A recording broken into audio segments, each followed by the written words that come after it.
yung naging adjustment namin for this split one is yung role namin, kung sino yung nag-flex, mag-dubilis, gano'n. Since no off-season, doon namin nakita yung mga strength and weakness ng team. So, for this split one siguro ay yung pinaka yung adjustment namin sa mga role namin. Gusto kong makatapat yung NAOS tsaka Oasis. Kasi dalakas nila. Same rin po, Oasis. Kasi since last year, di pa kami nanalo sa kanila. And then, sana magkaroon ng, and I mean, this BCT may chance ulit makaharap sila. So, ayun. Sana makabawi. Explosive. Tactical. Solid.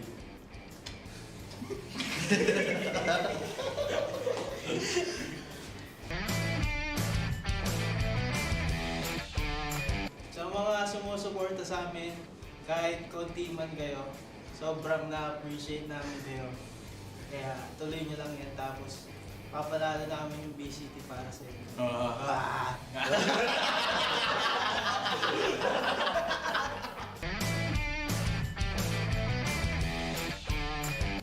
Para sa akin, ang naisip kong word is pagiging number one. Kasi parang pag na-take over mo lahat ng yung buong VCT PH, ibig sabihin parang ikaw yung best team sa PH. Siguro para sa akin, parang yung from the word takeover, parang since competitive game to, for me, it means na you're not alone, na nagkakampi ka na even your downfall or down bad ka na, meron ka diyang kakampi na mag-take over para sa'yo. Zoli!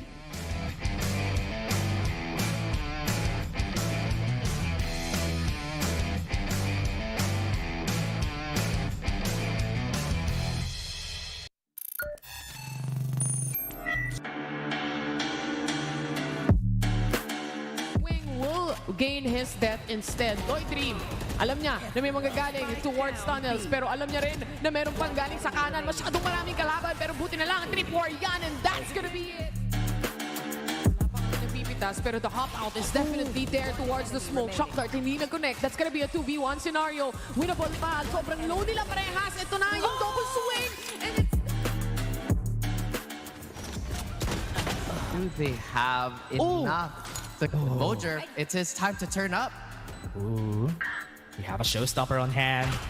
Everyone who actually looks at him is going to be taken down. Good gun, but Second Love is able to connect the double for him with the Bulldog. Gabok cleans up house 1v1. Gabok versus Second Love. Up to safe to make sure that this plant is safe. Both of them are incredibly low health, 1 HP for everybody, and just that spray down is going to be enough. Safe has to make sure he doesn't get one tapped, and that's a 1v2. Dubstep's the one watching out for this mark. It's a graveyard here already towards A main. And Second Love, it's his birthday today, I saw on Facebook. Right now, it will be a present of a bonus. The clutch comes for Second Love. Crosses through both players of Oasis to his left and right, and now Oasis, they control the site. Here comes the Dizzy, but Savvy AK is an absolute savage. And here he comes barreling down onto the side, catches out Hydra Kid, but Hydra Kid has already taken one down with him. It's 2v1, and they're playing by the spike. Senor Carl moving forward, beautiful isolation made, and Senor Carl, hats off to you. Have the cam though. Try and gather that up close, but the spray down is just way too much of a problem. The ace for Second Love against the Eco. The picture. That's going to be bad for the squad here. Look at the push coming in. And this is going to be a Jazz already inside, and he gets the kill on Dubstep. Here we go. Ja, yet many times has this man made his mark.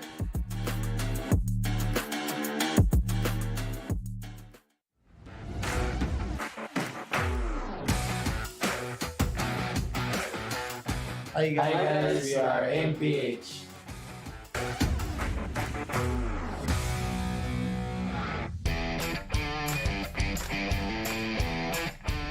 history sa team na mo is AIM-PH means all in Mindanao. So each player kay nag-stage siya within Mindanao from Tagum, Davao, and nagsugod lang dito siya as comshop, and then naisipan nga magbuog team, community team until an esports team. So honestly, first time din naman naka-experience aning VCT na qualify.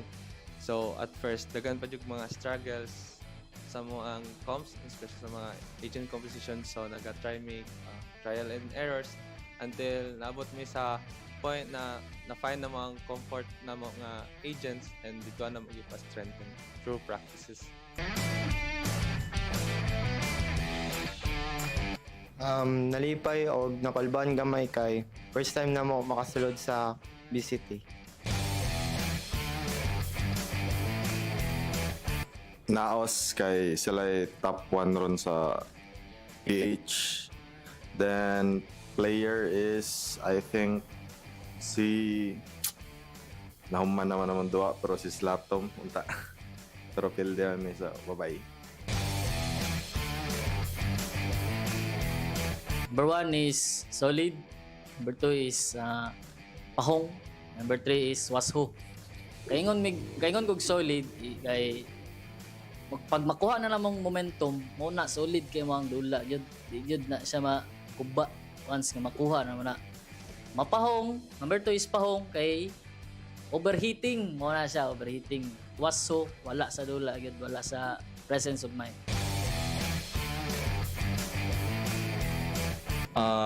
Daghang salamat sa walay untang na pagsuporta, especially sa mga Mindanaons na nag-root sa mua na makaabot mi sa VCTPH.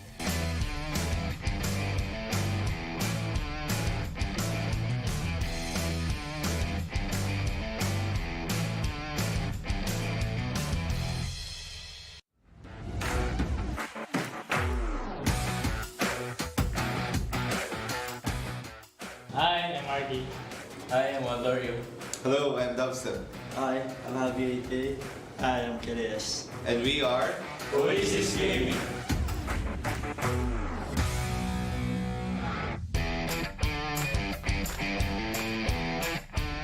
It feels great to be back kasi wala namang franchise before, so dito din naman ako nagsimula ever since.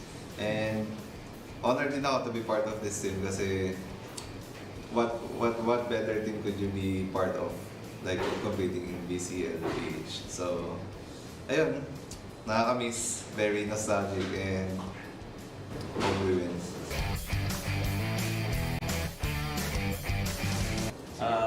First, syempre, naging 6 months si Draxi, tapos ginawa namin si Dubstep.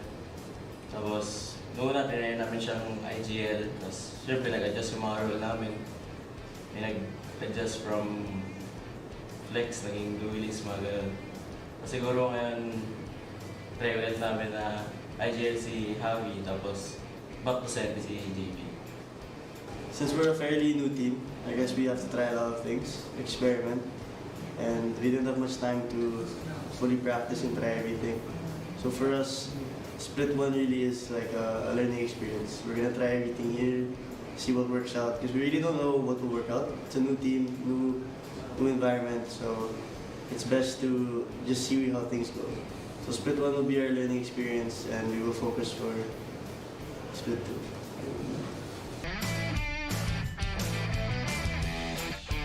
For me, the definition of takeover is to become the best team in the Philippines. And then APAC. And the world.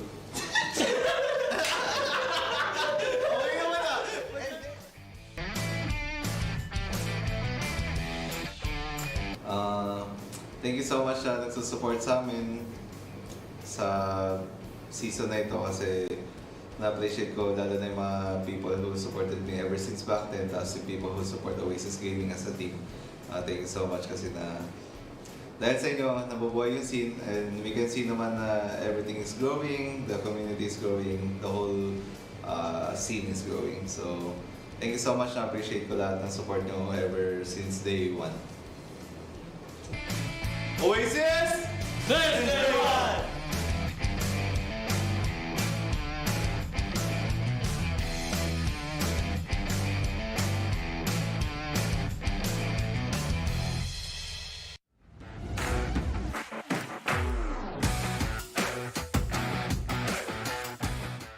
Hi, my name is Kel. Hi, I'm Astro. Hi, I'm Rabbit. I'm Senior Carl. I'm Ching. I'm Chani Boy. And I'm Gian Sanity. And we are First Mega Saver!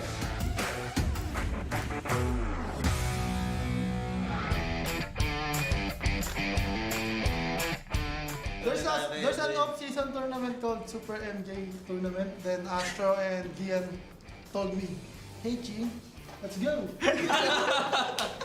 I told them, no, I no play. I never played 3 months, I retired. Gian said, "It's okay." I said, "Okay, let's go." Okay, let's go! Then after that, sabi ko, ano na eh. sorry. So after that, we need 2 more players. I told them that I'll try to get Senior Girl because he retired also. Yeah. Yes. Because of me, he retired. Yes, he's too And big. because of me, he's back. Yes. Right? Now, I invited him. He said, okay. So we need 1 more. Then Rabbit suggested Ken. So, and that's how we are formed. Small family. The bias because we have 4 Bisaya on our team and 2 Taga-London. Taga-London, yeah. Well, so we're mostly Bisaya, so we went for the bias, like the Bisayas. And it's also funny. Yeah, bro. Yes. Yeah, bro, because we're bias, we're brothers. Yeah, we're brothers, yeah. Yeah, Bias so- means brothers. Yeah, we're the Translation brothers. of Bai is brother. It's the brothers, bro. Brothers.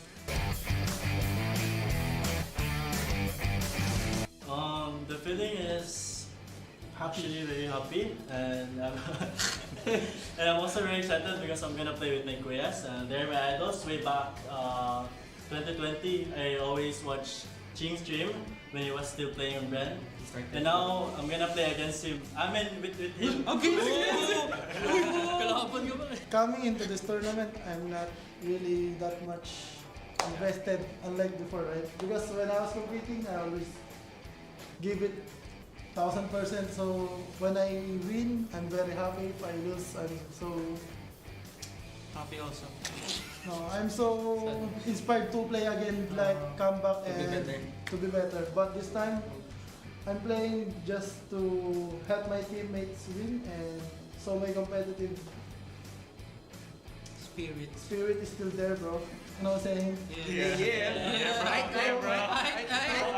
Right. But I don't think about those things because I have a very happy, funny, lovable kids in my team.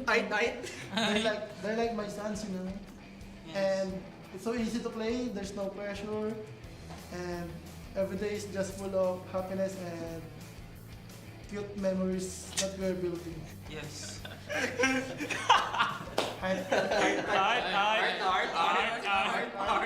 So I was gone for 1 year because I had to process something in the US. I missed a lot of opportunities because of that.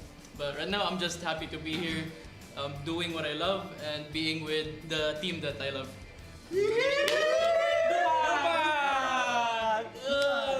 Kiss nyo ako. Kiss ako.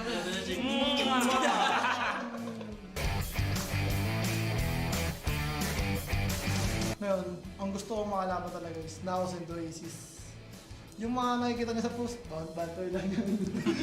Ang gusto ko talaga makalaman NAOS at Oasis kasi yun, mga sila yung malalakas, sila yung kinikilala They've been talaga top maliliit. 1 and top 2 in the Philippines for so long. And we kind of want to take that crown from them. We want to be the ones on top now. I'm the one speaking Tagalog, still speaking English. Translation. Bisaya, please. Bisaya. Kung gusto nga akong tayo, Geek Fam, pero Geek Fam, tanong ano mo so. That's our baby boy. Baby bye. Yung team na takeover really fits our team playstyle na like everyone has a freedom to take over control sa situation na nangyari sa kanila. So lahat sila, kahit si Kel, kahit sino dito na pag sa situation na yun, ikaw bahala kung paano mo take over yung situation na yun. How to take control of that match. How to take control para manalo. Ganun lang yung parati yung ano ni Ching. Tsaka lastly, para sa team, is yung takeover, yun nga, dahil yun yung team nung tournament. Hindi ako nagyayabang, pero sa ngayon kasi nagkaroon ng nagka-jumble yung team sa Pinas and yung mga dating top 1, top 2, handa na rin kayo kasi ready rin kami mag-compete and yun, mata-take over namin kapag nagpamaya kayo. Yeah!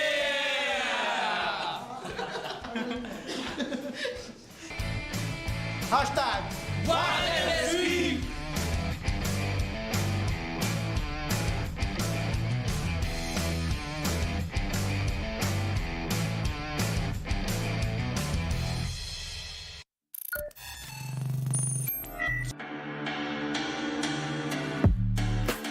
Succeed, but now Nasty kind of peeks into the leer. Unfortunately for him, he will get one more. Job, the ball is rolling, and of course, he gets swung. How is that? Oh! A dangerous assumption here for Oasis. Paranoia now for the stall. Micro and Kevzi setting up a crossfire right now. And here comes the flash to go for the play. Kevzi with one, Micro with another, and Micro mows them all.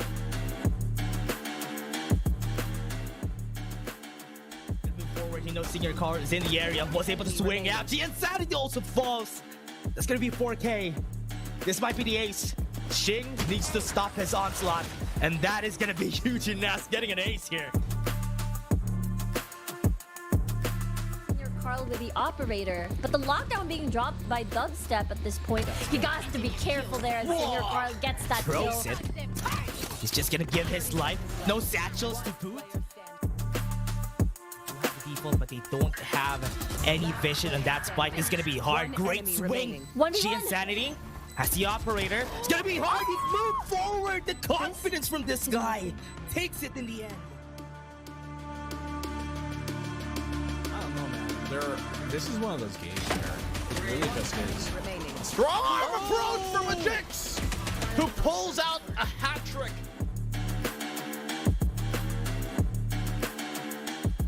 So close already. Gonna move forward, but Marky was able to die Senior Carl. That's good. Now they're gonna start. Marky takes one. And this is gonna be the end of it. Marky takes 3. Kelly, yes, there's the flash too. And immediately Marky cannot cross. He's suppressed and he's getting hit by the fragment right now. Eventually he's weighed his way into the side, but Patman will punish him accordingly. Eventually Patman protecting his teammate. Kevzi giving a chance to fight on back. And Patman mows them all down. A quad for Patman as Seoul Esports makes it tied to 3 to end the half. Just one more with this 1v2. Does have the paranoia. They're not gonna be hearing this. They're gonna be hearing where the spike is. Snake Bite, I think, is not in the right spot. They don't know that Astro is committing. He's digging it. He gets the shot, but it is too late. They got the defuse. Same angle. This 3 has it on hand. Double down, 1 up. It's like it's gonna work, but it might work. He got the collab. And one more could end it, and he won! Gabo clutch the 1.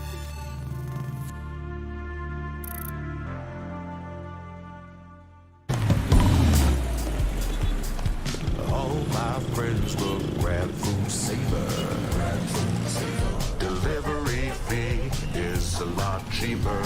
Grab food saver won't make it roll. Yeah. Oh yeah. Grab food saver is the one to choose. Yeah.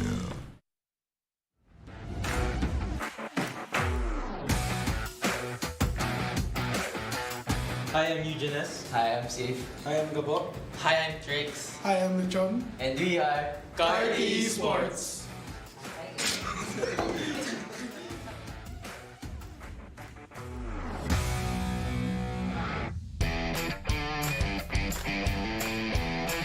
So, Carti Esports was founded by our founder, me and Gabo. We've been competing for 3 years na as a 3 years na kami as a Lord. And this is our first time appearing in VCT. And it was a big achievement for us and for this new roster.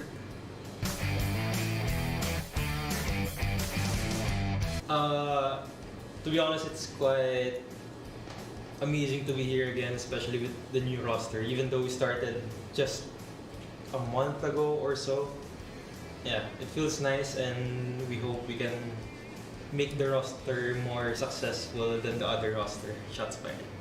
ayun, nakakagulat kasi after 3 years yata of playing, competing, ngayon lang nakapasok sa VCT and gulat ako with 1 month with this new roster. Pasok kami. Yun lang. Nakakagulat lang. And I'm looking forward to this team. Yun lang. Well, we'd like to face AMPH since sila yung mga teams na actually quite interesting yung playstyle nila kung iko-compara sa ibang teams. Kasi iko-compara sa amin, medyo hawig yung playstyle. Tapos, very aggressive. So, yun yung mga laban na gusto namin na puro barilan lang, di masyadong nag-iisip. It's just, you know, shooting and having big egos. Take over. So I think as everyone know po sa scene, we're currently in the 013 club. And well, yung past mentality kasi namin dati, parang one should take over sa isang game in order to, you know, to bring out the best, yung pinaka-personality ng team namin. But eventually, we learn na yung meaning ng takeover is dapat tinitake over namin yung sa sarili namin, hindi lang siya basta umasa kami sa isang tao.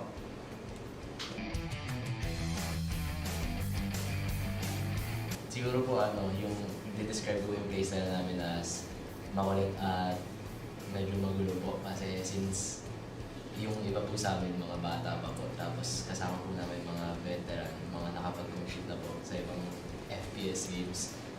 So yun lang naman po, makulit po. Tsaka somehow disiplinado po. 2024 music, Carti Esports win.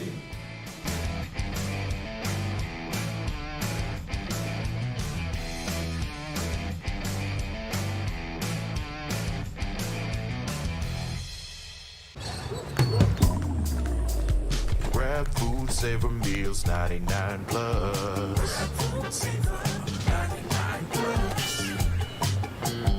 Dining meals, if it's a bill, savor meals won't make you go, yeah.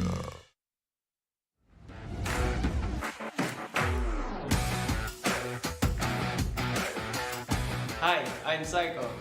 Hi, I'm Repulsive. Hi, I'm Narpim, and we are Just Us.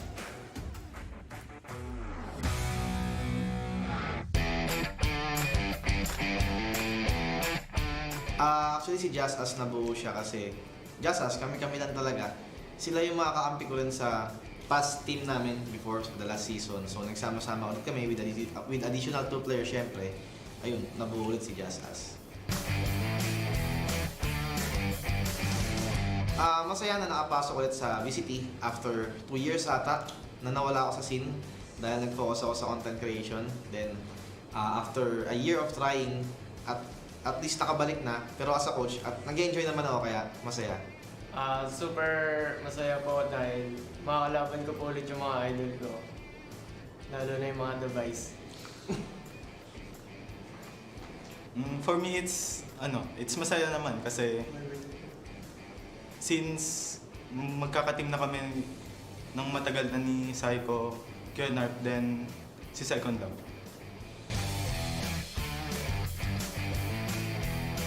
I think yung alam namin na yung ibang nagka-qualify is mga veteran teams na rin, so may mas experience sila sa mga players namin. So, inisip na lang namin lagi, every game is nothing to lose. Kumbaga, confidence lang. Lahat naman kami, may paglaro lang sa kanila eh. And kung kami yung maging best team for that game, kami mananalo, move on and improve lang talaga. Nothing to lose lagi. Ayun lang yung mindset namin lahat. 1, 2, 3, go. The Vice. The Vice yung gusto namin makalaban. Kasi during the qualifiers, nagtapat kami. Medyo nagkaroon kami ng konting initan during qualifiers. So, since nailabas namin yung VODs and all about that qualifiers, nagkaroon ng konting init. Kaya sabi nila, tinawag nila kaming butete. Kaya mabawi kami kasi hindi kami papayag na gano'n lang. Tatalo din namin sila.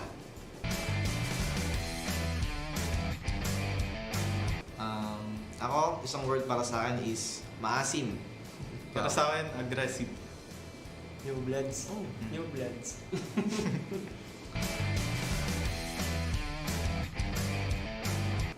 Thank you po sa mga sumusuporta sa amin sa JustUs.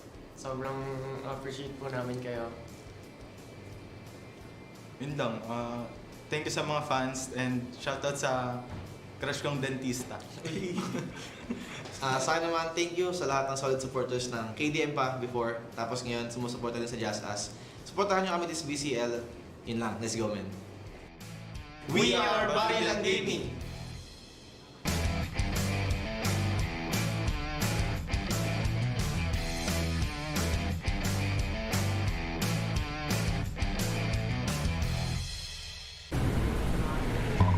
All my friends will grab car saver. The grab car saver is a lot cheaper.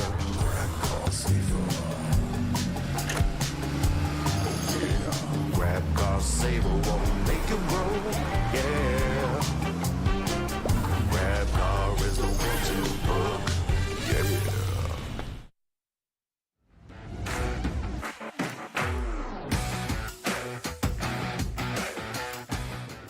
Hi, I'm Leonix. Hi, I'm DZ. Hi, I'm Owen. Hi, I'm Folex. Hi, I'm Dignified. And we are All Stinky Cat!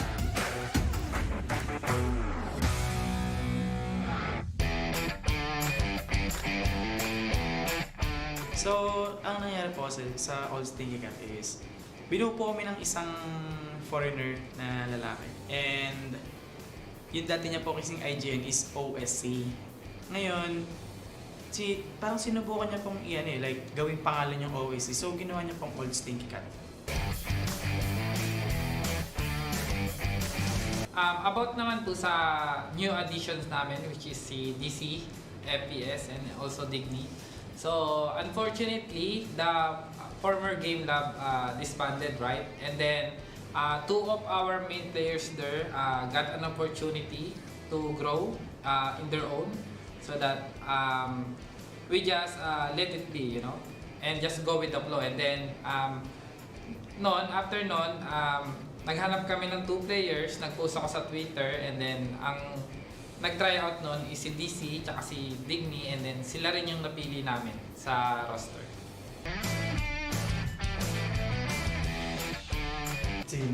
For us is NAOS and Oasis, because for the past years, sila yung nag-dominate ng BCTPH scene. So for me, competing against them, parang nililift up nila yung competition dito sa Pinas. So the more na mas nakakalaban, the more na mas nakakapag-adjust and nakakapag-adapt kami sa playstyle nila, the more na mas makakasabay kami kung paano sila lumaro sa dito sa high level play of Valorant. Kumbaga, the more challenging it is, the more exciting it is. Yes.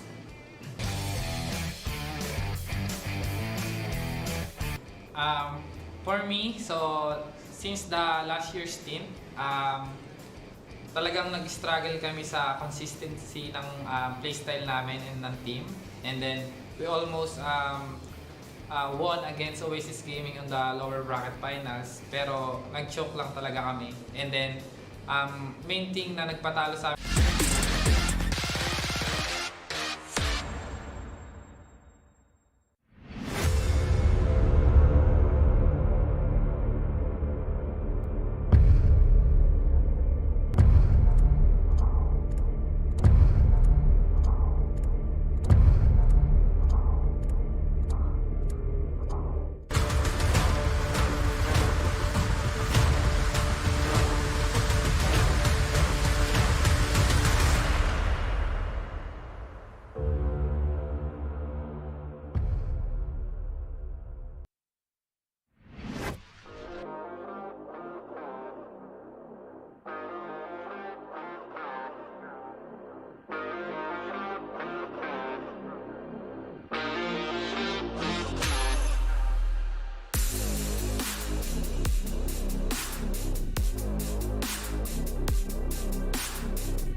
the last 2 days of our regular season over here at the Split 1 of the VALORANT Challengers Philippines 2024, ladies and gentlemen. Bago ang lahat, ako nga pala si Likeable, ang inyong host, at ngayon kasama natin ang napakalupit na step sibling, si Azuray at si Taylor. Bakit hindi ba? Tama naman, Bessie.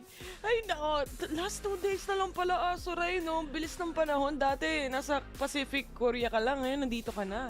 Ay, di talaga ma-let go. Hindi pa kami na-get over.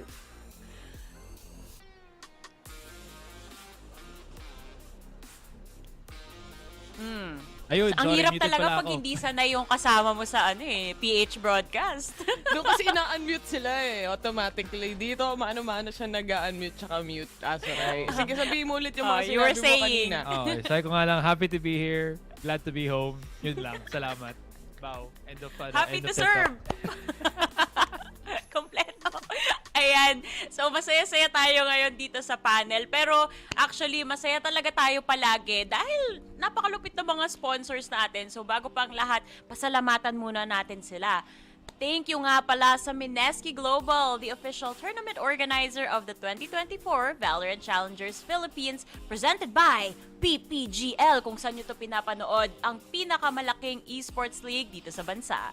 Also, thanks to our official super app, Grab. Score Grab's lowest prices ever with up to 15% cheaper fares on Grab Car Saver. Delivery fees as low as 15 pesos with Grab Food Saver delivery, and 1,000 of budget-friendly meals as low as 99 pesos with Grab Food Saver meals. Syempre, last but not the least, this tournament is officially sanctioned syempre ng by the Games and Amusements Board. So, hello po, Gab, at pinapanood nila tayo parate.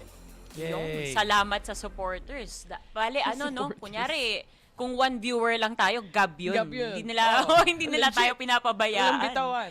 Oo, syempre. Ngayon, kakasimula pa lang ng broadcast natin for the day, di ba? So, kumbaga sa oras ng araw, sunrise yan.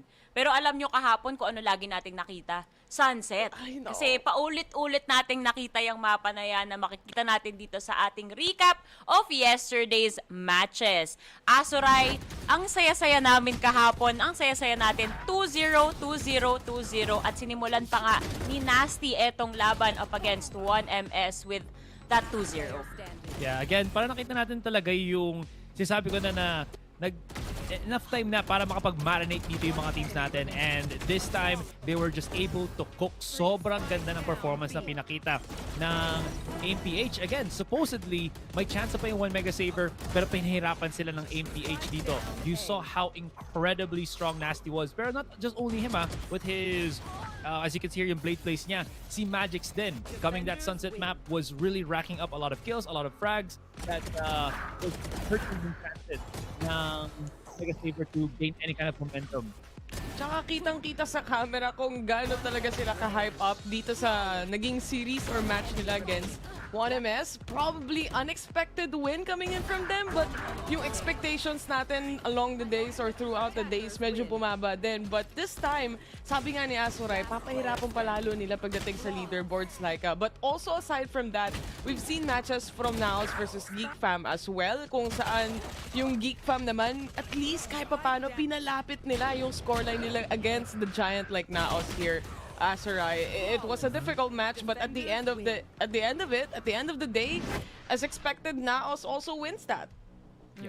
Actually, akala ko nga it was gonna be a day filled with upsets kasi kung makikita nyo yung mga panel predictions, yung mga pinaniga namin, kunyari 2-1 lagi yung mga panel prediction namin kahapon, 2 in favor of 1MS, pero ang nanalo yung AMPH, 2 yung nagpredict ng JustUs, ang nanalo Valhalla. Tapos nung dumidikit na yung laban between NAOS and Geek, sabi ko, wow, ito na ba yun? Parang reverse day na ba all around? Pero pinatunayan talaga ng NAOS na, teka lang, andito kami sa taas ng leaderboards for a reason, kami yung previous champs for a reason, at paninindigan namin yun. Napaka-solid nga naman.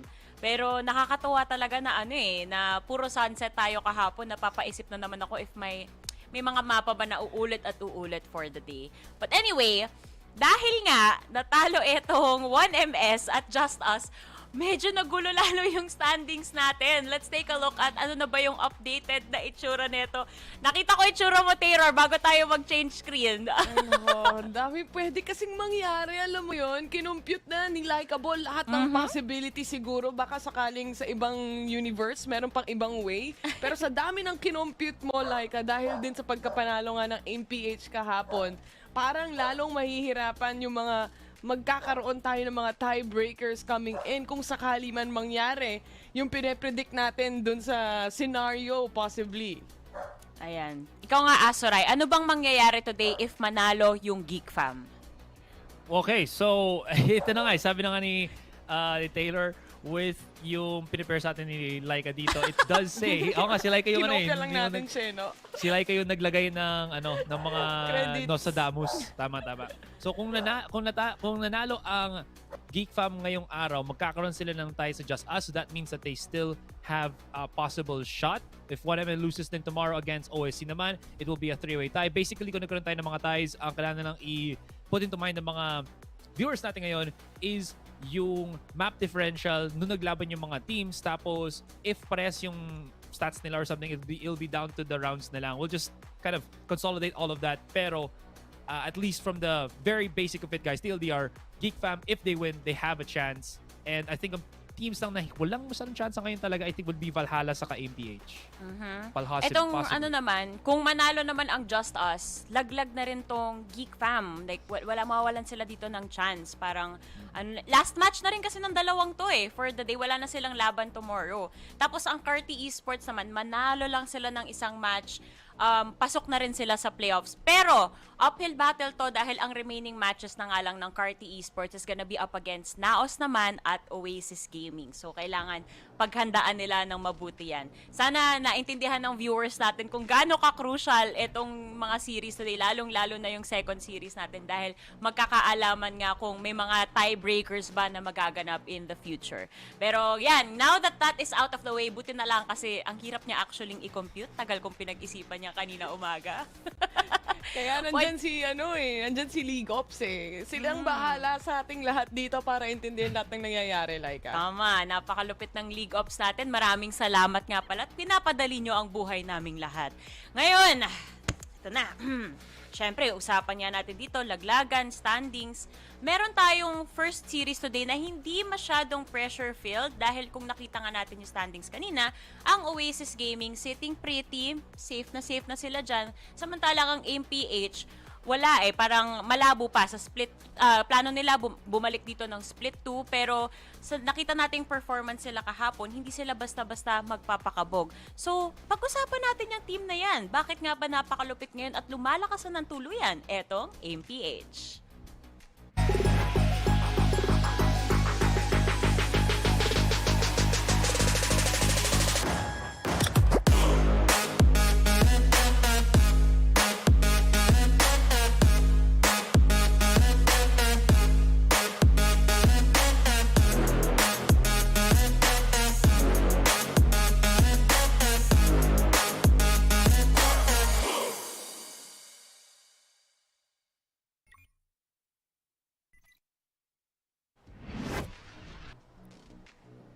So, again, MPH, alam na natin to ever since we started from week 1.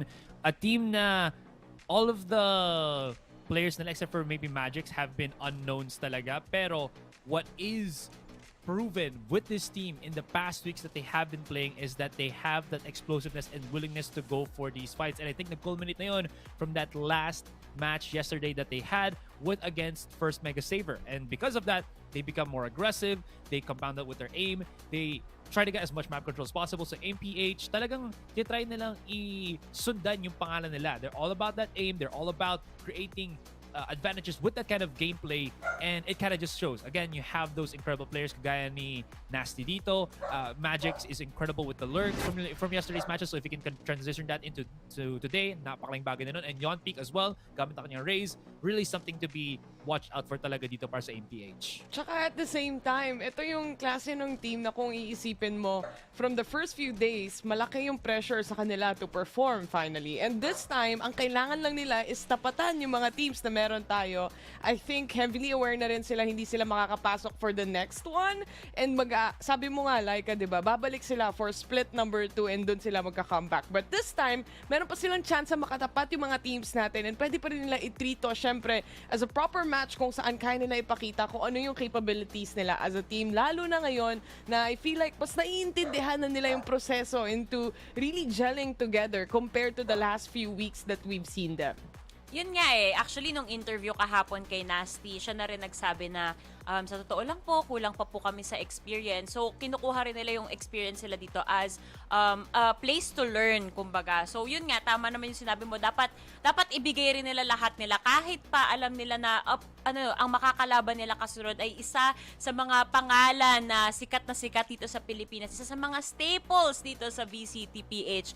Heto na at kilalanin natin muli naman ang Oasis Gaming.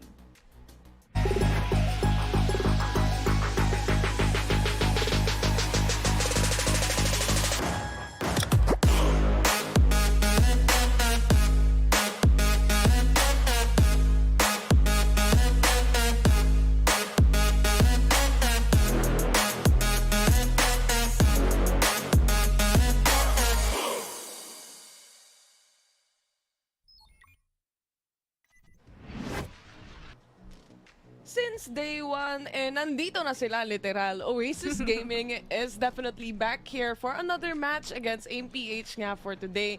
And I just want to say na compared from the last few weeks, kung na-mention natin experience ang lacking for MPH, the more na na-experience at nakikita natin tong Oasis Gaming finally coming together, especially with dubstep coming in sa team na meron sila, I feel like nahahanap na nila yung perfect adjustments. From the last time na na-interview nga si Dubstep Laika, diba? Sabi niya, 50% pa lang siya para sa araw na ito. Ano kaya yung percentage na makikita natin mula dito sa chemistry ng mga teams, Azuray? So, one of the things na nagustuhan ko rin din dito, diba, is, aside sa narinig pala ako dun sa sinabi ko, is I think the biggest strength of Oasis Gaming is their coordination talaga. Again, it's those precision strikes that they're able to push up into the maps. It's those kind of things that allow them to, I think, get up against these other teams. Kasi again, they're able to create these executions na are just so clean, so good that hindi ito mapigilan ng mga teams for the most part, which again, Oasis have been using ever since talaga. Nakakaba yung so clean mo at so good mo. Tumawa si Tero, nakita ko. Ako yung natatakot para sa'yo, Azuray. Okay lang yan. During the times na itong Oasis Gaming naglalaro, especially yung split map na meron sila, it seems like unbreakable yung defense na meron sila dito when they control mid. And that is also props kung paano sila ngayon mag-buddy system compared to before na mas messy yung mga playstyle nila. But this time, it looks a lot cleaner, Laika. Yes, I agree dyan. Actually, for the side of MPH, dapat iwasan nila yung split kasi masyadong malakas ngayon yung Oasis Gaming dyan. Feeling ko naman ng Oasis, posibleng iwasan naman nila ang ascent netong MPH kasi maganda yung pinakita nila kahapon pero kung pinag-aralan nila, pwede rin tayong mapadpad dyan sa lugar na yan. Ngayon naman, sabi nyo nga, lumilinis na, nagiging mas coordinated na lalo etong Oasis Gaming. And I think one of the reasons behind this is, yun nga, nag-step up na tong si Javi dun sa IGL role. Makikita rin natin sa head-to-head natin yan as he is up against naman kay Magix dito, Azuray. Ayan na, Breach and Sova, yung ating initiators, active na active. Yeah, absolutely. So one of the big things na nagustuhan ko dito kay Savvy is how much, again, he is willing to adjust over time and time again dito para sa Oasis. We've seen him on so many agents na rin in the past, but he's still somehow able to convert then wherever kind of role he plays. Si Magix naman, I think, is a little bit slower, but once he does get that ball rolling, the condition ng game na he can create that opportunity to make it happen. Like again, yung match na nakita yesterday, he at least can play on that level kagaya ni Savvy dito. But I think Savvy just does that kind of thing a lot better. Yeah, and nakita rin natin na Magix really performed well dun sa last match. Then na napanood natin from AMPH against First Mega Saver as well. And if they can continue creating this opportunity at lalong bigyan ng space, for example, for Nasty to pop off while the support of the rest of the team is there, especially coming in from an initiator, napakalaking bagay nun. But for Javi, seeing him on the roles that we are looking at, yung adjustments na ginagawa ng Oasis Gaming, he's actually looking good when it comes to this initiator role. Nakukuha niya yung space para sa the rest of the team. And aside from that, I think so far he's been a great IGL for the team as well. Really good control on the map overall. And if worst comes to worst, kung kailangan niya mag-clutch, nandun pa rin yung firepower mo as a duelist before. Actually, very good anchor din tong si Javi, di ba? Kapag sentinel siya dito sa site, talagang kaya niyang i-hold down. Ilang beses na natin nakita yan. Gusto ko lang i-side comment no? Idol ko pala talaga tong si Magix din. Siya yung inspiration ko dun sa Magix trick. Kaya pala, dito ka natututong mag-magic. Ganun yung post sa picture yun na iniisip ko kayo. Dito ko pala nakuha yun. Kala ko, naisip ko lang yun. Sa kanya ko pala napulot yun. Ang galing, ang galing. Pero ito na naman tayo sa mga panel prediction. Bakit ba laging pinapahirapan yung panel? Gusto pa nila walang map veto, no? Tapos predict tayo ng natin. Kasi 'di ba, kapag may idea ka kung ano yung mapa, may idea ka na kung sino yung mas malakas sa mga mapa na napili, mas mataas yung chance na ito yung mananalo dahil yun yung lalaroan. At dahil diyan, ang hirap ng trabahong to, Asura, ikaw mauna. Okay, wow. Anyways, so it's APH versus Oasis. Honestly, I feel like it's gonna be APH with, I think, one thing in mind. Yung one series na natalo dito ang Oasis, was up against OSC. I think Oasis tend to have difficulties against teams na have that explosive firepower if they haven't faced them against previously then. Nahihirapan sila mag-adjust if, again, they don't have that record to kind of roll things over. And AMPH is a team that excels, if not on yung kanilang executions and stuff, to that overwhelming firepower. So, AMPH ako. I mean, they could give out the surprise, pero ang tanong, masusurprise ba nila ang Oasis Gaming? I would go for Oasis Gaming for this one. I feel like mas gel together na sila as a team, having IGL like Savi or Javi basically made them stronger as well this time around. And I feel like they're just gonna be more consistent throughout the days. Kaya I would go for Oasis Gaming and I will double it and give it to the next person. Uy, galing mo dun ah! Double rin ako. Sige, double mo, di ba? Ako rin, Oasis Gaming. Alam mo kung bakit? Kasi, nakita ko kasi sa Facebook, nagpalit ng profile picture tong si Dubstep. Yung graduation picture niya yung nakalagay doon, congratulations Dubstep, graduate ka na.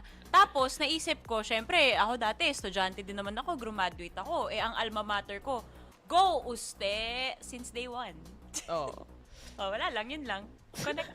Hindi kasi sister school di ba? Yung pinag-graduatean ni Dabi dito, dyan din ako galing. So naniniwala din ako doon. Ewan ko ba kay Asoray, gusto niya talagang maiba today. Parang si HG kahapon, naniniwala sa mga panel curse. Kinakabahan. Pero we'll see. So, 2-1 na naman tayo mga kababayan. Dalawa sa amin ang Oasis Gaming at si Asoray naman ay for AMPH. Magkakaalaman na sino kaya ang magwawagi sa series na to. Pero bago pa ang lahat, kamustahin muna natin ang ating mga napakalupit na casters. Take it away.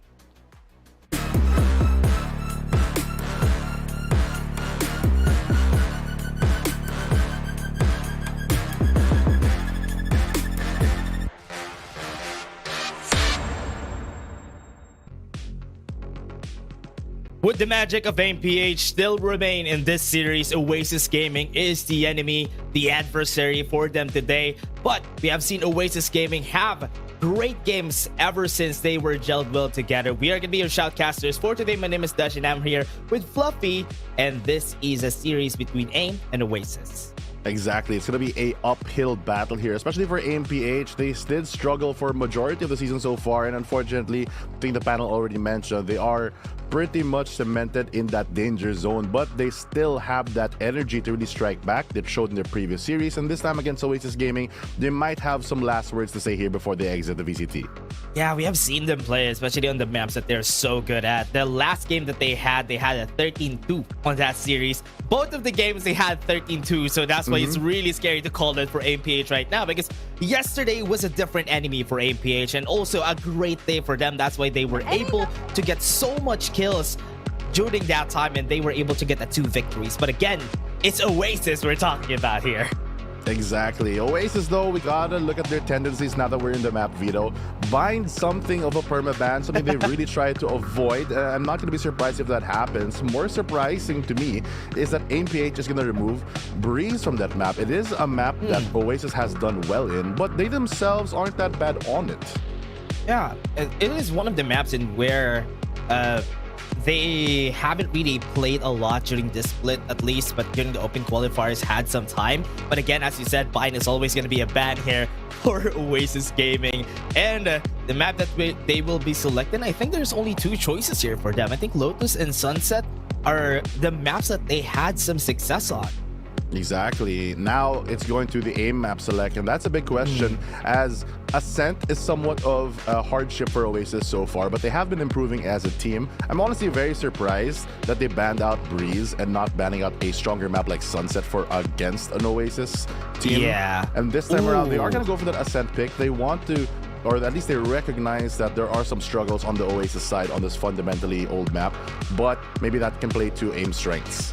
Yeah, this is going to be good for AIM. I mean, during the last time we've seen them, AIM had a good time here against First Mega Saver, got this to a 13-9. So they would use this to their advantage because during the split, there was a struggle on the Oasis side when they picked up Ascent. But there's a chance that they're going to be picking Split, their favorite map here on the side of Oasis.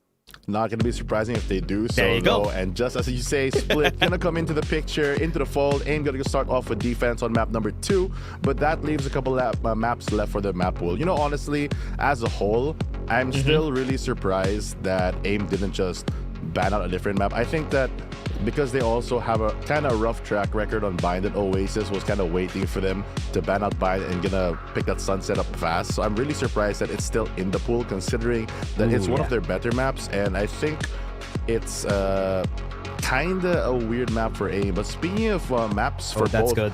Icebox out of the picture, gonna remove that Remorseless Winter, really bring that curse in for both of these teams, not doing that well, but still being able to show how strong their maps are. But Sunset gonna be taken out Lotus immediately, and that leaves Lotus. Lotus is gonna be our last map here. There's been a 50% success here for the side of Oasis Gaming for this last map, so it still will be good. Even if they lose on the Ascent map, they still have Split and a potential Game 3 that usually goes to the side of Oasis. That's right, and I'm honestly a bit surprised as well that Lotus is the decider, since that decision is falling on Oasis, and Oasis not opting to go for Sunset instead, where they, I think, are pretty good at this in comparison with Lotus. They're similar as well in playstyles, like how wide the maps are. So in terms of, I guess, their agent selection, or maybe it's something that has to do with the generic like flow of the map or the timings, it really is an interesting fact that they'll just give Lotus instead, since it's something that AMPH has. I think, although the results don't speak for it, in game at least, they seem pretty decent on that map. Yeah, and again, I really do I actually wanted to see the Breeze map being open here for the Oasis side, at least in the last map, because they only showed it once. They only showed it once when they played it, and they played perfectly during that time. I think the only reason why is that AIM is afraid of taking them on that map, because they played it so well during the last time, because they fought against Geek Fam, if I remember correctly, during that time. So still a scary spot to be in. We have seen yesterday also from the side of AMPH that when it comes to the AIM, Nasty and Magix did the magic that day, and they did so well against First Mega Saver, which surprised everyone, especially their predictions on the panel. The thing is, AIM is great. It's really more of a tool at this level, since everyone kind of has AIM, obviously. But if you are leaps and bounds above the competition, that could be a big difference. But for AMPH, that kind of individualistic style of gameplay is its own strength in itself. But I feel like against a team like Oasis, that is very ready to trade out. Like, they are not just planning to win the situation. They're planning for, in case we lose that initial fight, there's a second guy or a util to help out. And I feel like in the recent games as well, Oasis has really shown how more put together they have been compared to the start of the season. Obviously, that's something that comes off with time, and that time has already kind of ticked down, and now we are seeing close to the Oasis strong form. Yeah, and now that we're gonna go to the agent select, we're gonna be seeing the first map, which is Descent.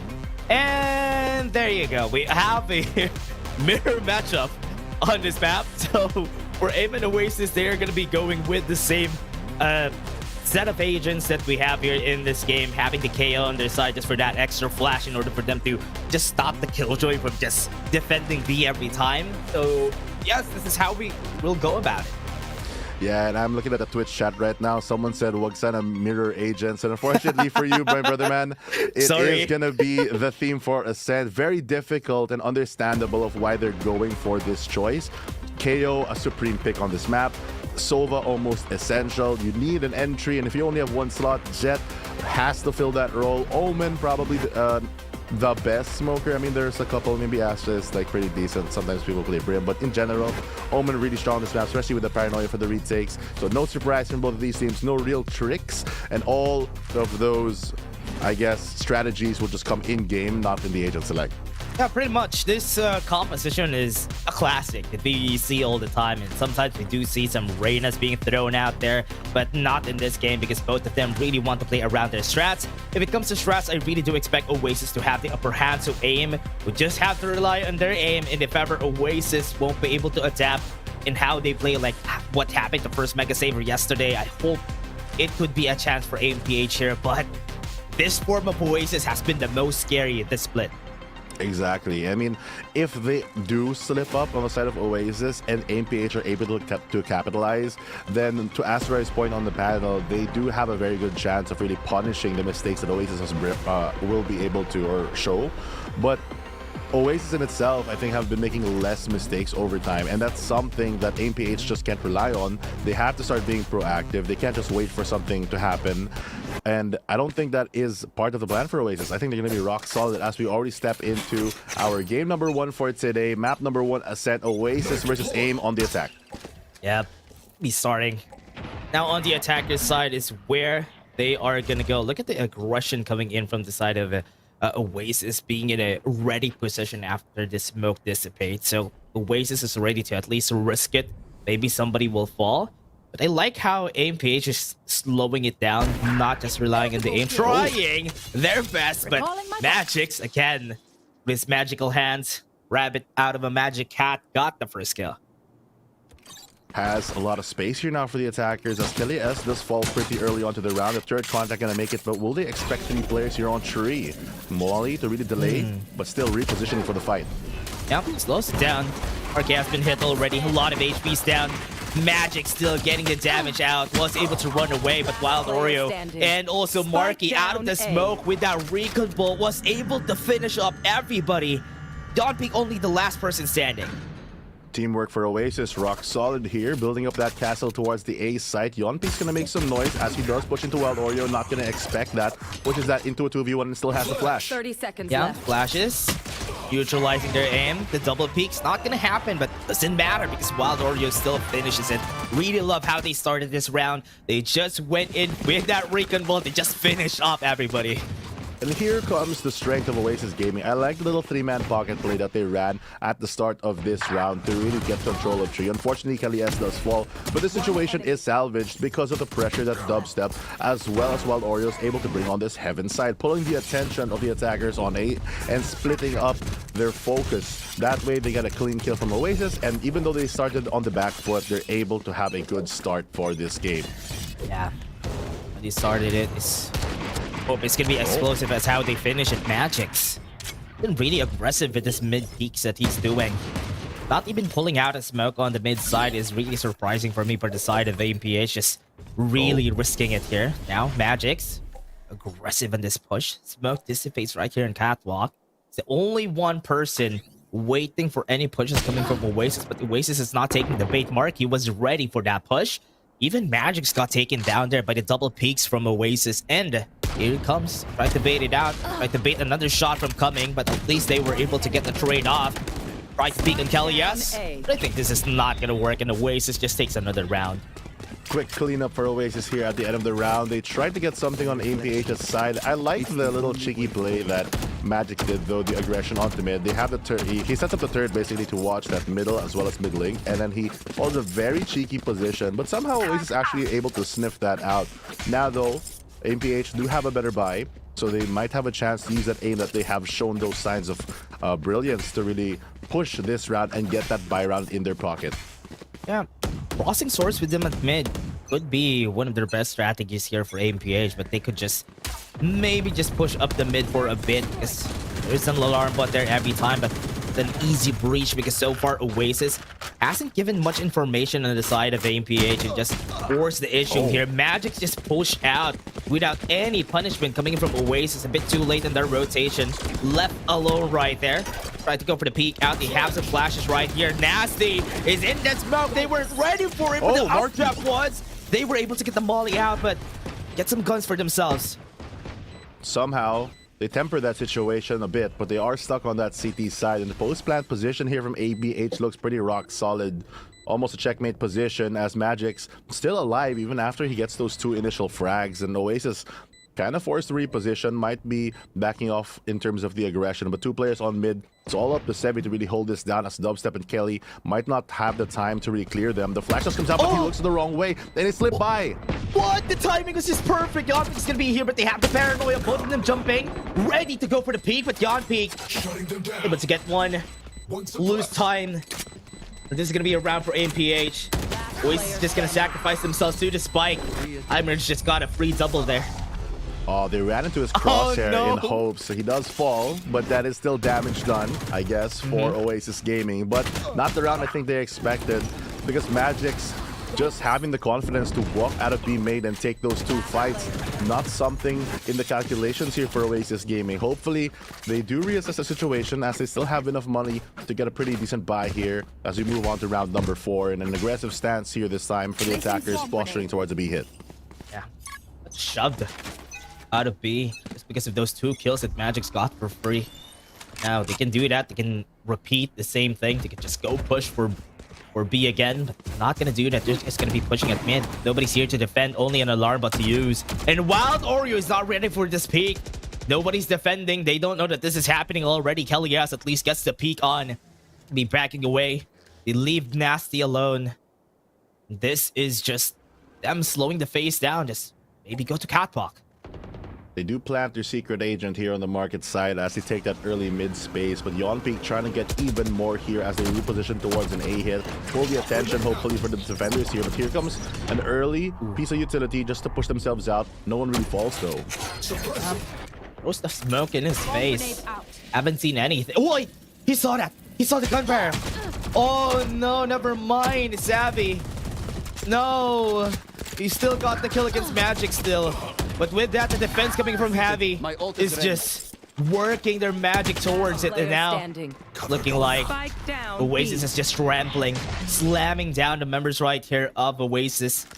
With the last person, Sevi.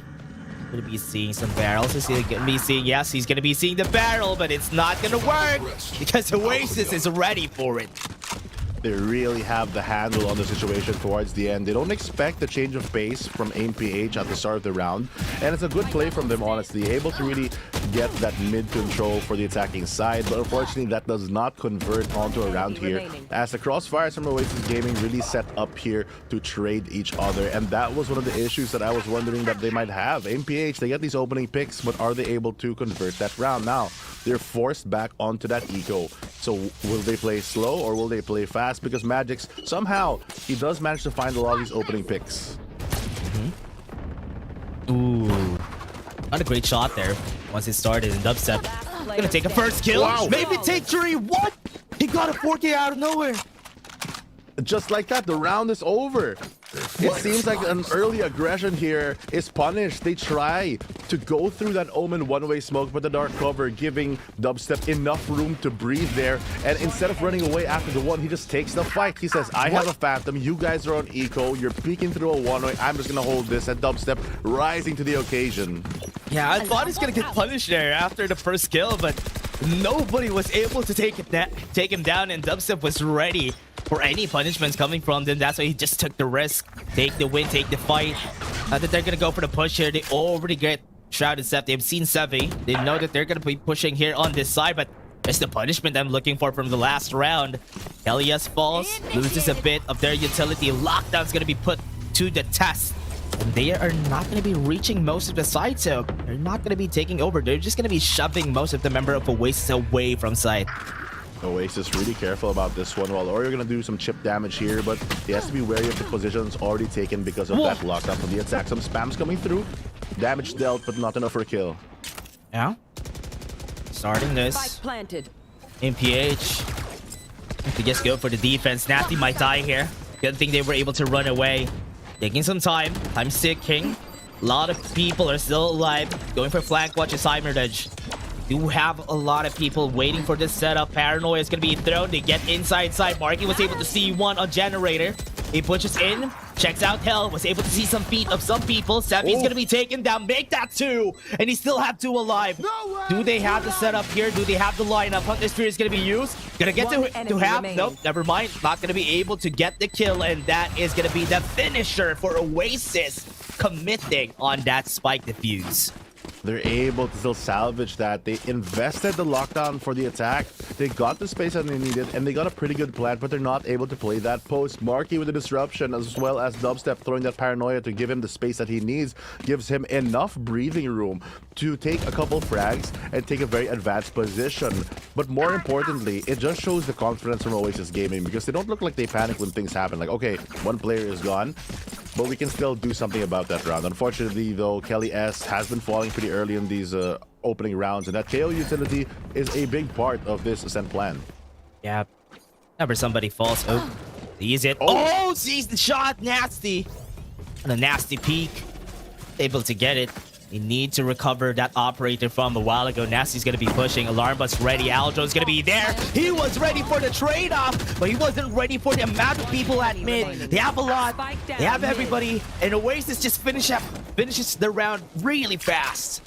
Seems to be kind of a theme here where the opening pick goes to aim.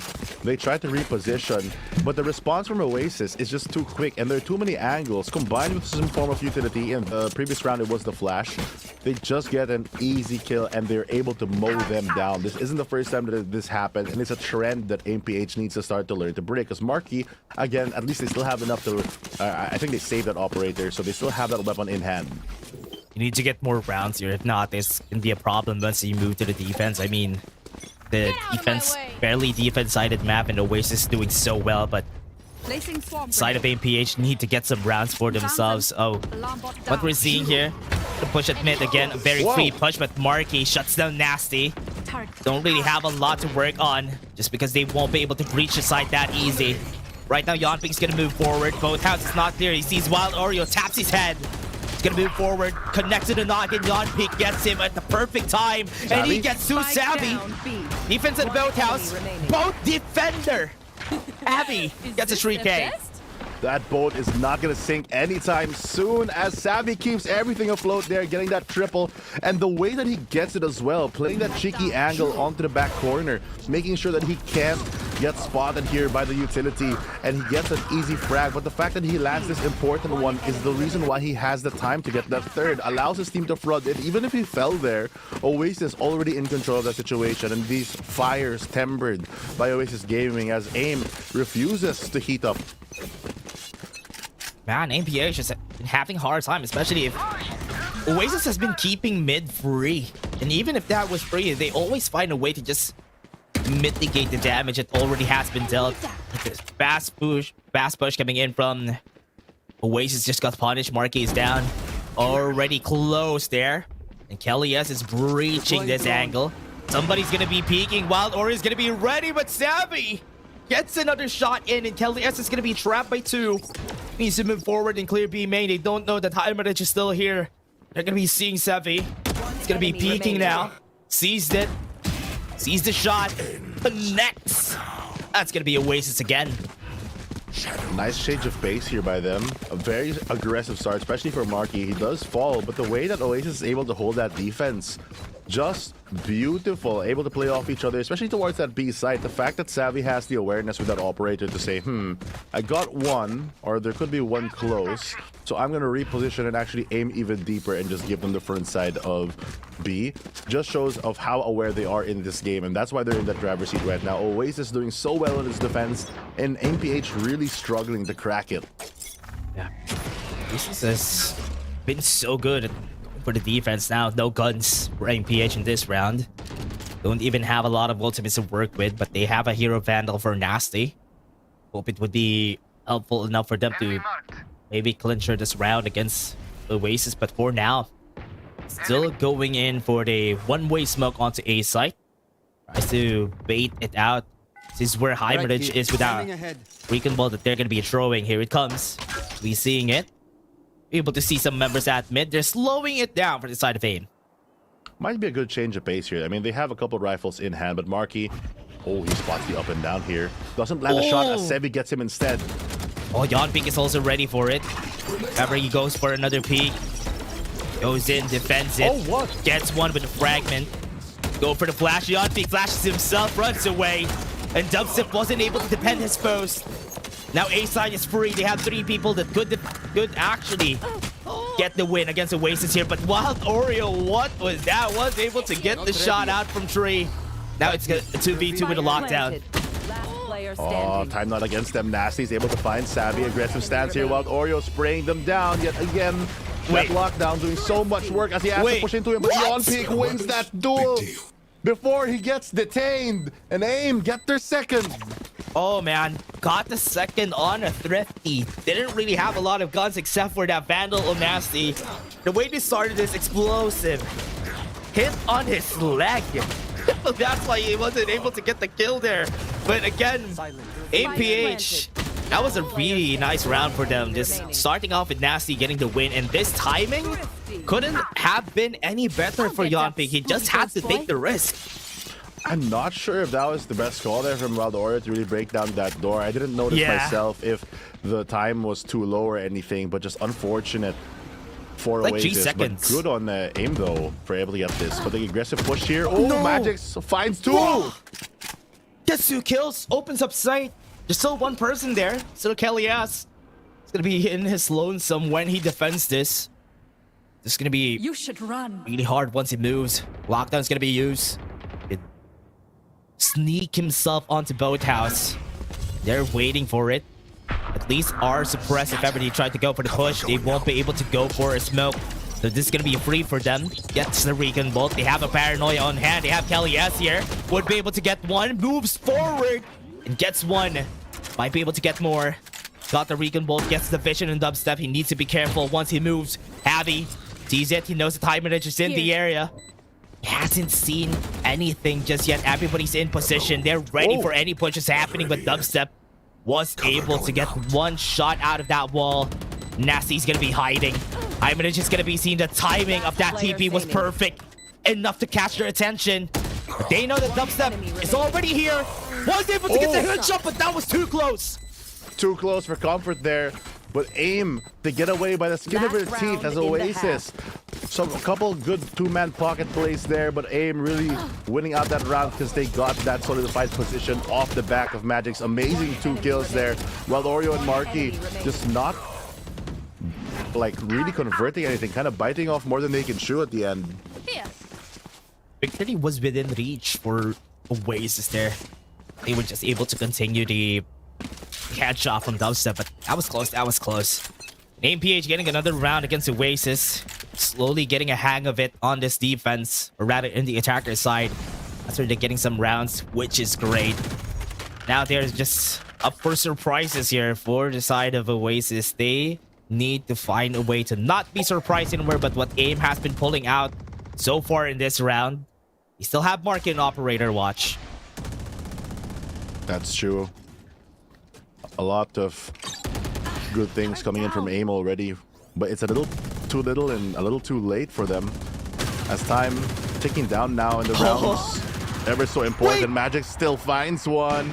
I don't know how he manages to do this every round. What? He always finds one or two. He always gets his multi-kills, and it's not healthy for the squad here. Elias, tree is open, goes to the side. Only have one person here. Dubstep needs to be careful. Fragment is killing him, and he's dead. Got exploded, and go for the post plant here easily. Oh, Oasis getting dissected here in the first half of this final round of the half.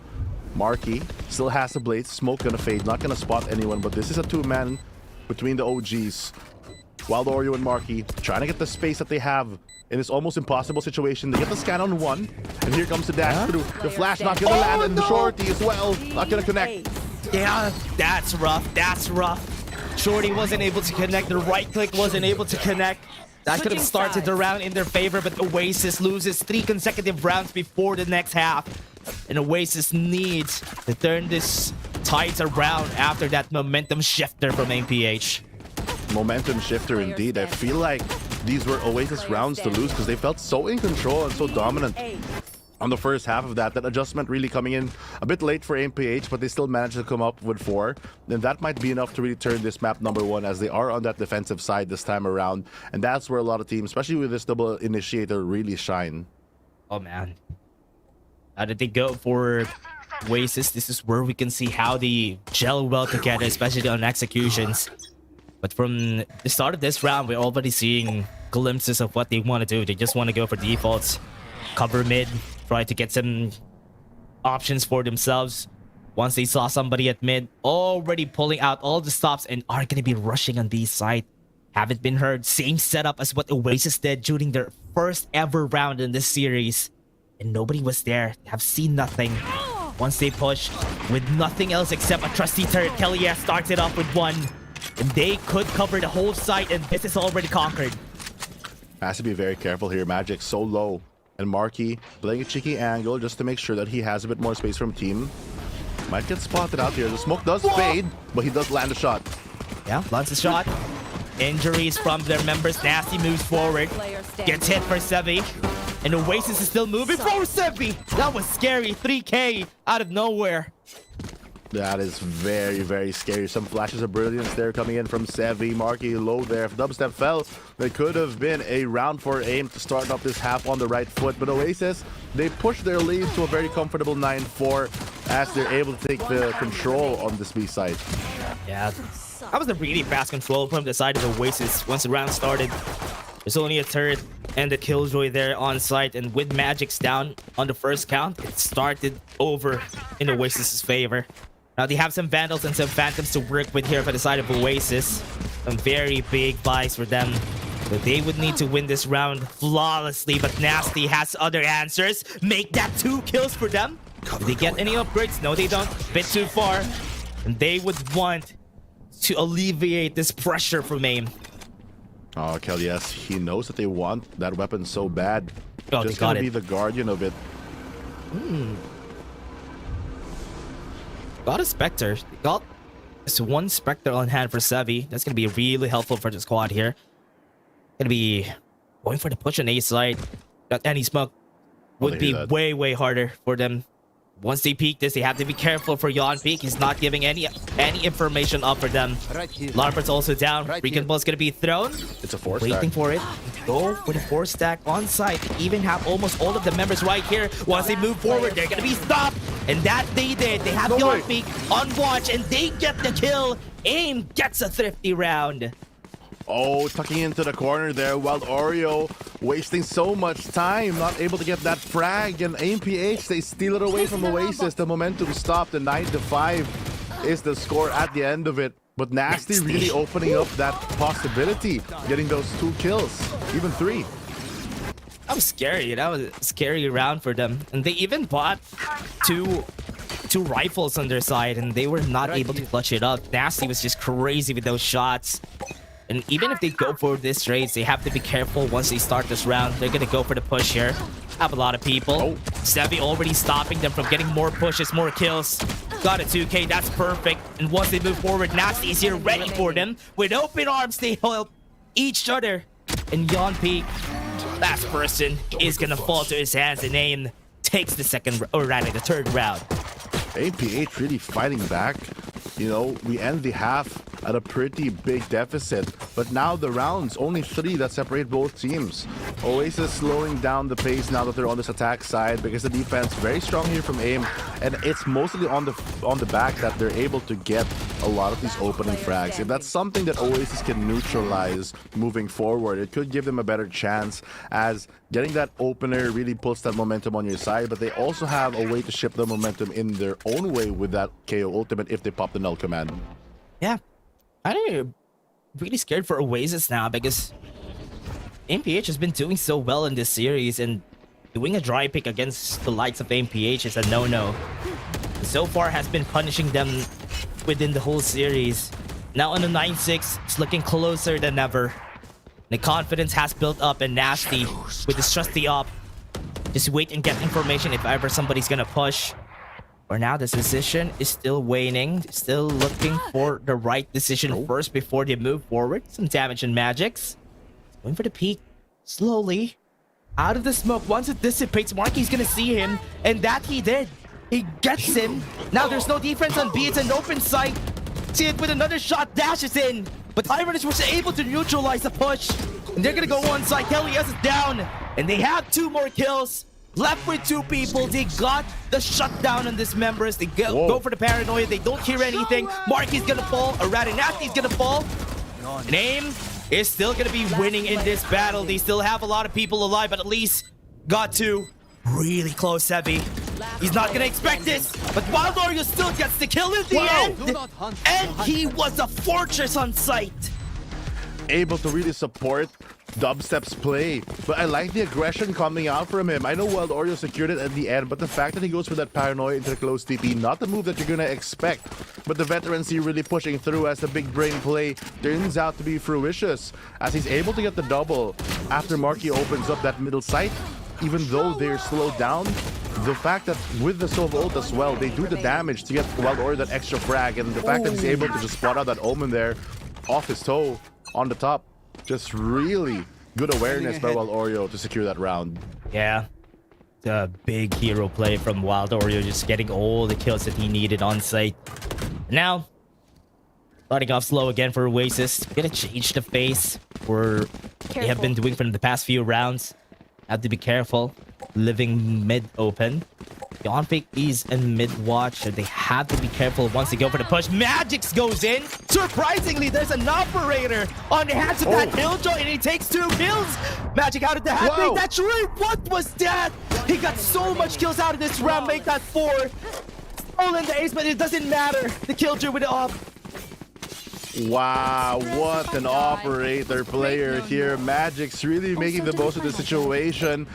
No one's able to push him. He gets so many 1v1s here against Oasis, even though they know already after the first kill that there is an operator in play. He's just able to isolate those fights, and in that 1v1, that operator does shine. The timing working out for him, and the gap's still the same, but Oasis, can't forget, they are just 3 rounds away from closing up this map number 1. Oh man, it was scary. Now they go for the eco. MPH is just getting closer and equalizing the rounds that we had already. Goes in for the push with the flash. And that's what I've been waiting for since a while ago. Goes for the upgrade. See, Kelly S is going to be seeing 4 people once he peeks again. And that's going to shut them down. And they got some free upgrades. They're going to go for the plant here for free. Just as quick as the last round, Oasis run into side. He takes so much control. Both players on the defense struggling towards heaven. Magix is trying to find the pick of his own, but no one's willing to peek. He spots one close. That might be enough to open the site. What? Wait, Magix gets another kill. He's gonna be fighting against 2. Once Dubstep peeks this, he's gonna be dead. He needs to be careful. Nobody's tapping the spike just yet. They still have a lot of time. They don't need to peek, and that they did. That's why AIM get this round.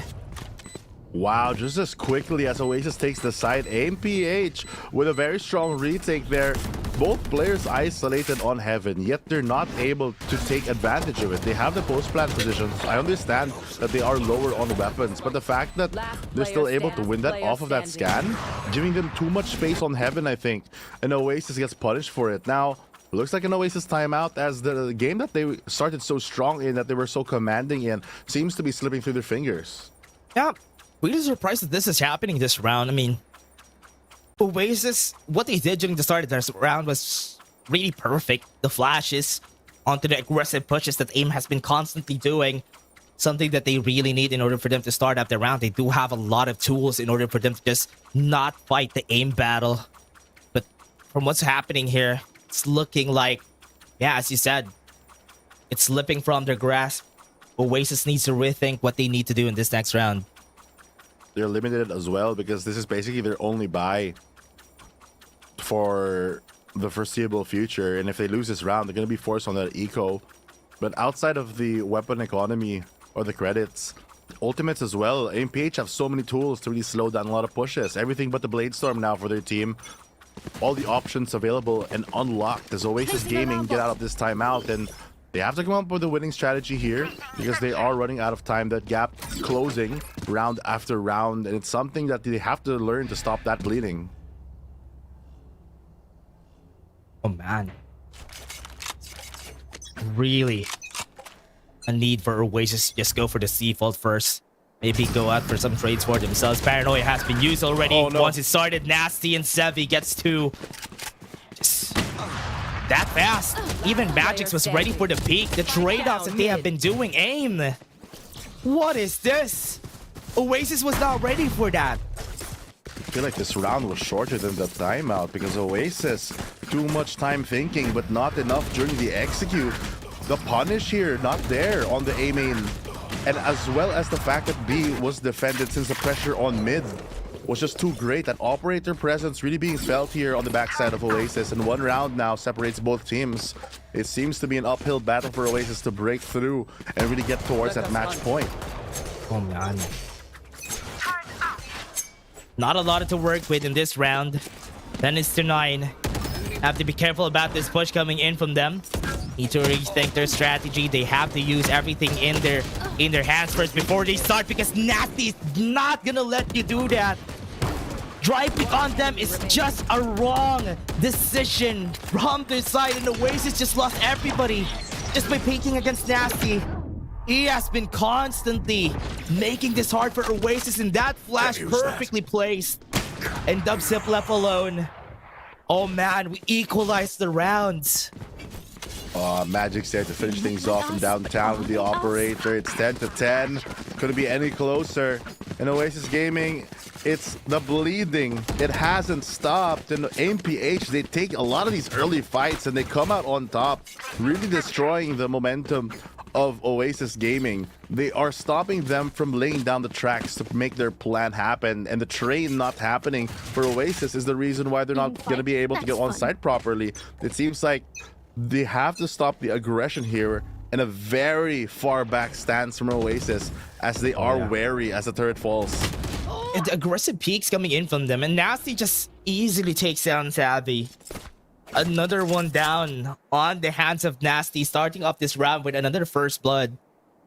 And Oasis has no answer. How does he even see him there? I think he just assumes that Oasis does not making moves, so they're playing pretty far back. So he goes for the wallbang instead, and he is rewarded. As now, with that Killjoy down, map control a bit lacking for Oasis, forced the group towards his A side. But look at the utility stack.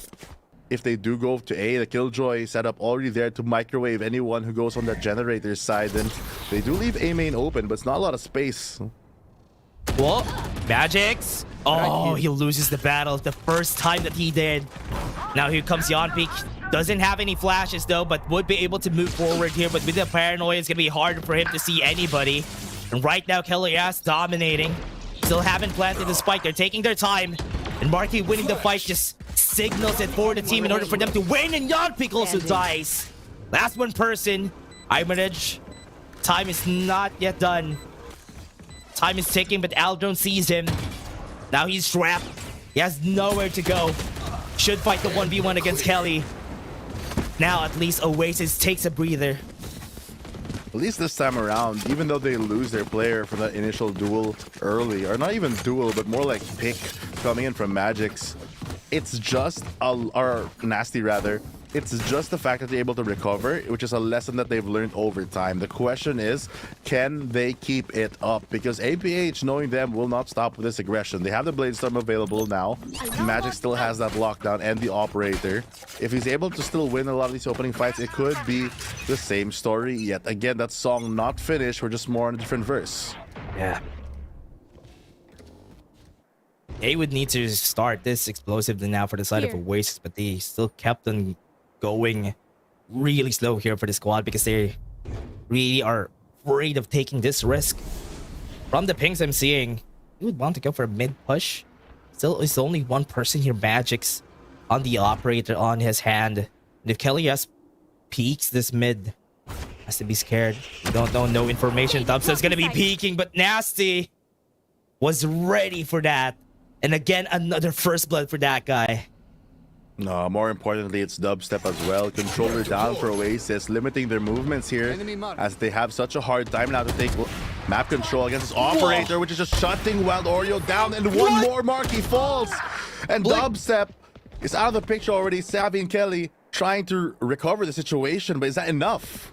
Yeah, need to regenerate from this. Taking time, Savvy already sees Heimerich. And from the shadows on Boathouse, he got the headshot too with the flash. Oh no, this is really scary. Kelly can't even keep up with this. That's why he was able to take one. He's gonna be fighting against two. Doesn't see it, and the recon block, and Heimerich finishes it off, equalizing the rounds again. What a second shot there by Magic's. I get the first one, you know, you're kind of aiming towards a general direction, but the player who's standing just in the middle of mid and get that flick off, just really quick reactions coming in, and I don't think that Oasis really expected this type of damage to happen, but aim is in the name, and it's really coming into fruition on map number 1 here in Ascent. Oh man. 11 is to 11. We're gonna go to overtime here, but this game has been quite fast. The way AIM started the second half, they have been taking kills per kills, and that's why Oasis has been having such a hard time with this off angle again from Nasty. They have to be scared. Once this round starts, rotations are gonna be calling. Cavalry is here. Have 3 people on a site, and once they move, they're not ready for Nasty to peek out. They have to flash in, but at least they got one more. They got one on site. Savvy has been seen. He hasn't won the battle. Oh. But right there, the on-pick is also gonna fall down. It made it hard. The site is open. They have everybody on site. They haven't planted the spike just yet, but here he comes. The Hunter's Fury is gonna be used. And they have Heimerich, the only person standing here. He was able to run away from the lockdown. Here comes the plant. Marky. Oh no, he has been spammed. It's a 3v1. They're stopping him from getting closer. Oh, chip damage onto himself by accident there, but the pressure building, and we can see it. Regan board, you're gonna push him out there. I don't think he has any time for this anymore. Just gonna try to save that weapon instead. Maybe get an exit frag or two, but this round surely going into the hands of Oasis. Oh no. 12 is to 11. Oasis takes the win and aim. Match point. Ooh. Could have been a great strat, but Oasis started it off perfectly. Look at how they started this with Nasty. If he could have gotten a multi-kill there, could have been better for AMPH, but Oasis just stopped them rushing on site. Just got it for, not for free actually, it was hard. Yeah, it was very hard, and you're right, if Nasty got any more there, it could have been the end of that push. But thankfully for Oasis Gaming, they're finally on match point. All they have to do is win this next round. AMPH, they've built up that economy, so they have still a full buy and a lot of util to work with here. They detect 4. A lot of info early on for this round. Seen everybody, they pulled them all back. They're looking at the same general direction. That's why they lose their lives. And here comes Magic's. Slout 3, they can get the revive and Kellyas, but they have 2 people already here. Still have a controller and Dubstep. They want to go for the revive, but they want to run away too. And that's why they have to be careful in how they approach this. Right there, Kellyas is gonna fall. 2 people are gonna be here, waiting for the smoke to dissipate. Marky, this is really scary. Peeks out. Wow, Magic's perfect. didn't hit the shot, and this could go 13 is to 11. Only 1 person standing. Oh, hemorrhage. Fully Up and expect the down. tower. Ooh. Up and down, it's really scary. He sees smoke. He gets the shot. Not What planted was for him. that? He sees it too. Marky, he needs a peek. They're defusing it. He's holding the spike. That is gonna be a defuse overtime. Marky ends the round with a 4K, but they lose it overall. The first OT of the day, first map in Oasis versus AIM, looking like a real game. What? Just held on it. Oh man, it was not planted for them. And also that magical shot. You can see it again on this replay. Look at this shot from... player standing. What was that shot? Just saw the sliver of his silhouette there, able to get that free fire. But great teamwork also from Marky and Dubstep to really salvage that situation. They don't go over the plant, they don't over-aggress, they wait for the smoke to fade and instantly re-smoke it, but during that gap they take out Magics. If they can work a lot of these two-man plays a bit more, I think they can push this narrative into their favor. But that operator, you gotta be wary of it, that aggression as well. But look at Oasis, they look more confident in the way that they're moving, taking so much space. Yeah, giving the space on mid. This is what AIM has been constantly doing. Even the turret is going to be falling down at mid, and Nasty is just going to be keeping space for himself in order for him to be the distraction for the team. Here sees Marky. Gets a shot first. Once they move here on site, oh, they're taking their time. This is exactly what they need to do, and Kelly S wins the battle. But at least there was a trade there coming in from AIM. They're not yet done. Marky peeks out. There's an off angle, but the paranoia is gonna be making this hard for them to go for the push, but Marky stops them. Can't even move forward with Sevi. 2v2. Already half sight. You have to peek out, but Sevi is making this hard for Wild Oreo. 1v2, he sees a sliver. Planted. He peeks out on Hell. Playing on Generator, Yon peek. Could peek anywhere. As from the shadows, the timing's just right. He goes back, he sees the barrel. He has the shorty on hand, he gets the kill! 7 gets the 4K! Oh, thankfully for him, he had that in his pocket. And that rocket gonna hit Wild Oreo in the face to take him out. A good try from him. A weird use, honestly, from the shadows there to get the info, already knowing where he can come from, gives Wild Oreo a chance to really breathe there. Oasis, they stopped that early aggression, but the trap here from Marky, just not letting him escape, forcing them into that situation where there's nowhere to run. My head is hurting from how this series is going. Oh my, APH has been doing so well this game. This is crazy. They have been shutting down everything that Oasis has been putting on the table, and now they try to go to mid. 5 minutes, get 2. Make that 3 for APH. Last 2 for Oasis. It's losing. I mean, it's out of their grasp anymore. And APH with Magic, if he gets the kill here, it's gonna be done and dusted for the team. Last 2 members standing. Dubstep keeps the dream alive. They go for the B-side defense here. Wild Oreo needs to run. Spike planted. Oh. 2v3. Bunch of utils here. Still a flash for Yon Peak as well. They have a recon if they need, so the damage gonna be dealt though. Oh, wow. Ring around the smoke. Gets too shorty. Shots not hitting. Still have another recon bolt coming out. Sees 2. Needs to be careful with Speedway. He peeks against 2 top. Step needs to clutch this. If he doesn't, this goes to AIM. And that's it. AIM PH takes the first game against Oasis. They climb their way out of this hole, dig themselves out round by round, and after an OT, it's AIM-PH that gets away with them, and look at them celebrate. What an exciting game number 1 here, the start of the day, and still more to come because map number 2, Oasis has to come back. Such a strong and confident start coming in from Oasis. Somehow gets dismantled towards the end. I think they end the half like 8-4 yet. They just fight through it round per round. Oh man, APH. After the second half, they have been... It's like constantly, they always get this multi-kills every round. 2 to 3 kills every time, and that's how they start the rounds, and Oasis always kept on a disadvantage. Whatever they put on the table, Oasis has always been stopped by APH. And this is really surprising on how this went. APH, with their aim, just won the battles against Oasis.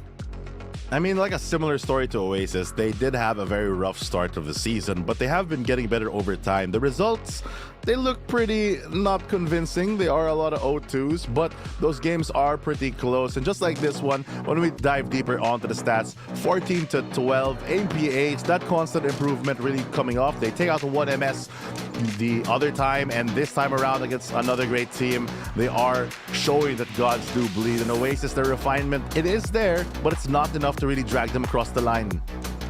Very smart pick on this Ascent map. Oasis constantly struggled on the attacker side. They only had 4 rounds, or rather 5 rounds, in order for them to win this, but AMPH clutched up all those rounds. The endurance of this team, even yesterday, their games were perfect, and now it's coming back to bite them in their back. So Oasis, they need to stop them on split, because if not, AMPH is just gonna run away with another win here. Look at the opening picks here from AIM, 16-10, really getting so many. And a lot of the time, I think these first kills aren't just one. Sometimes they're like double or triple because they get a good aggressive start. And I know it's easier said than done, but Oasis just not being able to deal with the pressure in those beginning rounds on attack. They're just dying too much in the start, to be blunt. And AMPH really capitalizing on that, getting as many rounds as they can. Even though they have such a difficult defense, or attack rather, that defense held very strong. Yeah, the defense, oh man, it's really hard for the side of the Oasis after they went to the attacker side. It's been constant struggles once they move into the side. They even had a hard time getting the post plants in their favor, and that's why AMPH always been the winner of those battles. Looking at this highlights, Magix, the operator play, this was so magical, just getting a 4K out of that. And oh man, got this to overtime. Very long game, but you know what? It feels short. The game feels short because of how fast the round has been going by. Yeah, honestly, some rounds feel like you just evaporate in front of your eyes. Sometimes it feels like they just go for that initial peak and a team gets wiped. Oasis has done it to them, but AMPH, they did it to Oasis when it counts, and that's what really pushed them across the line in this one. Secured map number 1, and it just brings to testament the resilience, really, of AMPH never to give up, because they are showing the potential that they have when they get the ball rolling. Honestly, AMPH was magical this game with the nasty shots that they have been doing, the multi-kills they have been getting. It really pushed the boundaries against Oasis. Even with their strats, they weren't able to do much against AIM this game. But again, it was still such a great time to see AMPH in this form. I hope we see it again in Game 2. We're just going to go to break in a bit. Everybody, don't go away because we have more games coming for you.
The goal is to not let this get to a game 3, and AMPH just starting it off with an explosive 14-12 on that game 1, winning it against Oasis. Really aiming for that win for this, guys. And again, everybody, we're still going to be your shoutcasters, Dash and Fluffy, and we have seen an amazing play from AIM. Yeah, I mean, so far, opening picks is the struggle for Oasis Gaming, and the opening map going the way of AIM, really showing the resilience that they brought even though they were down. And again, this is the team that took that very quick 2-0 against 1MS, and it could be the same story for Oasis if they let things slip by, just like map number 1. But I'm sure that during our short break, Oasis has come up with their own strategy to really stop that bleeding, especially that they're moving on to their own map pick, a bit of that home court advantage to really give them the confidence that they need to win those opening picks. Yeah, really surprised about how it all went down. I mean, expectations for a lot of people have been going to the side of Oasis Gaming for this whole series, but MPH opening that up just shuts down all those expectations from them. And now with this, MPH looking to get this to a 2-0 on split. But as you said, it is home court advantage for Oasis Gaming. Here we are on split.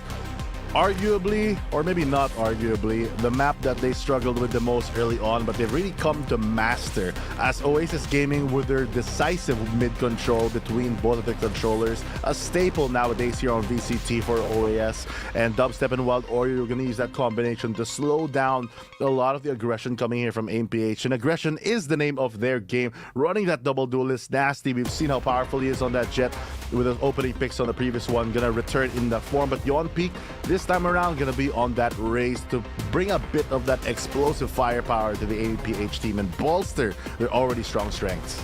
Yeah, Oasis Gaming has always did this whenever they are on split, having the double controllers on their side in order for them to slow down any pushes, aggression from most of the squads that we have here in this split. But again, AMPH is known to be really good at when it comes to aggression, and they have hot hands today. They have been hitting all their shots. So Oasis needs to be wary of what they can bring, especially that they are starting on the defense here in split. One thing that I'm worried about with the composition of Oasis Gaming is it burns a lot of time when it works. If you're able to cycle through your utility, you don't have to sacrifice any players in that position. But a big weakness for a lot of these double controllers is basically if the enemy is not scared, if they just disrespect a lot of your utility, they push through those walls and push through those smokes. And having that boombot on the side of AIM, as well as just generally their playstyle, if they can just skip over a bunch of this util, they might take a lot of these unexpected fights that Oasis might not be ready for, having their util out. Yeah, honestly, I agree. AMPH is the type of team that would do that. They would definitely just go through all the smoke that they are going to be putting out on the side of Oasis Gaming and just win the aim battle from there. And kind of expectations from AMPH here because of what they did during the last game. But again, Oasis Gaming really knows this map. The nooks and crannies are split. Would that mastery be enough, because they're fighting against a wild card, which is AMPH? Exactly. Honestly, you can have all the strats in the world, but if a team decides to ooga booga on you and they have the firepower to really back it up, that jungle could be something that you're going to get kicked out of if you're not able to really stand beside and fight a different beast. I hope they're ready. I hope they're ready for this game, because a while ago, every strat they put out, multi-kills from AMPH, that's only what they needed in order for them to win the game. I mean, it looked like it was going in the hands of Oasis Gaming during that first half of that game. But after the momentum shifted, the 3 rounds during the first half that AMPH won, that started to go in their favor. Would that happen again? Would that second win also happen here for AMPH? Oh man, it's looking scary for Oasis. It's close. AMPH could, right now with this form, could definitely fight them toe-to-toe, even in split. I mean, AMPH, they have slowed down the pace of Oasis Gaming, but we still have to remember that this is the team that if they win map number 2, they normally go the distance. They get that map number 3. They had like a streak of past couple of games, if I'm remembering correctly, where they just went map number 3 and they won every single time. So this one, obviously, AMPH want to close it out now, but if they don't, I really do think that Oasis has a chance to steal this game back into their hands. Oh yeah, that's going to be the challenge here for the squad, if ever, for AMPH, if ever it gets to Game 3. And Game 3 is also a map that they're confident with. That's why It's still gonna go to Oasis if ever this goes to game 3. Having Lotus on the pool is really scary. But now, still waiting for us to go into the game itself. But for now, yeah. And from what we're seeing here from AMPH, yes, we're just gonna be waiting. From the strategies that Oasis has been pulling out in Split, it's constantly has been surprising us just because of how slow and how changing dynamic the phase that they're always putting out whenever they're on this map. But speaking of maps as well, comparing this to Ascent, a big change can be the presence of an operator, because that is something that was kind of like a key for the defense here from AMPH, especially with Magix being able to come up with these multi-kill after multi-kill, even getting pushed and getting a 4K. But that type of play is really, I wouldn't say it's worse or bad in Split, but it is a lot harder to pull off, since you can't just easily rotate from side to side. You really rely, especially on the defensive side, to go all the way through CT, and that operator's travel time can be very slow. I doubt that it'll be able to really get the multi-kills that we saw on map number 1, especially on a map where I think Ascent is basically made of paper and everything can be wall banged, but here on Split it's rock solid. So being able to come away and not deal that damage out might be one of the factors that can change the pace for this map number 2. Oh yeah, this is what they need here for map number 2. A very different map, a very different beast that AMPH needs to conquer again. The Oasis Gaming has always been good at this, defeated a lot of teams in this map. Still waiting for the game to start, but again, really love to point out how magical the last game was and how AMPH just traversed through that round one by one and was just able to win really fast. I mean, honestly, the game a while ago was super fast, and I was really surprised that we finished really early, even if they went into overtime. But again, here we go. AMPH versus Oasis Gaming. Oasis needs to make this flawless. Very early wall here from Oasis already, trying to do a lot of noise here, not really damage, but just pull the rotation so close on B so they can get a creep onto A as the spike isn't there, but the shot's early. It's gonna land on Kelly S, but that's part of the plan. No, so Oasis backs away and takes control of A. Yeah, got crippled a bit, losing a bit of their control. Still have a tripwire that they need to be ready for, but Marky got Nabs one. Still have plant here. Post plant is still gonna happen. Get the push coming from Magix, but Savvy was ready for any aggression coming in from AMPH here. They're stopping them from going for more pushes. Here on elbow, there's 2 people, and they haven't reached this elbow just yet. Yon Peak left by his lonesome. There's a lot of defense happening here. Once he peeks, there's 3 people looking at him. That's gonna be a first round for Oasis. Good start here on Split, especially on the attack opening pistol, ever so important, because normally we need that 4 or 5 rounds, and it almost guarantees to be honest, if you get that opener here, especially on attack. I like the recognition from Oasis, knowing that from map number 1, MPH rotates pretty fast. So this time, we're gonna go for a hit towards B. We're gonna make a close Viper walls to deny as much info as we can, make as much noise behind it, even send a player in, and Kelly S diving deep just to be a distraction there and making sure that the rotation goes away from the site that they want to hit. And this time around, aggression flipped the script as AMPH stick to their namesake, but Kelly S playing very far back. There's the members of Oasis. Be far away, but Kelly S gets a 3K. Was ready for that aggression at mid. Have been constantly doing this whenever they're on Split. Always ready for any aggression that the team is gonna do once they win the first round. That they did again. The prediction has always been right there for Oasis, and Kelly S is always the one who naps the kills. He gets a 4K, and here comes the ace. Never mind, Magix gets a gun upgrade. It's a 4v1. Here comes Dubstep to finish it off, and that's a round clinchered again by Oasis. Smart play there. They're really waiting to play the defaults. If you notice, start of the round, they even dropped the spike towards Kelly. So they're not even telling them, like, we're gonna go A, guys. We're gonna just play it out and see what they do, because they know the aggression here, and that's gonna be punished here as Kelly S posted up there onto the market side, making sure that no one can pass through mid. And it's something that AMPH needs to start readjusting to. Compared to the last game, hopefully they do it fast if they want to close it out. Yeah. Right now for this series, Oasis getting 2-0. Hope that they would be able to keep this momentum up for themselves right now. Looking for a push at mid just to gain that range advantage here. Fighting short range against AMPH is what they need to do with this short range guns that they have. At least they have some hero buys, especially Savvy having a Rusty Vandal on hand. Having a Cyber Cage, they have one down though on B main. These are trade-offs working. Magic's, here he comes. Nobody peeks it, gets the 3K. Mows them over and aim. Gets the third round. Wow, pretty quick there. The waterfall just going onto the side of AMPH. Their backs turn and they just get mowed down there.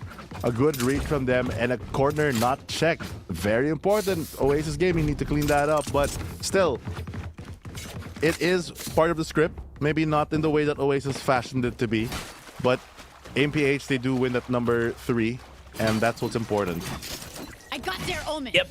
Have the 4th round now. They have some guns. They have a showstopper already ready for Kelly S to disintegrate this round onto itself if ever he's left to actually play around that showstopper. Here comes the Boombot. He's peeking on peek a bit there. Heimer is just gonna fall. Great clear. Nasty is ready for anyone who goes down. Peeks against 2. It's not gonna work 4th round. Looking like an Oasis round here, and because they have no information on anywhere, playing it safe for the side of AIM.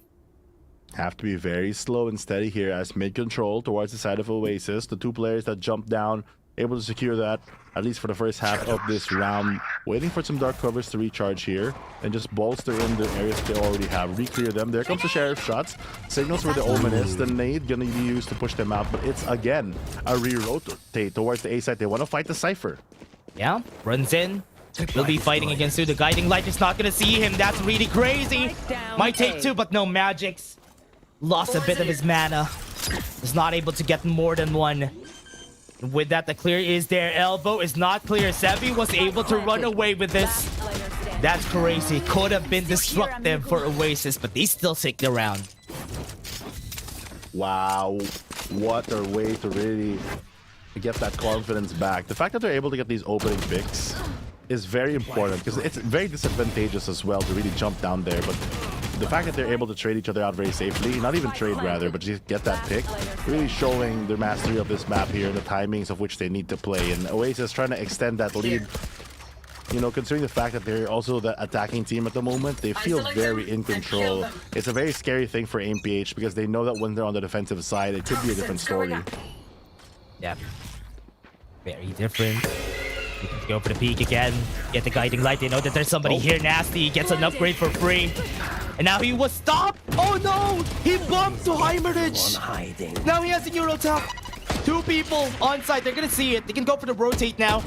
Taking a control on B Heaven. There's somebody there. Kelly S is gonna be looking at 1. Will he win the fight? Yes, he does. Now the rotation is gonna be called. Complete domination here on the left side of the map as the defender is trying to scramble here to get more space. Yon peek doesn't even dodge a dog and sadly gets an easy frag off the back of Marky.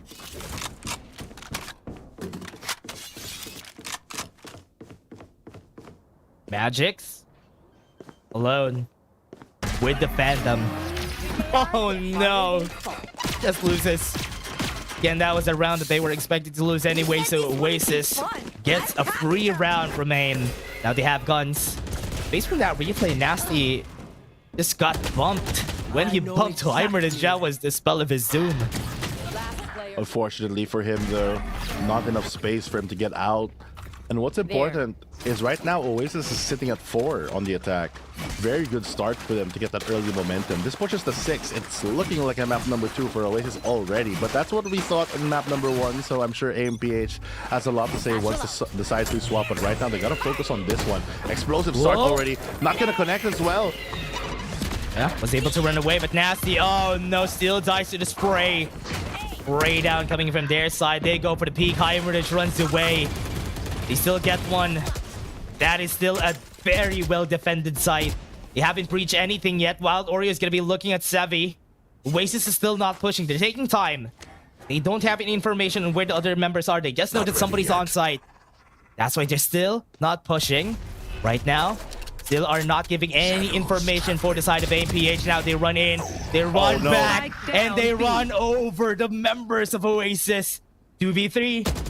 A round that they can still win goes in. Trade is gonna happen. 1-for-1 still. But Dubstep is gonna be fighting with no information on where Magix is. He can cross. and he can see this happening. Could he see his head? Spike He planted. doesn't see it.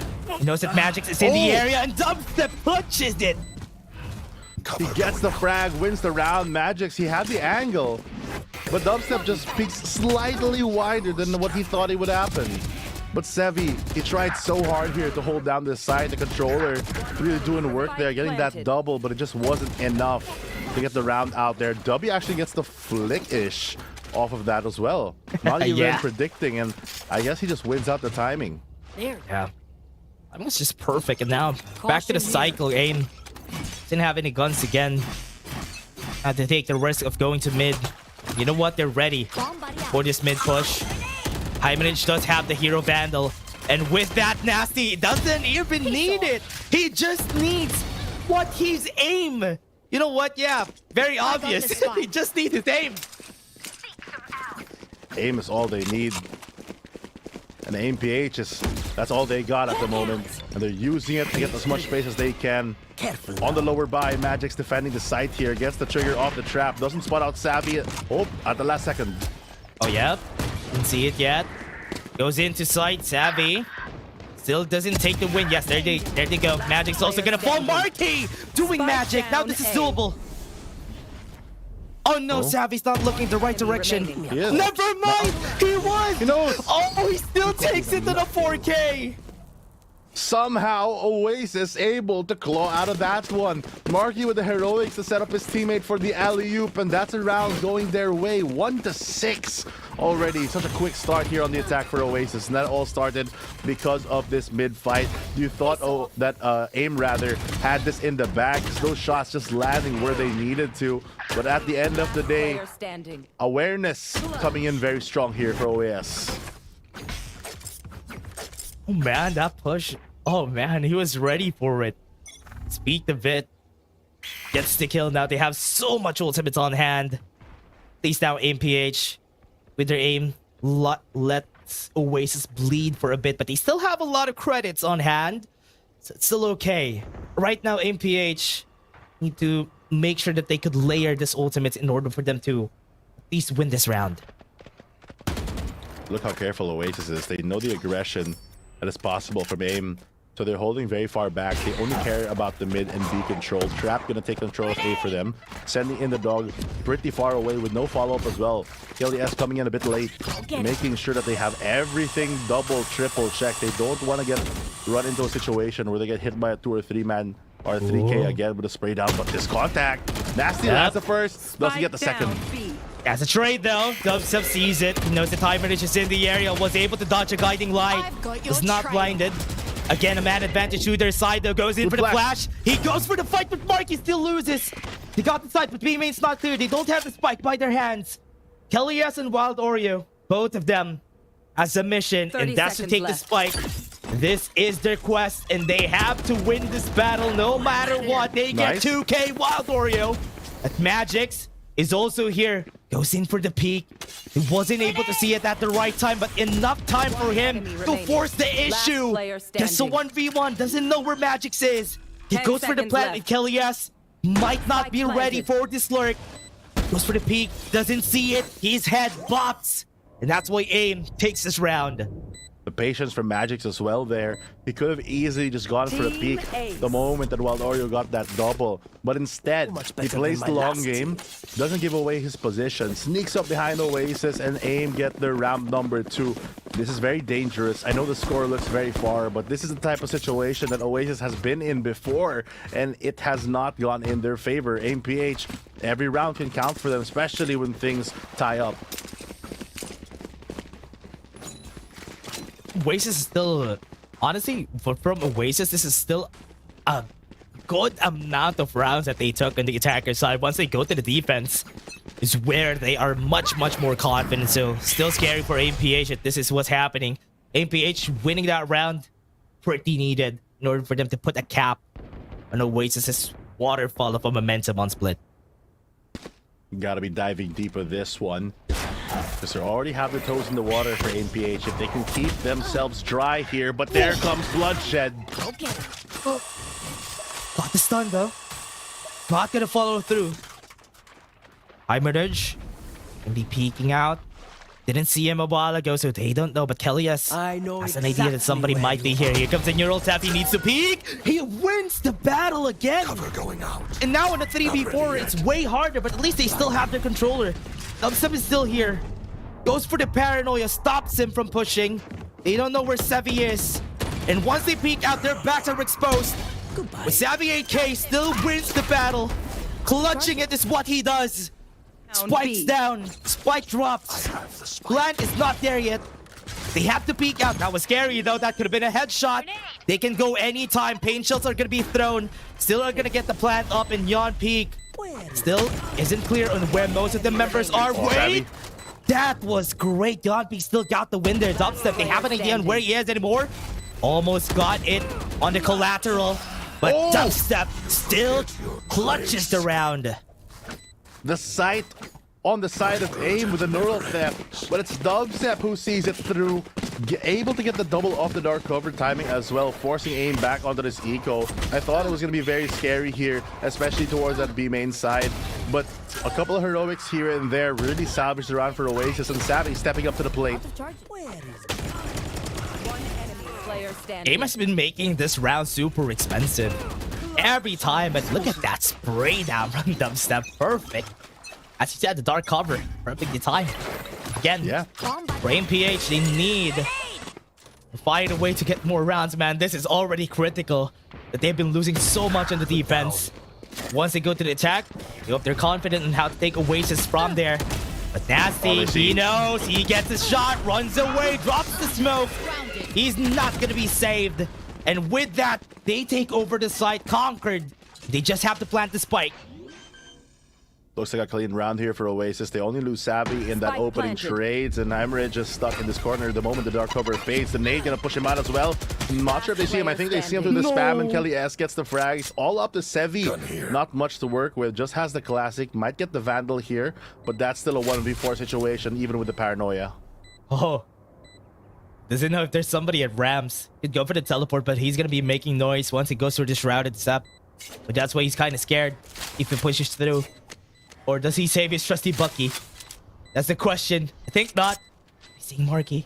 Oh, he sees a pixel. Wait, he wasn't seen. That's why. He can get a shot here. He can get at least a kill. That's why they're kind of scared. Oh no. Is he gonna be peeking out? He sees it. Marky knows now. And he sacrifices himself to the spike. Safe play here for Oasis Gaming, aware that he could be playing that flag, not willing to risk it for the biscuit, as 2-8 right now.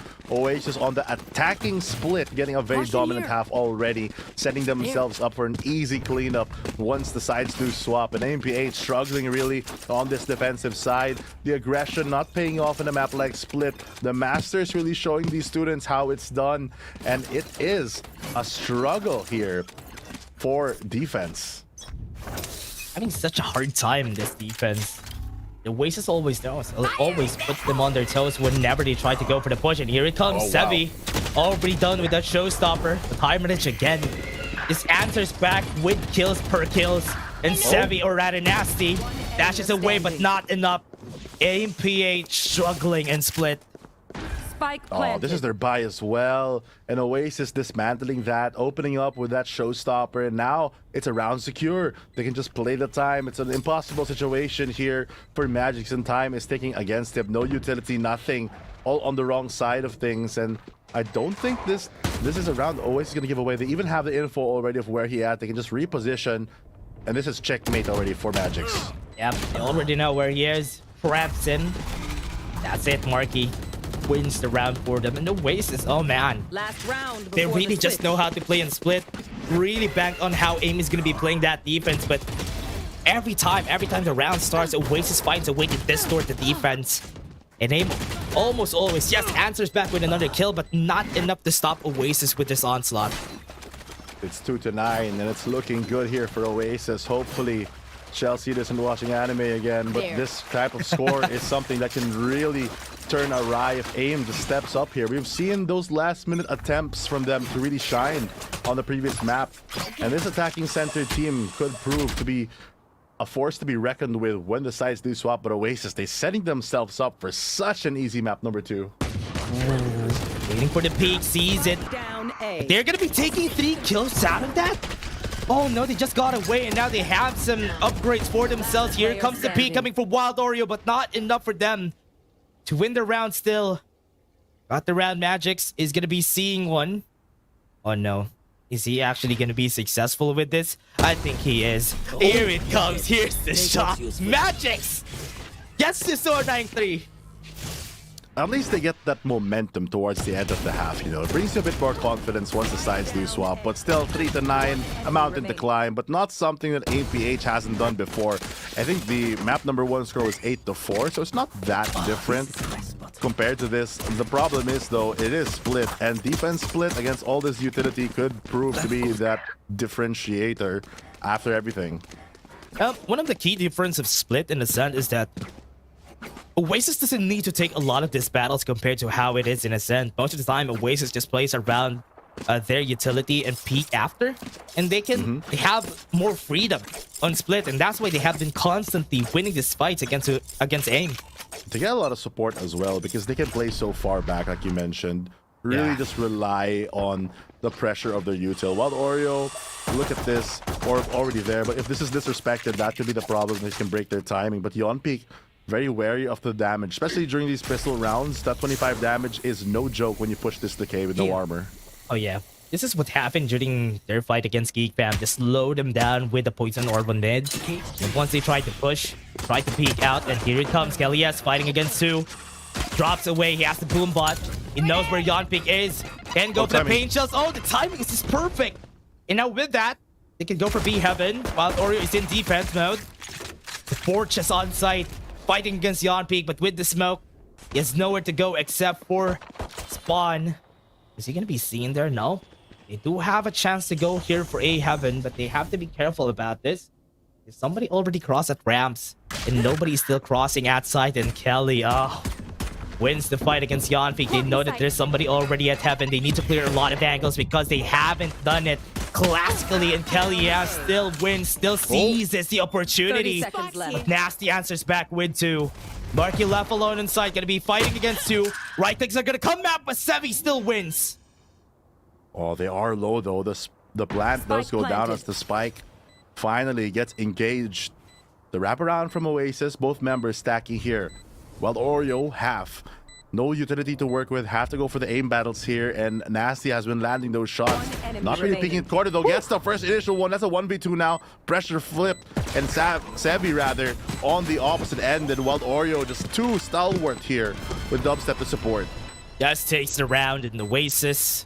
Started off the round with 3K coming in from Caligas, and with those kills, it really just snowballed in their favor. MPH has so much to do when they landed on site. Right there and then, MPH losing the pistol round just gives more opportunities for Oasis to just finish this with this amount of rounds. Good attempt here for them to really get that pressure on, but with that pistol going the way of Oasis, it's almost a guarantee at this point that they can really push this towards the end.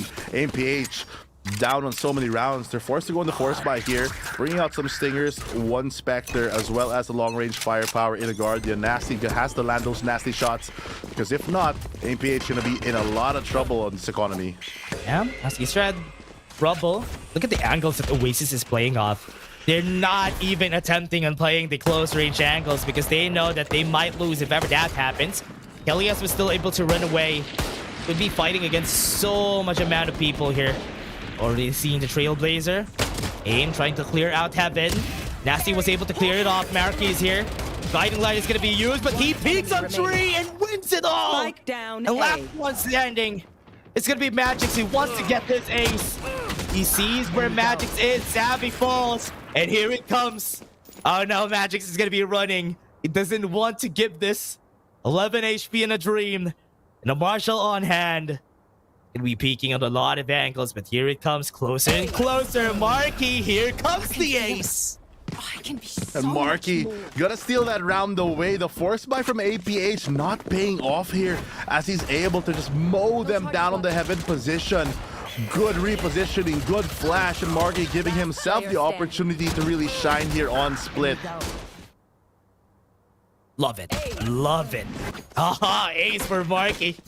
with a red ribbon on top. Oh man. Oasis with 11-3. Right there, they already have so much advantage. And look at this, AIM doesn't have anything on hand because they were forced to buy during the last round. Now, what can they do? I mean, they can rely on their aim, which is what they did during the past few rounds. It doesn't work here. Oasis just mowed them down, sprayed them over. That's it. With that, they left with 2. It's match point already threatening here for MPH, and their options so limited now that it's just a 2v5. They don't even have the weapons, and the slight one-way from Dubstep. What? It's gonna get a miss flash there, but he's aware that there's still one player somewhere here on B main. You know what? AIM, they tried this round. Magics might be able to take 1, but never mind. Oasis takes it on the 12-3. Flawless round here for them to get to match point. Very strong showing here on Split. It's the reason why Oasis picks this map. They just have the mastery. I'm honestly surprised that the brunt of their score is coming from the attack, because I know how good they are in the defense, but their attack has been a bit 50-50. But this time around, stepping up to the plate as Oasis take control of this game. And unlike the previous one, MPH not showing the signs of life that they need.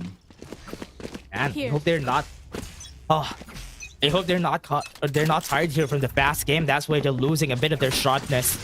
You can still see some of it during this whole game, but right now, this is their last chance. This is their last round. Oasis could win this just by sheer defense that they have been doing. They can take time. And MPH going for the default. They want to win, but just by sheer aim, maybe get an advantage, open up a spot inside. But have no idea that this is open on vents and nobody's defending on heaven. They're still struggling. They're taking their time. 1 minute on the clock, and Nasty has to go for the peak. Wild Ori doesn't want to take the risk. They go for vents. They haven't decided on what to do yet.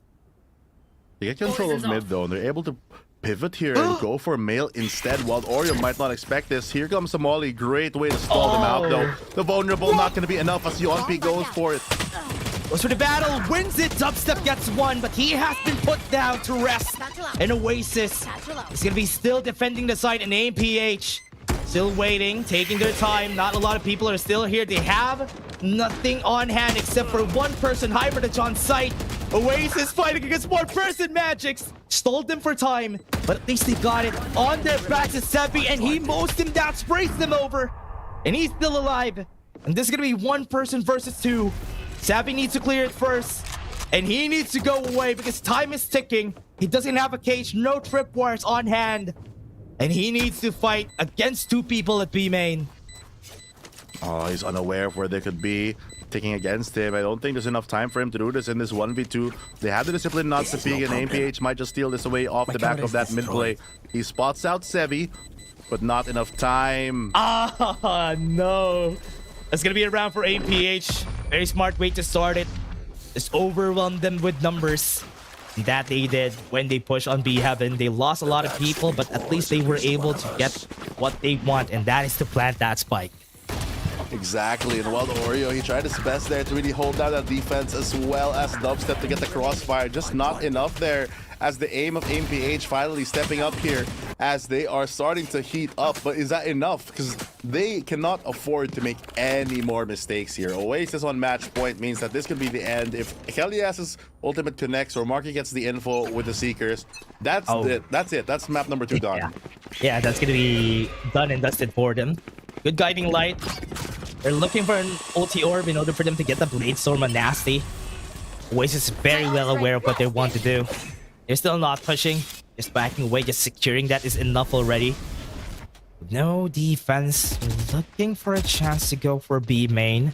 They'll have some smokes. They don't really have any big ultimates to use in order for them to breach the site for free. That's why it's still hard for them to decide. A lot of things got to be made here. Wow. They have to start deciding pretty quick. Ooh! Very quick, as he said. Nasty started it off with the Blade Storm, getting some kills for himself. And with the From the Shadows, they get the space on backside. And even the information Marky gonna be fighting against Sue, but aim shuts them down. Everything! No stops for them. And they are looking to plant this spike, but they're taking time because Savvy 8K with low HPs than most members. Oh, here comes Nasty. at his back. That's why he need to be careful here. He's gonna be fighting against Nasty. If he wins this battle, he might be able to clutch it up. He has an idea that this is gonna happen. He peeks out. Do they get the spike? No, they haven't taken the spike just yet. They have the smoke. They took their time. Now they're gonna be planting it. They're losing time, 20 seconds. But now they reset it by the spike. And now he's gonna go. He's gonna push. Fight against Zeus. Somebody's at backside. Somebody's at default. It's 2v1. He's thinking where they are supposed to go. They peek out and Savvy still wins it. They have no utility and they were so low, but Savvy in a familiar situation as the previous round, having to fight that 1v2 at the end with no util, no info. It's just so difficult to really convert that situation at that point. And Oasis, all they need, to be fair, is to get a good start, and that could be the end of this game. But MPH, they're really keeping themselves afloat now, bringing themselves to a 5-12. Whew. Now they don't have any guns now. They're in the eco on the side of Oasis. Bit of damage from the consecutive rounds that MPH has been taking. You know what? This feels like they have magic here on the side of MPH. At some point in some rounds, they're just going to be winning all the battles. That will just keep them on track, will keep them on the game. Now they backed away. I think they found Hell yes. We all know that he has the ultimate here. That's why they got scared and just backed away. A very free mid for AIM to take. Just giving that option away here on Oasis Gaming, making sure that they can control the site instead of focusing here on mid, while the Oreo going to be the first contact as Magix does run to this reposition poison orb. Might have a gap here for that Molly, but they're not going to be confident enough to push that at this moment. Oh. Actually safe. Oh, who gets it? Wild Oreo. With that, he goes with the showstopper, gets a gun upgrade after. Backs away, runs. Guiding Light sees Kellyas, doesn't finish a kill. And Marquis. Oh no, he has two people still. They wait for it. They do have no guns on their side. They might get some upgrades right here at the top. 30 seconds It's gonna be left. taking time. Don Peak is at the defense to get it with Savvy on backside. Oh, he needs to drop down in order for him to get the gun upgrade. Does he see the barrel? Does he see the barrel? Yes, he does, and he gets the kill. Paranoia, you have nowhere to see, and Dubstep peeks out, and Oasis takes game 2. They're just the masters of split at the moment. They really have the full control here, especially on the attacking half. Very surprising to see, but still not a surprise to anyone as the celebration here to stabilize the situation of this series for Oasis Gaming push themselves to a map number 3. Really needed Oasis to win that for them on split. Now, on the third game, as usual, as we said, whenever it comes down to the third game, they almost always would win on the side of Oasis Gaming. But here in this game, they were able to get game 2. Now game 3 is underway, and still expected that they are gonna be this great on split, and they just spoiled every plan from MPH. It was a decisive victory from them, really learning from their mistakes from that map number 1, not really flustered from those opening picks, playing well to the strengths of the map as well, just behind their utility, playing slow and winning a lot of those trades. We can take a better look here as we move on to the post-match statistics to really show the dominance here as Kelly S, 24-14, the MVP for Oasis on this one, really showing that explosive start to AIM. Oh yeah, now they started 13 is the 5, Oasis back in their form. Now that it is not on Ascent, it is gonna be a different story for Oasis Gaming, and we have seen it. AIM-PH, yes, when it comes to the dry peaks, when it comes to just the aim battle, they win. But when Oasis puts out all those utils before they enter the site, AIM-PH can't even get a good peek against Oasis Gaming. Exactly, and even though the first kills this time around, you know, I think that map number 1 was like 16 and now they kind of tempered down to 9-9. It's still a good showing here for AIM-PH to really show that they can take a lot of these opening picks, but their problem is just converting a lot of those rounds, and that is the struggle that they have to deal with as their initial momentum is already going to be stopped. They're going to go to a reset as we move on to map number 3, but a lot of highlights here from both of these teams, especially the early attacking rounds, as Oasis is able to punish the over-aggression from AIM. Yep. Now for the side of Oasis, it's looking like they're going to be leading up this whole series. From what we've seen here from this game, the way they smoothly transition from the loss that they have from game 1, from game 2, just shows you the experience of this team and how great they are at keeping their composure. In AMPH, yes, they have won a lot of the battles, especially, again, it's almost the same as game 1.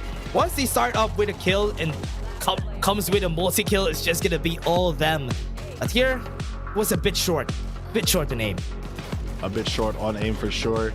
And the momentum, not really getting the space that they wanted. Game number 1, they were just able to have enough room for mistakes to start getting momentum back. But when they were on that 12th round already, Oasis was just in full control. I mean, there were some rounds where aim maybe got 1 or 2, but it was just a lot of pressure for any team, I think, to deal with. And Oasis Gaming playing it very flawlessly here on Split. Yeah, really needed for them to win on Split. And now game 3 is going to be where it's at. The last map is going to be on Lotus. Pretty much a map in where AMPH is going to be confident on. And Oasis, honestly, this is also a map in where it is not very new to them. A 1-1, a 50% win, so they can still honestly take this. I mean, we all know that in game 3, they almost always win. But again, everybody, we're just going to take a short break before we head into the next map. See you guys in just a bit.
Oasis Gaming has won split. Game 2 is done, and we are heading to Game 3 in where both of our teams, it's like we're back to square one. It's 1-1 for both sides. We're still going to be your casters. My name is Dash, and I'm here with Fluffy.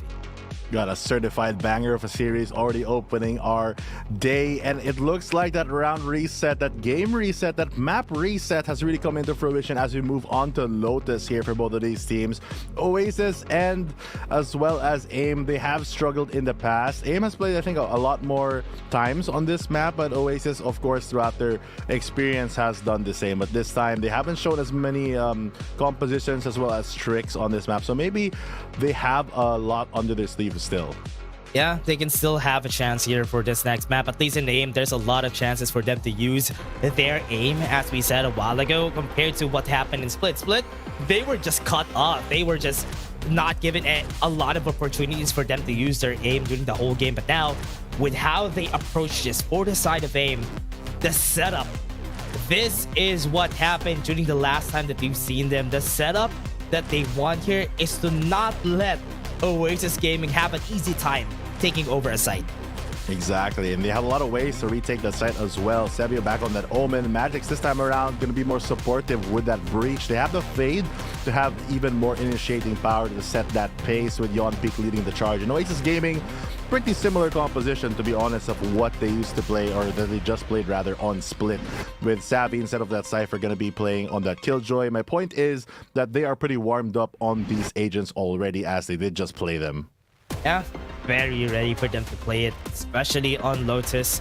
Have a lot of opportunities on the attacker side here for Oasis Gaming, because most of the time people really love attacking on a 3-site map, and Lotus is one of them. And here Oasis could rack up some rounds before they go to the defense. And on the side of MPH, as you said, there's a lot of opportunities for them to retake. A lot of chances for them to really do something here, especially if APH is able to steal this away. It's going to be an upset for sure, as the team that has quote-unquote been kind of relegated already is against one of the teams trying to vie for that top position. And Oasis, I think they're currently 4th in the overall standings. A lot of things can still change for them, so they really need to get this point secured if they want to make it up to that spot. Yep. Now in this match, I've seen MPH play this map a lot of times. For them, they only won one time. And now, here it comes. This is game 3. This is where it starts. It is a time for MPH to show Oasis Gaming what they can do in Lotus. Interesting Viper wall already from Oasis to get some pressure up. Stun gonna come through, and here comes the nade, but the frag going to the way of Kelly S. The flash. Beautiful landing to get in the triple. Wasn't able to see that. And Kelly S just mowed down everybody, sprayed them off. And now it's going to be a chance for them to go for a rotate again. Nasty. Bit on the timing. Could be good. Wherever they push, they already heard that this is coming. And he is going to be not seen by this turret. And they have a chance to go for that massive flank. Hibernage starts off with a kill of their own, getting their first blood for the squad. And now the post plant is going to happen. Here comes Nasty, but Hibernage falls to the snake bite. And the Viper strikes there towards the end. Oasis comes up with round number 1. Very clean from them to really neutralize the early pressure. They dodge the stun there coming in from Breach, and they use that as an opportunity to capitalize on their own utility and get those frags. Take a look at that replay.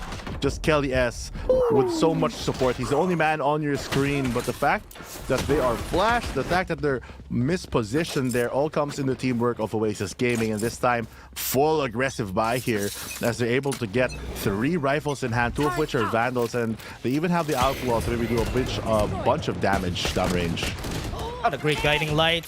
Not really the good shots that we're looking for them. Oasis is just cleaning house. It's got 2 already, but there's already a lot of people at sea. Hibernage has been caught off. And MPH goes in. Oh, didn't use the flashpoint. I thought they're going to use the flashpoint. Both of them in the same spot. Both of them injured. Tries to peek out, and Sevi gets 1. Doesn't get any upgrades. It gives an opportunity for the side of MPH that they might be able to peek out in this. Gets the stun. Still around for Oasis. They get the rifle in the middle of that, and Marky just able to cover his teammate there. What started out as a good fight for Oasis, I almost thought it was going to go Araya. Sevi was able to get a couple of frags here and there, but Marky at the end being the guardian for this team, securing them a safe way to get to round number 3. If they can push this, they still have those 3 rifles, 3 Vandals in hand. It's a lot of firepower for them moving on to the AMPH buy. Yeah, I think they're gonna go for the buy. They do have some Vandals to work with, even an Outlaw. Right now they're gonna be pushing on only one person defending it, and it is gonna be Wild Oreo down. Reach on A side, opportunities for them to go and try for more. But there's somebody ready here. Savvy's defending if ever somebody's gonna lurk. Oh. AIM slowing down the pace here as they use their util to take control, waiting for that to recharge. Oasis, they lose Wild Oreo, but they still have a controller in Dubstep. Gonna reposition, maybe fight towards this A, as his Viper wall is very useless at the moment, and Heimerich gonna get pushed back, but at least he keeps his life. Yeah, see some heads. They know Oasis that somebody's defending here. They don't have any, not really that big of a space in order for them to get onside. Nasty, very off angle. They're not gonna be expecting this once they push. Their heads are gonna be seen for sure. That's why he adjusts a bit. Sevi's also here to go for the crossfire if somebody crosses. There's no satchels to work with anymore, but with the paranoia, stops the push from happening. Gets close and hit paranoia for himself. Was able to get some damage on them. Now they push. Nasty shuts him down. Spikes is on their hands. Still have a turret to use in order for him to gain vision if ever needs to, but the peek from Nasty, very nasty indeed. Flash has worked. A lot of people on the defense. They can go for the crossfire. The peaks from Magix. We bring in the body bags. Gets the win for Rain, but still expected for them to win this round. Damage done for Oasis, but the round slipping towards A, and what a great way for them to really take this back into the hands of their control. Quick plays here, but Dubstep just very low, and Nasty being able to defend that corner for a bit gives his team the breathing room that they need for Magix to close out that round. A good start for them to mount that comeback as they set up for round number 4. Their fates are sealed just yet. Really early into the round, 4th round. We're seeing another try for AMPH to go for that aggressive push and maybe stun out some members. We'll be trying for the push. The Hunt sees nothing. And with the smoke, they are going to be discovering that there's a lot of members of Oasis here. That satchel wasn't able to work out. Weren't able to push in. They saved their lives from that, but now the push is slowly going through. And Kellyas looking for some answers, looking for some information, sees Heimerich, tries to fight it off. It's not gonna work right now. Side is not open, rotation is already here. The fray is here. And they want to look for cover. Savvy ready for Nasty's push. Magix and Savvy with only a trusty Bucky and a Vandal on the hands of Magix with 5 people that they need to fight against. Oasis waiting for any aggression. Look at the slow pace here from Oasis, really segmenting the map and isolating which parts they want to take at a time, waiting for the util to recharge. They have full gas here if Wild Oreo does want to step up, but he's going to go into the hands of Magic. He is low though. Easy frag for him, and Sevi left alone with the Bucky. Not much he can do here as everything is guarded. Looking like a potential flawless here for Oasis Gaming as they spot him out. Really smooth round. Kelly just peeks out. No! Dies in the hands of Sevi. Could have gotten one more, but that's it. The Oasis takes the round, forcing AIM again to this awkward position of going for Nico. I mean, AMPH, this is not the position they want to stay in on that eco, very low on the buy, and they know how strong Oasis can be on this map. Number 3 is always able to really secure it their way. They might have a slow start, but what's important is the finish, and Oasis trying to go for the execute here to finish them off. Oh yeah, gonna be another hill that they have to cross on the side of AMPH. To try the same strategy, maybe they might be able to take a kill or two before this round starts. AMPH really backing away because of the one-way smokes that both of them have. Placing swamp. A lot of stall here. Perceived pressure gonna drive them back as the orbs do block the line of sight. Kellyas taps the spike. But there comes the signal for the fault line. Gonna try to peek here, but Marky again playing far away from his team, or at least far back to get that trade-off. Don't really need to go for the fight here. That's why Oasis is playing so far back because of those utilities that might come in anytime. Oh wait, the timing though. Wild Oreo has been seen by Heimerich, and he is not gonna expect this, but Wild Oreo still wins the fight there. But with this eco that they have, MPH is just gonna have a hard time just retaking this site. And if Magix falls, yes, there it goes. First kill for Oasis. Once they get the site, now it's a 2v5. Not a lot of firepower for him, and the rotations from Oasis just gonna hold site, not gonna overcomplicate things, just use their util, block everything out, not even give them a chance to make a play. But Sevi sneaks by. Expected though from Oasis. Already Kelly marking the drop. Yeah. No, so somebody's going at drop. Oh wait, the timing couldn't be any more perfect, but Kelly, yes. Oh. Ooh, that's a bit of the damage, but Oasis is just gonna be taking this round to a 4-1. And right there and then aim. Now at least in the next round they can fight back. It's not a flawless, but you can't really fault them for that one. So Oasis is doing it very clean, really segmenting that map to take the rubble control. Then step 2, take the more front side control. And then step 3, take the whole site. And this slow and steady step-by-step approach is what's helping them climb up these stairs to really take the fight to MPH, who's struggling to find their own sort of foothold. Yeah, MPH, because of the losses that they have been taking, they have built up to a good amount of ultimates for them to use for retakes. And Nasty, actually almost all of them, almost have their ultimates. But Oasis could use Savvy in order for them to clear up C. Wherever they want to go for the push there, they have an opportunity to go. And the MPH are just looking for anything, actually, just for them to get the win. The defense that they have been doing has been constantly great, but Oasis always finds ways to get the kill first. That's why AIM has lost the past few rounds.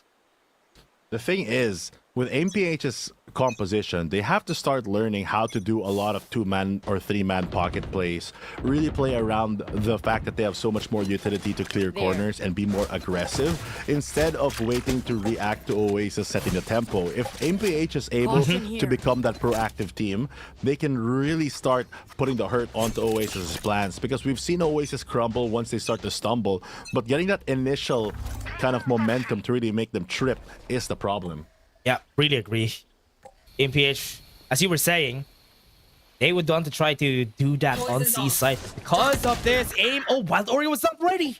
Yonpi got the start of the round in his favor just because of that kill. They're going to be running around, guiding light, sees the light. Yonpi is also going to fall there. Paranoia was not able to hit on the right target, but doesn't really matter. But at least they got the win. Here comes the rotation already from MPH. Very fast in the uptake. But no pushes just yet from Oasis. Here comes the start and stop from Oasis yet again. Waiting for that utility. They lose the controller, but Dubstep's there to save them, to give them a bit more space and block that line of sight. Now they take step 1, get control of front rubble. Now they have a lot of chances to use this dog as well to take even more. And MPH, they are split apart. It is a 2v4 on site at the moment. If Mark is able to get this opening pick, they dodge the stun, and there comes the first frag. There goes the second as well. Skelias gets the trade, and the lockdown invested to buy them even more space as the rotators come into play. Nothing more to do. Here comes the rotators, Nasty and Sevi. Gonna be looking at it, but on drop, he drops. And Nasty at the flank. And trying to go for the backstab on Oasis, but because of that, the alarm bot gives the signal to Oasis. They can just 3-man peek this. And nobody's going for any aggressive angles. They're just gonna be waiting for Nasty to go and just let him save this Vandal. No more injuries, no more deaths. But oh no, Nasty is gonna be walking into a trap. It's clearing everything. He's gonna be seeing Dubstep, but Dubstep's puts a bullet on his head.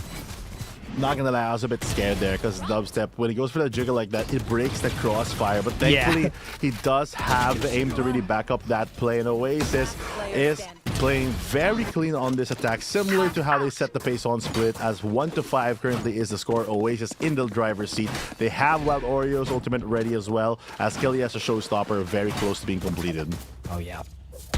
Now, with all their ultimates, they sewed on hands of MPH. How do they approach this? How do they get more rounds in their belt?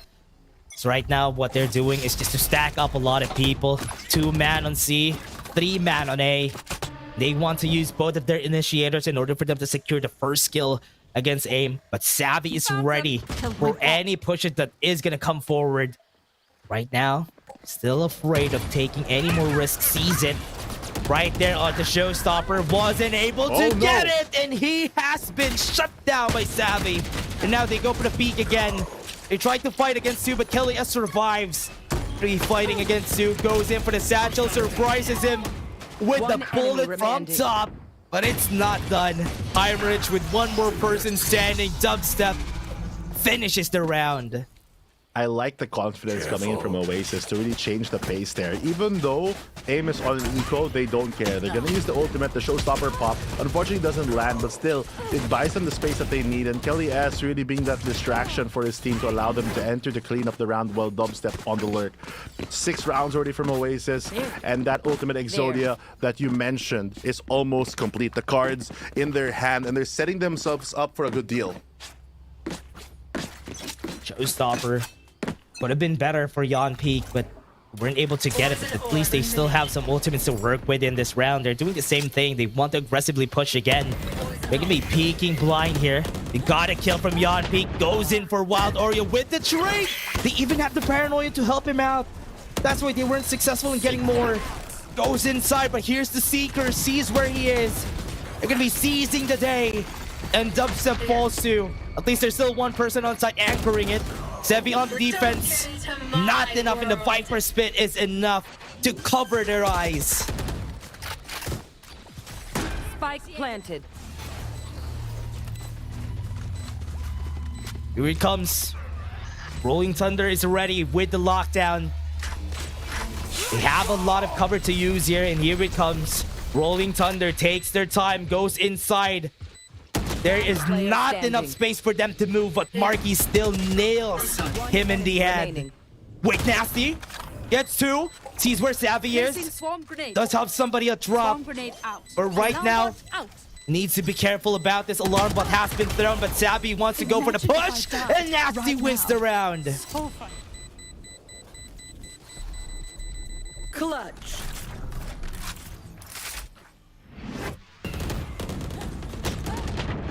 What a win from them.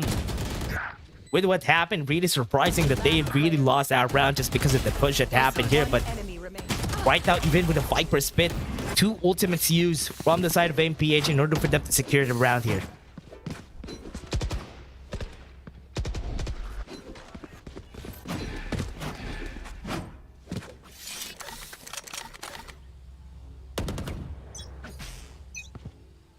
With that, we wait and see how they approach this next round.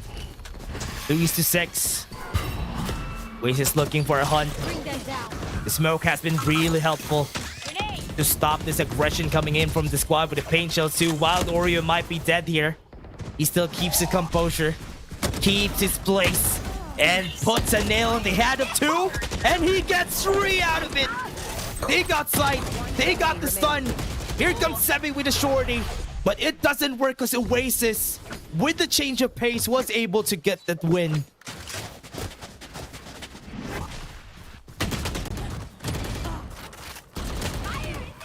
Last player standing. Turret out. There. Caution on my way. There. Next round's gonna come. 3 seconds. 7-2. Still waiting for them to be successful in the attempts here from the side of MPH, but nothing has happened just yet. And from now, Heimerage got put down. 1 kill already. Looking for an opportunity to just push here or maybe try to defend. Not gonna happen today.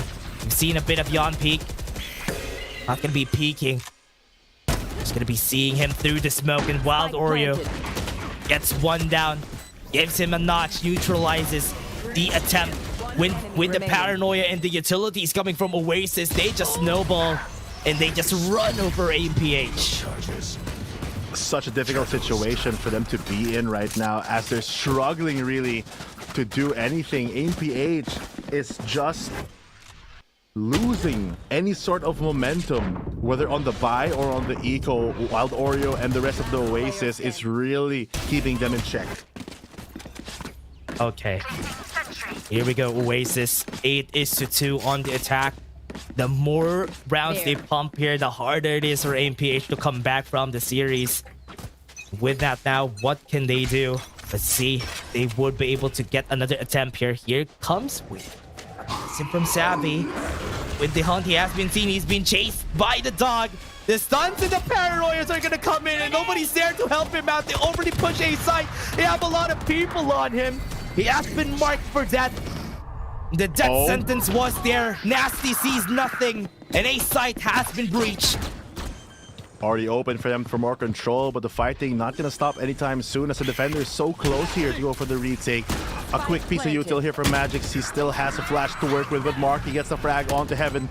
Refocus their control. Magix takes out Wild Oreo controller, gone, and Hemorrhage swell on tree. Got timing, got space. Hell yeah, fault, and Yon Peak secures the round.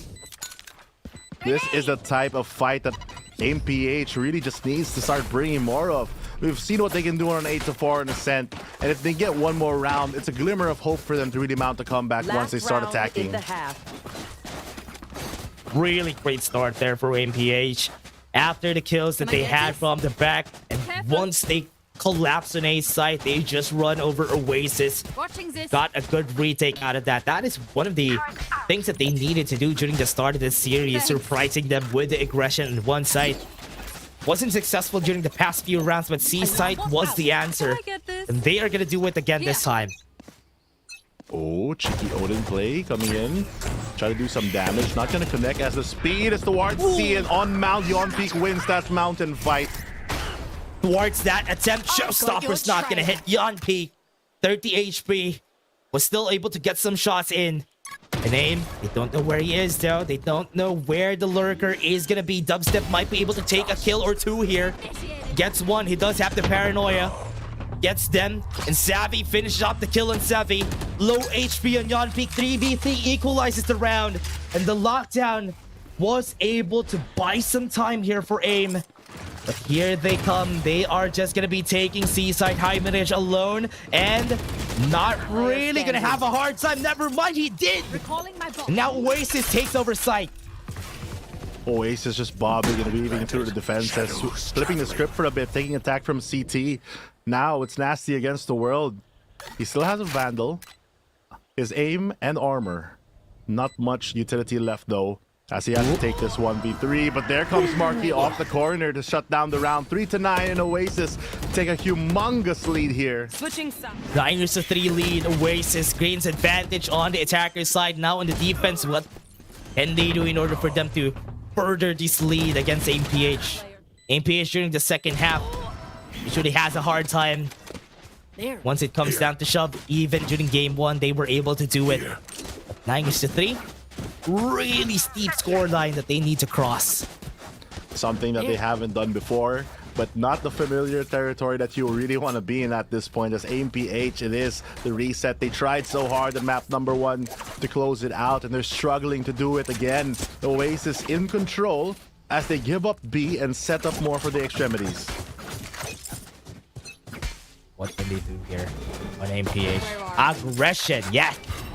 This is what you want to do. Go push and C site. Okay, they are just gonna stop a bit. Just wait for any pushes coming from Oasis, but Oasis already starting the movement. Look at this.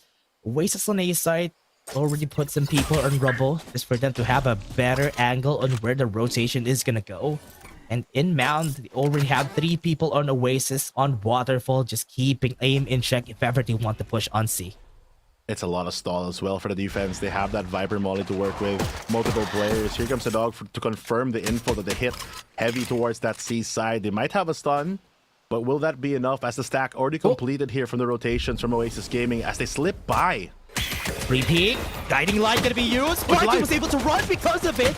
And now with the paranoia was able to hit some members, but there is still Oasis for the cleanup. Got most of them, and even the full bot got the hit on him. Savvy's gonna die in Nasty with the massive flank from B. It's gonna be enough. Still in the same position, same spot as the last round. Nasty, you all know that he has the aim to do this. But against 4? It's gonna be hard. Very difficult here. Oh, but the up and up, just really strong. And that is also the direction that Oasis is going. Finally in that double digits. 3 rounds to close out this game. And the amount of mistakes that AIM can make, very limited at this point. Oof. The start was very brutal there for AMPH because of how Marky just cleaned up everybody once they got the paranoia in. And AMPH really has a hard time in clearing up the side, especially if they already breached it. If they got the kill on Marky, there could have been different. Because they didn't, they crumbled. Yeah, I mean, he was able to get away with his life and also reposition to jump down and kind of in a way flank them. This time around though, AMPH looking to go fast. They have a shorty on their raise, so that's going to be speed signaled at least. And here comes Wild Oreo ready for this. But both of the players from Oasis have their knives out. Yeah, already tried it. They're going to go for the satchel in. Sees it from Savvy. And Kellyus is also going to clear up B. They back away, but here comes Oasis. Here comes the fray. The cavalry is here in AIM. It's just going to be sprayed down by Oasis.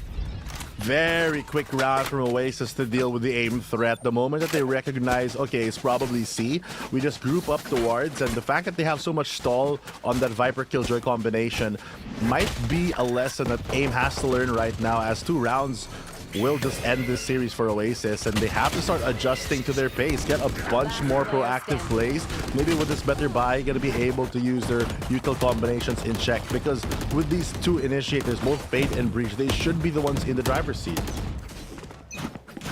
Oasis on 11 is a 3. 1 more round to match point. And what they do? They go aggressive and try to get some kills against Oasis. Might be time to take the chance. Even use a lot of flashes. Yonpik has nothing to be seen here. But AIM is still holding their ground right here. And with people on Mountain, and Snakebite helps them out. Vulnerable to a lot of people. That's why their guns are working. And Nasty again on the same position, left alone. Boombot almost hits him, but 7 HP. He's down. And match point for Oasis. Looks like they really are celebrating. They want to close this out. They want to get that map number 3 in the bag and move on. They need the points, and AMPH, they brought the fight in map number 1, but Oasis showing them that this is inevitable if they're able to secure this. They have the showstopper to work with on Kelly S, and this show might end already for AMPH. Yep. Oasis now with better guns. AIM. Oof, this is rough. This is rough. Don't really have a lot of guns, doesn't even have any ultimates to work with. This might be done and dusted once Oasis gets away with those early kills again. Dubstep peeks out. Ooh, loses his life. I'm a Reg. But this is not yet done, as he says. Bring them down. Oh. Bit of information going to be still gathered here, but will they expect Marky to still be here on tree? Defending this with his life. He's going to hold the crossfire here as they flood in while Oreo already on Heaven. The Prowler going to surely flush him out. No. Some paranoia, but it's not going to be enough while Oreo with a cover. Marky still alive, gets 1. Timing is right, and then go right there and then with a showstopper. Savvy. Low HP. Going to be fighting against 2. Does need to cross the door, but Oasis finishing it off cleanly. 13-3 to win it off for Oasis. That is their style, you know. If we don't get the 2-0, we're going to go for that 2-1, Yeah. secure that map number 3. And AMPH, to their credit, they had a very good fight, especially when they're able to win those opening duels. But the moment that the utility came in for Oasis and a bunch of map picks that allowed them to really play a bit more far back, just kind of breeze through a lot of those opening rounds or opening moments of the rounds, they're able to stabilize the situation and convert a very dominant last 2 maps here to secure our first series of the day. Got eradicated on the last 2 maps, and in the first map they really did so well against Oasis, even coming back from an advantage there. And here at least that was a nice try in this whole series. But Oasis, especially on that last round, once they adapted to what AIM usually does, they usually find a way to just win the round by themselves. Very clean plays from them. The teamwork really showing through, and their growth from the first time that we saw them up to now. I know it's been said in the panel and we've said it as well, but they have really improved a lot. And that improvement also speaks to AMPH, as their struggles earlier on, they came off of a win and they almost got one today, to be fair. It's just that when you're playing against a team like Oasis Gaming, you can't count them out, and a lot of their players really shining throughout the whole series today.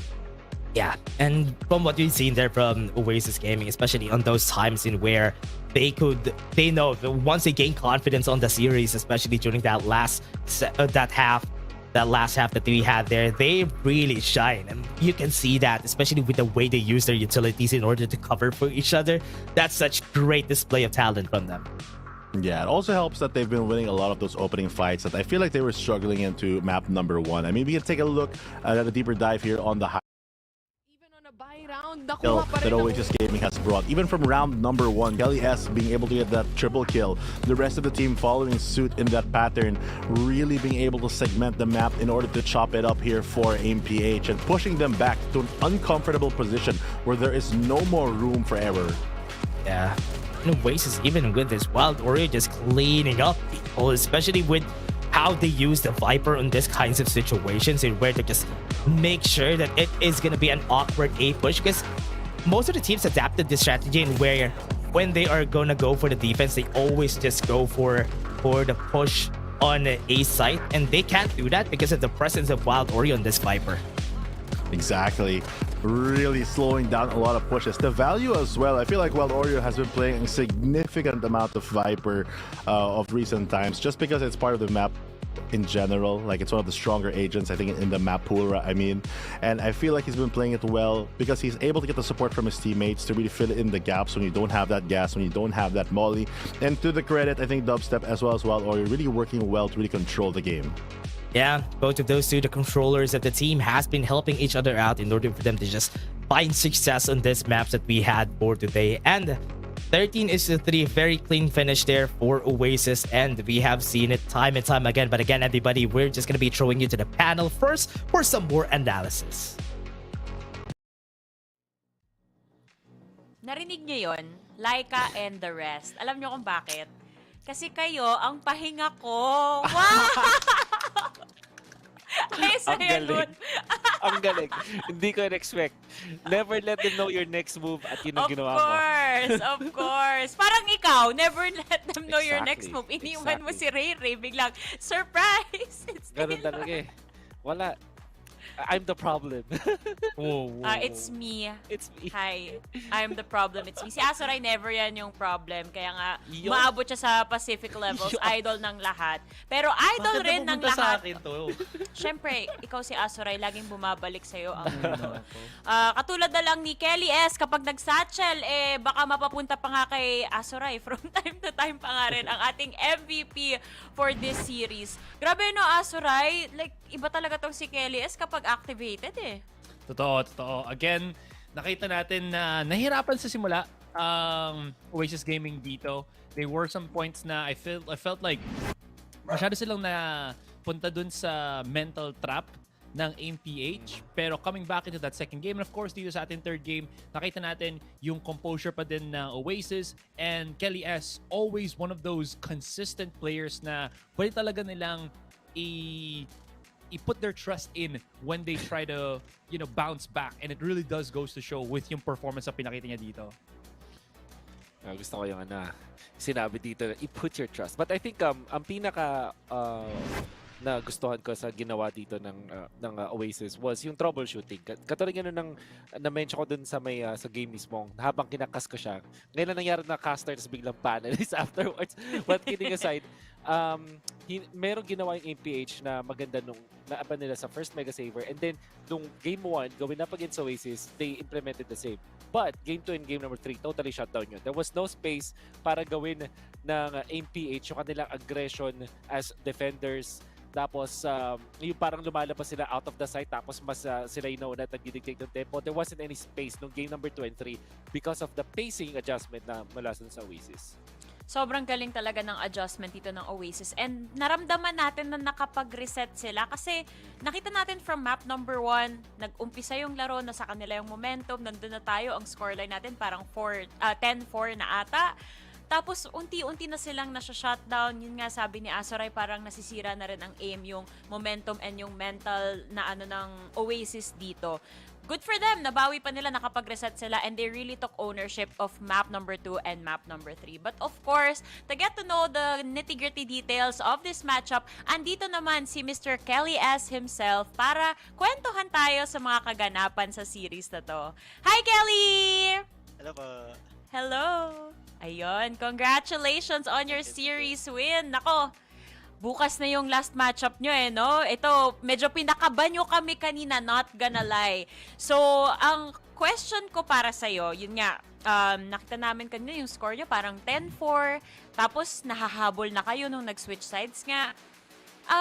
Na-feel nyo ba na napupush kayo ng AMPH into these corners or scenarios? Kasi parang may battle plan kayo na gustong gawin. May gusto kayong i-execute sa mga rounds nyo. Kaso, napipuwersa kayo lagi ng AMPH sa POV namin na magkaroon ng aim duels, 1v1. Parang paisa-isa kayo nagpipick. Sa tingin nyo ba sila yung nagkaroon ng control doon? Or kayo ba may internal na nangyayari din behind the scenes? Para sa akin, minadali lang namin yung laro sa first map. So, yun, napapunish kami sa playstyle nila na pick lang ng pick, pinag-style. So, yung ginawa namin second and third map, kinalmahan namin para mapunish namin yung ginagawa nila. Ay, kalma. Kalma lang. Hindi ko kaya yung kanta na uso ngayon kung alam nyo yun. Ayan, si Asaray din, may tanong para sa'yo. Yes. Anyways, congratulations sa bounce back nyo nga. Thank you po. Last time na naglaro kayo, tinanong ko kay Dubstep na kamusta ba yung adjustment niya na, newcomer siya sa Oasis. Para naman sa'yo, kamusta yung parang mental difference or meron bang difference na naramdaman ka nung pumasok yung, bagong player na nanggaling sa, with Pacific experience? May parang ginawa ba to sa team nyo na tumutulong sa inyo ngayon sa split 1 ng VCTPH or parang same old lang? May nabigay naman siya ng mga experience na mga ginagawa nila dati, tapos yun lang, kinupas lang kami ng oras ngayon. Kaya hindi kagaya dati na off-season, madami kaming oras mag-experiment. Ngayon nag-experiment kayo sa mismong group stage. Okay, good answer. Thank you. Ako, mabilis na question. Kasi nung last time na nakakausap namin sa panel si Dubstep, tinanong ko siya kung ilang percentage na yung chemistry ng team na kakabuo pa nga lang. It said somewhere around like 50 ata or 70. Kaya ikaw ba ngayon, sa tingin mo, after, dahil nasa week number 4 na tayo, ilang percent na ang chemistry, yung pagiging gel nyo as a team ngayon? Siguro mga nasa 60% pa. Kasi yun nga, kupas talaga sa oras. Kailangan pa ng more reps. Yes po. Ayun pala yun. Thank you. Okay. Pero aangat pa yan, Wolf Kasi after naman ng regular season, may oras pa ulit sila para mag-bonding pa. Team building. Team building. Actually, speaking of team building, Kelly, sa atin lang. Huwag mo sasabihin sa teammates mo Kung magja-jump ka sa rank game right now at isang tao lang yung pwede mong kaduo mula sa Oasis Gaming, sinong isasama mo? Sa atin lang huwag mo sabihin sa kanila. Siguro si Dubstep. Bakit? Bakit? Bakit si Dubstep? Sarap kulitin Hala, may nag-PF sa akin. Naku, may nagselos. Kaduo niya rin daw yun. Sige, wala tayo magagawa dyan. Di na tayo mag-i-interfere. Sige, Kelly. Ito na yung chance mo. Baka may gusto kang batiin sa moment na to. Shoutout sa fans ng Oasis Gaming, sa boss namin, at sa girlfriend ko. Happy Mansari. Happy Mansari! Baka may gusto ka pang sabihin. Total, Mansari nyo naman. Moment nyo to. Saan ba kayo magda-date mamaya? LDR Ay? Okay. Relate. Feels. Sige, thank you, Kelly. Happy Mansari sa inyo and congratulations. Totoo pala ang bebe buff, guys. Meron siyang espiritu ng Mansari today. So, nag-level up. Oo. Diba? Solid, solid. Solid din, of course. Batiin ko lang rin, happy month sa atin, Mineski Global, the official tournament organizer of the 2024 VALORANT Challengers Philippines, presented, of course, by PPGL, the biggest esports league in the country. Also, thanks to our official super app, Grab. Score Grab's lowest prices ever, up to 15% cheaper fares on Grab Car Saver. Delivery fees as low as 15 pesos, with Grab Food Saver delivery, and 1,000 of budget-friendly meals as low as 99 pesos with Grab Food Saver meals. And last but not the least, this tournament is officially sanctioned by the Games and Amusement Board. Maraming salamat po. Kung kinabahan kayo sa series na yon, ay huwag kayong mag-alala. May second series pa na magpapakaba sa atin. It's gonna be between JustUs and Geek Fam, so huwag niyong palalampasin yan. This has been Likeable, Asarai, and Wolf on the panel, and we'll see you guys after this break.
Muling nagbabalik ang VALORANT Challengers Philippines kung saan from the first series naramdaman natin na it is a very good day to be an Oasis Gaming supporter. For series number 2 naman magkakaalaman kaya kung sino ang pasok sa playoffs or rather may chance pang makapasok. Yun pala yung tamang terminology dyan. Dito pala sa panel ang magdi-discuss ngayon ay ang inyong host of course na si Likeable, si Wolf, and si Mr. Fluffy02. Ang cute naman, parang lahat ng panelists halos may pagka-terno yung color scheme today. Napansin ko, terno kayo ni Azuray kanina, Wolf, ngayon kayo ni Fluffy. Very nice. It's a tan/brown kind of day. Yes. Partida, di namin pinag-usapan yan. Ganyan lang kami ka-in-sync dito sa VCTPH. At syempre, super synchronized din kami with the help of our amazing sponsors. Tulad na lang ng Minesi Global, the official tournament organizer of the 2024 VALORANT Challengers Philippines, presented by PPGL, kung saan nyo ito pinapanood, which is the biggest esports league in the country. At syempre, maraming salamat sa ating official super app, ang Grab. Score Grab's lowest price ever with up to 15% cheaper fares on Grab Car Saver. Delivery fees as low as 15 pesos with Grab Food Saver delivery and thousands of budget-friendly meals as low as 99 pesos with Grab Food Saver meals. And last but not the least, this tournament is officially sanctioned by the Games and Amusement Board. Alam nyo, pag napapanood ko yung commercial nung Grab, napapaisip ako, paano kaya nila ginagawa yung lakad na ganun? Nakita nyo ba yun? Diba? Ang hirap eh. Oo. Kaya nilang gawin yung impossible. Feeling ko kaka-gym ni Azuray, kaya na niya. Kasi intact na yung core niya at malakas na yung legs niya. I think kaya ni Azuray yun. Alam mo kung saan matatalo si Azuray? Sa legs. Sa legs. Kasi diba, may knee problem din tong si Azuray.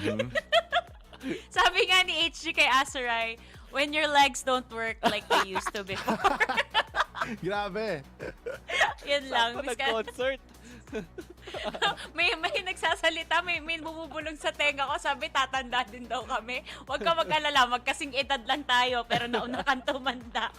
Anyway, eto na. Pag-usapan na natin. Ano lang tayo, we're easing up the tension kasi this is gonna be a tension-filled matchup. Simulan natin sa first team of discussion dito na sabi ko nga kanina, kailangan nilang maipanalo to if they want to have that chance to make it to the playoffs. So, it's just you and me or is it just us?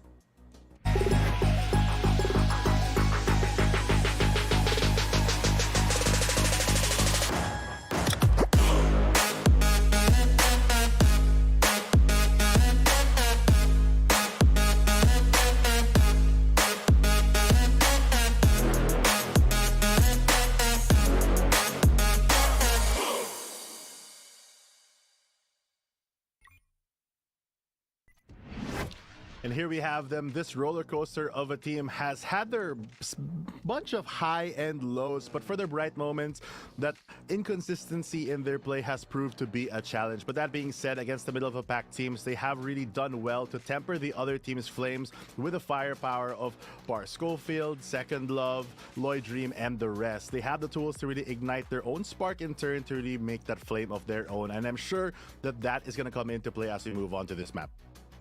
Para sa JustUs, ang kailangan nilang ilabas ngayon is yung JustUs na lumabas going up against first Mega Saver. Very decisive, napaka-dominant ng performance. Alam nila yung mga gusto nilang gawin. They're setting up yung kanilang mga dual peaks, mga crossfires. And I think that overall, yung notable dun is lumabas yung structure na hinahanap natin para sa kanila. However, nawala siya in the past 2 series that the JustUs played. Kailangan nilang ibalik yun ngayon. Yes, kailangan talaga nilang ibalik yun. Again, sorry baka sabihin ng mga nanonood ngayon, ano ba yan, Laika, para kang sirang plaka. Kinakabahan ako para sa mga teams na to. Yun yung totoo. Kasi nga, last match na nila pareho.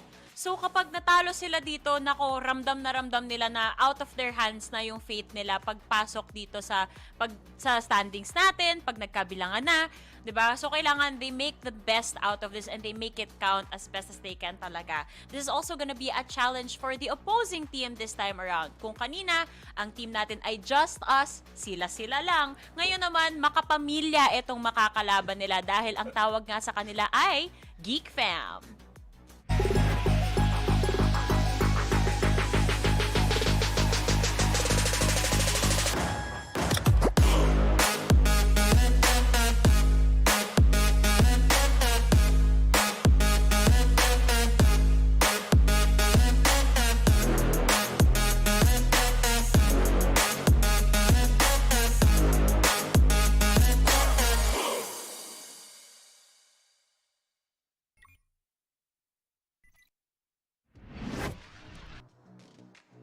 napakahirap na sitwasyon para sa Geek Fam. Hindi lang dahil kailangan nilang manalo dito sa series na to, they kinda have to hope na yung mga nasa taas nila sa standings ay hindi rin ganun kaganda. That also means that hindi lang pwedeng panalo lang, kailangan maganda rin yung round differential dito para sa Geek Fam. Nandiyan si Blurred, Exotic, V-Black, Slatom, and now Brain Freeze playing with V-Black. So medyo nagkaroon ng konting mixture dito ng mekos-mekos sa mga members natin mula sa Geek Fam when it comes to their composition. Exactly. And it's a scary feeling talaga when it's not under your control, your fate undecided. So kailangan talaga sulitin yung map na to, not just in wins, but like Wolf mentioned, you have to get everything down to a T because that's the only chance that you have to really influence yung standings mo. Yes, and I also think na etong parehong team, this goes for both of these teams, kailangan makabalik sila lagi dun sa calm, cool, collected face nila kasi there is a tendency for both of these teams to kind of be scattered once na nagiinit na yung labanan, once they're losing their momentum, nahihirapan na silang i-pick up yung sarili nila once again. And makikita rin natin yan as we talk about our head-to-head over here, ang ating mga Sentinel mains. Fluffy, pagdating kay Second Love at kay Brain Freeze, pareho silang merong may mga shining factors pero pareho rin sila na may mga moments na nakikita natin na medyo lacking. Exactly. And I feel like, in a way, I know we can see the stats, pero parang they're a bit hard to really judge because we know how powerful Brain Freeze can be at times. But the problem is, sometimes talaga pag nag-shut down, you get into that tendency where you're not able to really push past what we know how high his potential can be. And Second Love, on the other hand, is the opposite, where we know how strong his potential is, but he's consistent enough to really make it there and be the difference when it counts for this team. To be fair, 'di ba? Para si Brain Freeze medyo kakapasok pa lang dito sa ating eksena. And I agree, totally agree kay Fluffy na may mga immeasurable na performances dito si Brain Freeze. Yun nga lang hindi ganoon kataas yung consistency. Maybe because hindi pa nga siya matagal dun sa liga and at the same time ang dami niya pang mga kailangang parang i-pick up from the team because this is still him being introduced newly dun sa team. At parang may konting chemistry na kasi nabuo yung Geek Fam before this. Although, I gotta say, Brain Freeze, very dependable. And I think paganda yung kanyang performance as every series na nilalaro niya.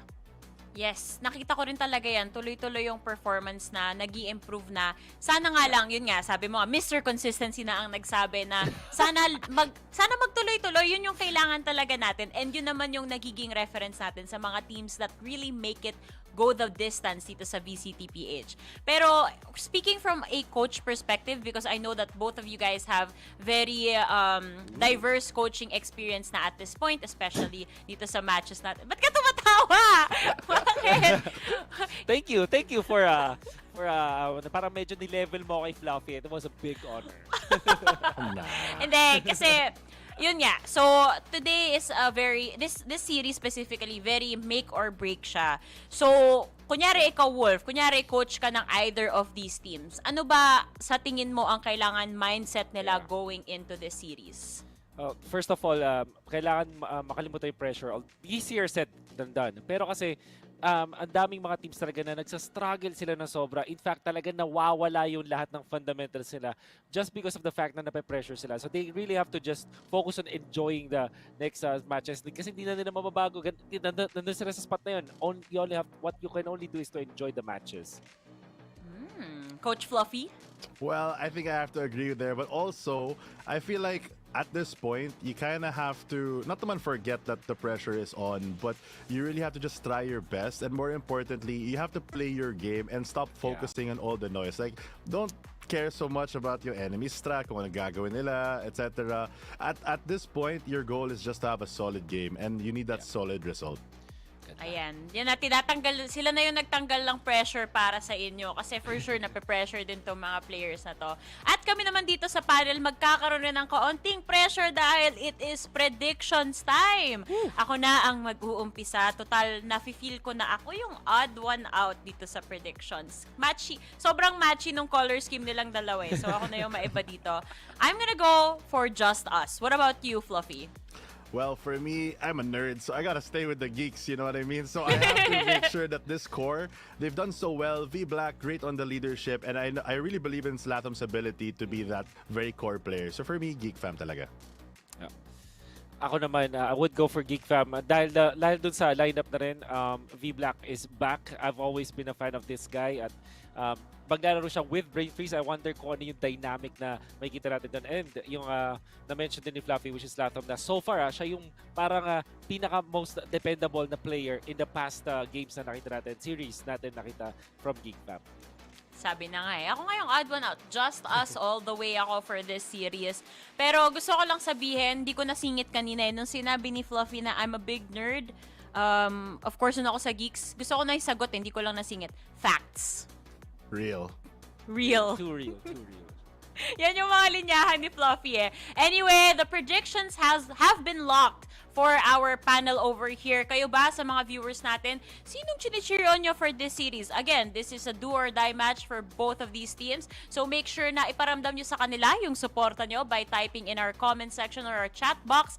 At ngayon, ipapasa na natin kayo sa ating casters para magkaalaman na sinong pinapanigan nila. Let's go!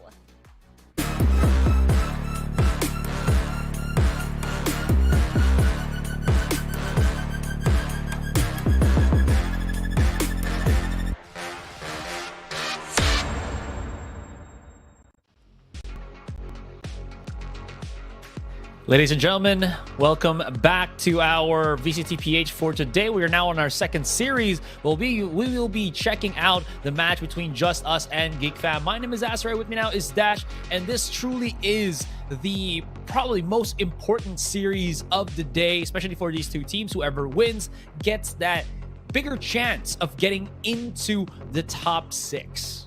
Yeah, remember, both of these teams are also fighting against First Mega Saber in order for them to get into the top 6. So it is very crucial for most of them to win. Just Us has a bigger chance if they win this. And on the other hand, if ever Geek Fam would be able to win this, they're close, at least in the amount of maps that they would be able to clutch it up until the top 6. But here we go to the map veto. Yeah, so now what's going to be the first one on the platter here, Dash, as it seems like it's going to be the Lotus ban right now from Just Us. They just do not want to deal with how explosive I think Blurred has been, how I think Slatham has really been in throughout all these maps. So all of the nice ones with a lot of trees not going to be up for grabs here.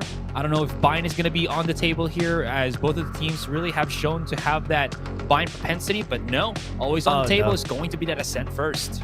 Is it going to be Ascent and Bind? Oh man, this is going to be rough. It's going to be rough if both of them actually goes for it for this maps that we have. I mean, if you just want to play a bear, those maps are going to be big here, but Split is going to be what Geek Fam says. Yeah, all right, so that's going to be that on the menu. Just Us, though, what's going to be the follow-up on their bans? They haven't really had the biggest of successes on Split, so they want to at least try to steer this into a map where maybe they've gotten themselves a better performance. Sunset is always on the table here. I feel like a lot of the PH teams have been looking at Sunset. Yeah. It seems like even though Geek Fam have somewhat of a really good performance out here on Mind,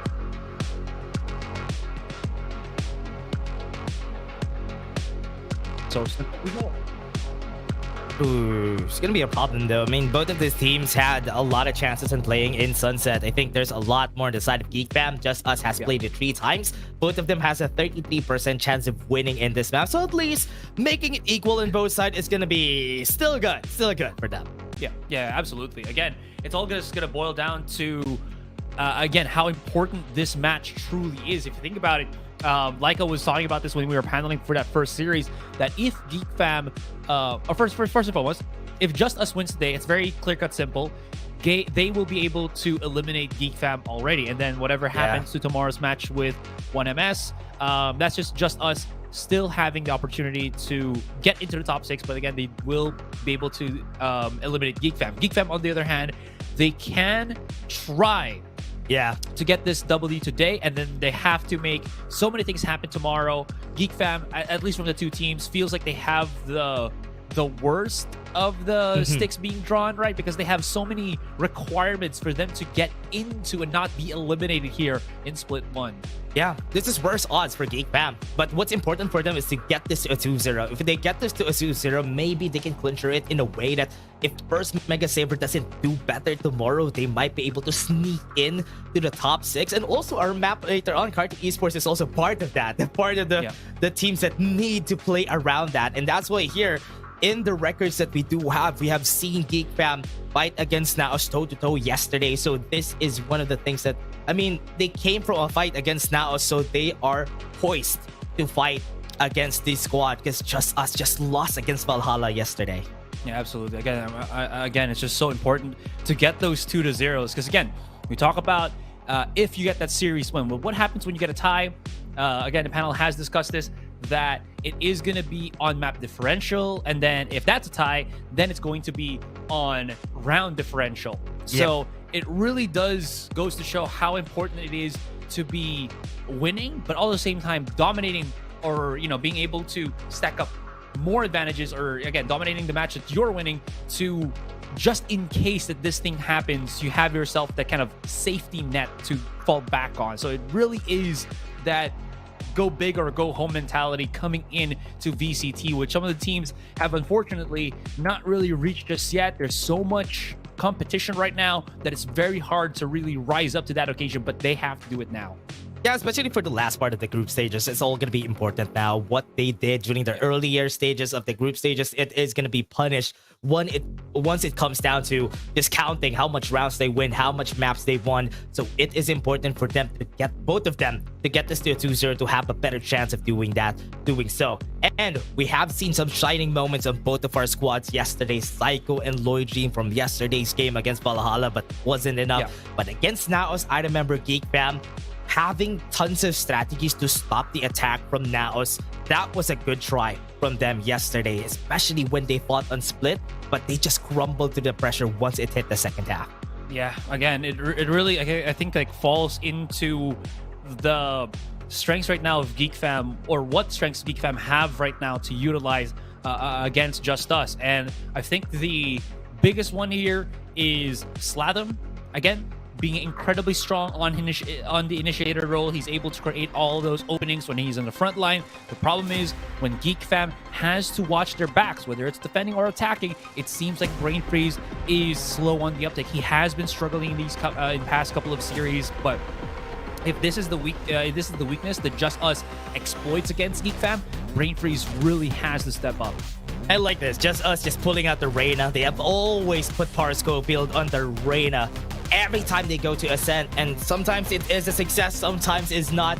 But the confidence that they have to use a Reyna, and especially losing a bit on those utility department from a KO, that's why here, very big difference on the playstyle. JustUs wants to get so much frags in this map. Geek Fam wants to have a bit of that safety whenever they try to push.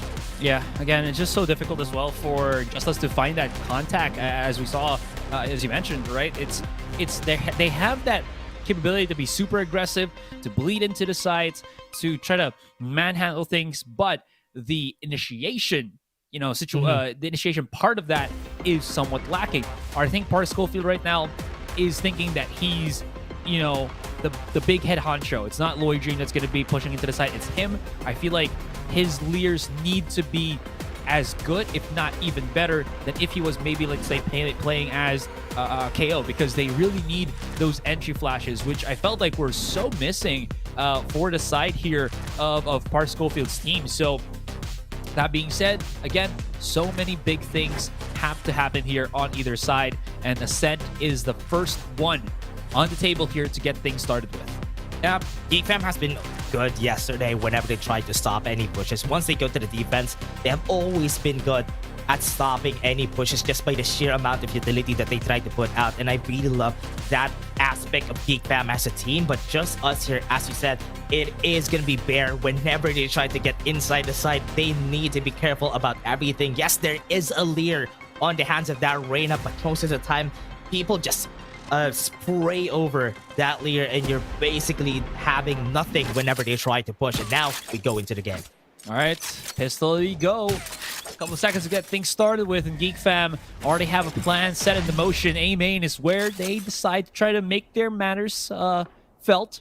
But as you can see right now, JustUs with the one-way smoke and the two-man operation here between Repulsive and Lloyd Dream stops them dead in their tracks. They could wait just a couple of seconds before it starts moving into play.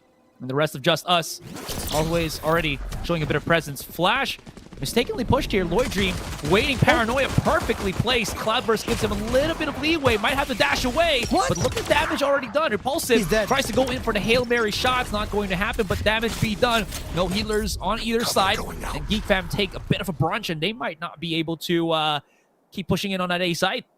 Would have been a great start though, but they weren't able to finish anyone on the side of Geek Fam once they tried to go for the push. But a lot of people are injured. There's no way for them to heal up. So at least they're still putting the pressure on A main before they push. But Brain Freeze is going to be seen here. And now that could call out some members here from JustUs to actually help out. And that is going to be equalizing the push.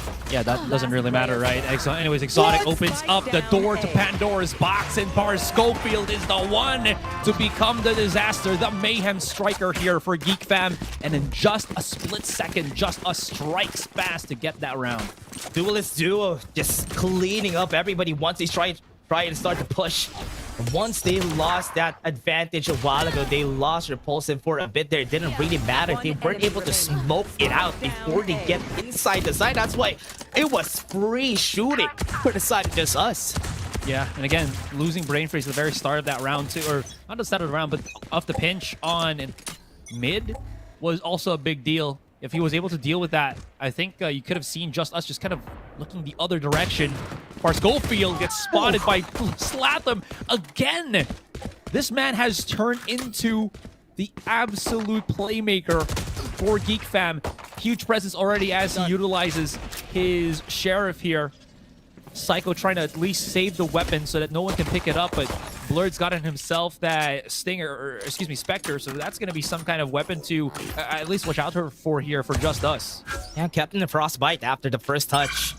So for members right here of JustUs, losing a bit of their guns, making this round a bit more expensive. Really love how they started this, but now Geek Fam deciding on the matter where they want to go. Already have some openings on A side because there's not really a lot of people here, and getting some information by V Black can cross, and looking at where JustUs is, they have very non-committal angles, so no information is being given. Yeah, playing very back into their own side of the spawn, or own side of the map for the moment. You know, they've already lost a bit of that back control, so they don't really want to do it over again and be kind of overwhelmed here by Geek Fam, as they don't really have that much information. Psycho is here, does have his recon dart upcoming. And I think now they realize as that door closes that it is going to be that A site. What is going to be a bit painful right now for JustUs is maybe that, you know, short could get exposed, but they do want to go for this triple stack. See how this goes as Brain Freeze already throws out the turret right there, but perfectly timed tag. Do they know he's somewhere underneath on Hell? And it's just going to be a clean sweep here for JustUs as they retake that site. Really clean how they retake this side. I mean, it is expected that they're going to be winning this round because there's not really a lot of guns on the side of Geek Fam. But the way they approach this is that they know that everybody's just going to be going for defaults and nobody tried to fight them by sheer numbers. Sticking together was the answer here for JustUs. Waited for the plant before they tried to go so that there's no more numbers advantage for the side of Geek Fam. But the start of this Slatin, even yesterday he was a monster doing wonders for the team. So I hope in this third round he actually delivers. Yeah, look at just how cleanly they were able to, again, just jump into that site. Anyways, that's a bit of economic damage here. Geek Fam now going to be sitting pretty on basically a full buy with the Vandals, while JustUs is going to play with the bonus. Shotgun in the hands of Psycho, and it's just going to be a slow start to the round. No peaks whatsoever just yet. So far, waiting for the first touch. First contact here for Repulsive. Nobody's here to trade. And with how they set this up, they already know that V-Black might be in the area, close to pocket, before they try to go for the peak here. But from what we're seeing from JustUs, a bit more laid back. They are really far away from any points of contact here for Geek Fam. That's why they don't want to risk it. They have less gun, or rather, they have low power guns on their side. That's why they don't want to take the risk of giving Geek Fam the advantage. Drone now being used to get that mid control as well as a bit of information. If any utility there from the KJ is kind of spread out. Geek Fam now slowly inching into that H side. As you see that spike being brought in onto short. You're starting to maybe maneuver in, but yeah, I think Geek Fam also realizes, Slatham, you know what, you're our biggest hitter. You have the spike in hand.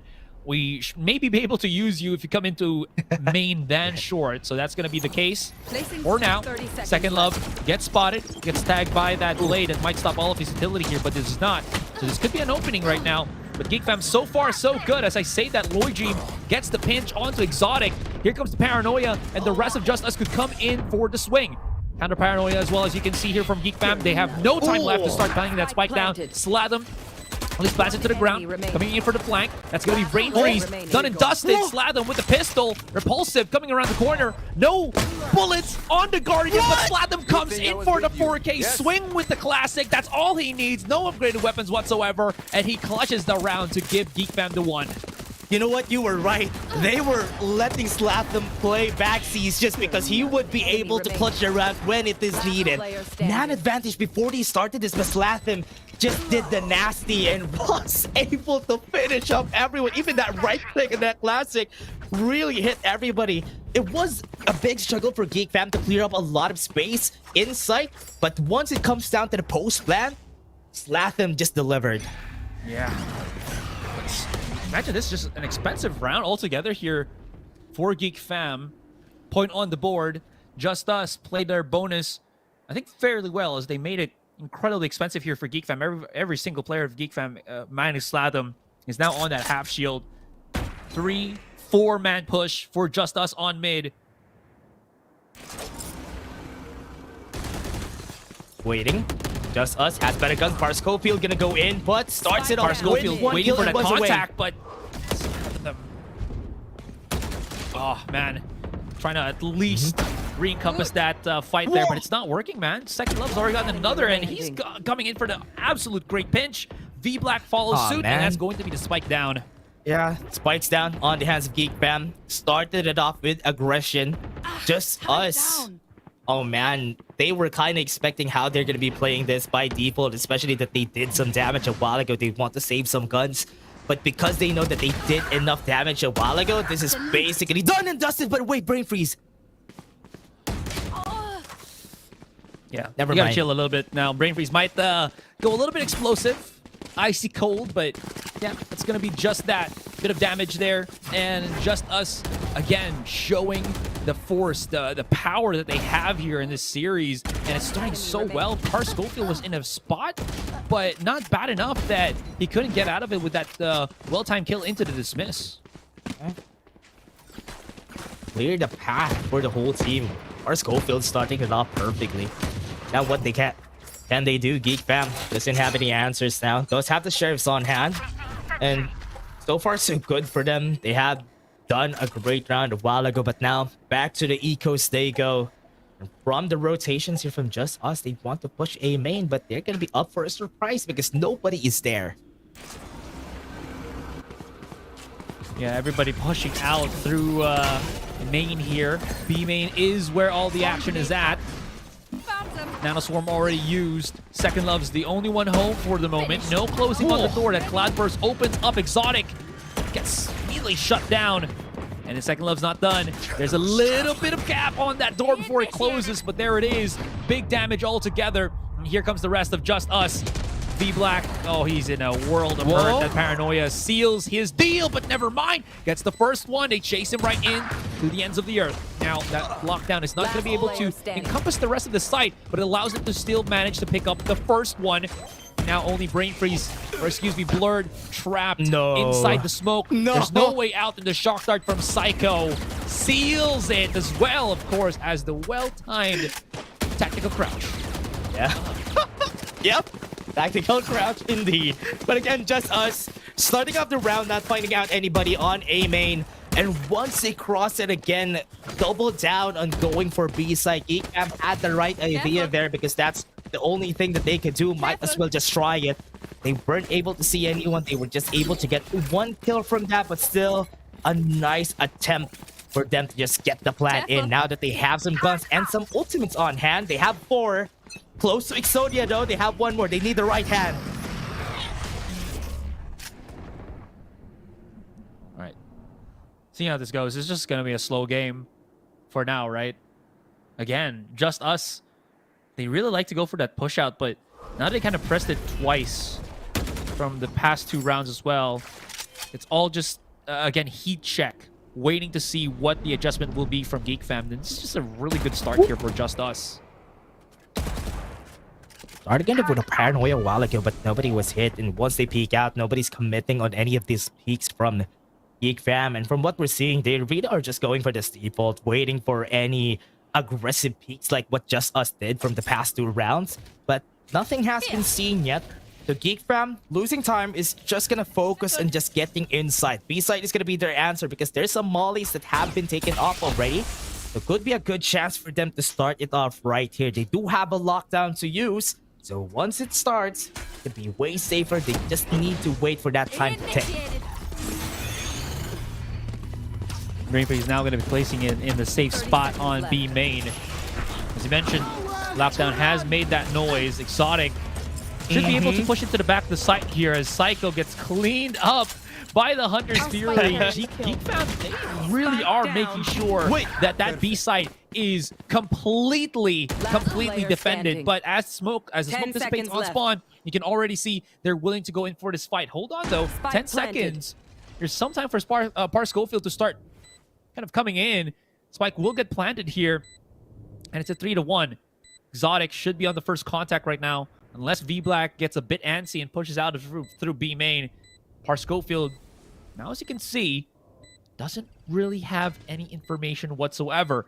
He's playing this by ear. He's waiting for that contact, but for now, there's really much. I don't think much that he can do unless he just wants to play for those exits. Yeah. He'll go for the save here, and he's losing time anyway, but he starts up with 1 kill. Ah, never mind. All right, no. That's Spike's taken already. It's going to be just about that. Yeah. Should be fine. Wonder if the next round we're going to be seeing maybe Loy pick up an operator too. He has been using that, I think, with the match that they had against NAOS, so there is a possibility. Could be seeing it here as well. Any case, very good reprisal here from Geek Fam. Took them a while, as well as a very oppressive lockdown into Hunter's Fury that really screwed over Psycho. But in any case, that's a big step here for Geek Fam. Yep, good start. Good start to success here for Geek Fam, and once they start this, they want to aggressively push again on A side. Maybe they catch somebody by surprise here. It's always so likely that Repulsive is always there. That's why they play it safely, but now they have 4 people on A main. So if ever they push this, they have a lot of utilities to use, but they already used one of their utilities. 0 Point is not here to know, or at least to get information on how many people are on A side. Drone did get the cash onto Brain Freeze, but I think JustUs do know that Brain Freeze plays alone by himself. Paranoia already expedited here. Now they do know that there is a bit of crossfire here. Both of the players right now from JustUs surviving somewhat, and Lloyd James spots out Exotic through the Cloudburst. They're coming for the pinch. Repulsive right here, leaving Par Schofield alone. There's no ability for Par Schofield to do anything because of that ultimate, and it stopped him dead in his tracks. Now there's no conversion for Second Love, and Phantom Black, or excuse me, V-Black gets the 3 kills. Huge, as well as, of course, the round altogether.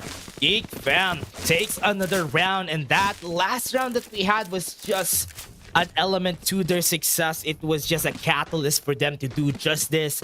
We've seen the amount of utilities that they've thrown on side in order for them to just get the space that they needed. Honestly, even Exotic just bumping onto that ceiling a while ago was also part of the element of them for them to win.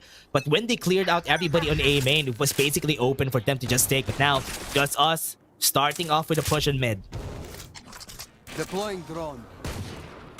Not just starting, but continuing and not willing to give it up. Blurred now throws the flash here, but nobody wants to go for that aggressive peek. Repulsive lone person playing inside wine. way. What a flash coming out. If he can convert this, that's going to be absolutely huge. Lloyd Dream only having as well. Never mind. As well at the blades. Here comes Bar Schofield and Brain Freeze to remain. Tries to throw out the NAOS, wants to create some space, but he is just stifled as well as choked. And JustUs answer very quickly. Huge play from Repulsive. The Paranoia just stopped the push from happening, and that's why they were able to just take it, and all the kills just went into the favor of JustUs. They were just able to stop them on their tracks, and they were not able to move. Basically a frostbite for them. Now what do they do after? Geek Fam, even if that's a good amount of damage on their economy, they still have one more round in their belt. They should use this and try to win with it.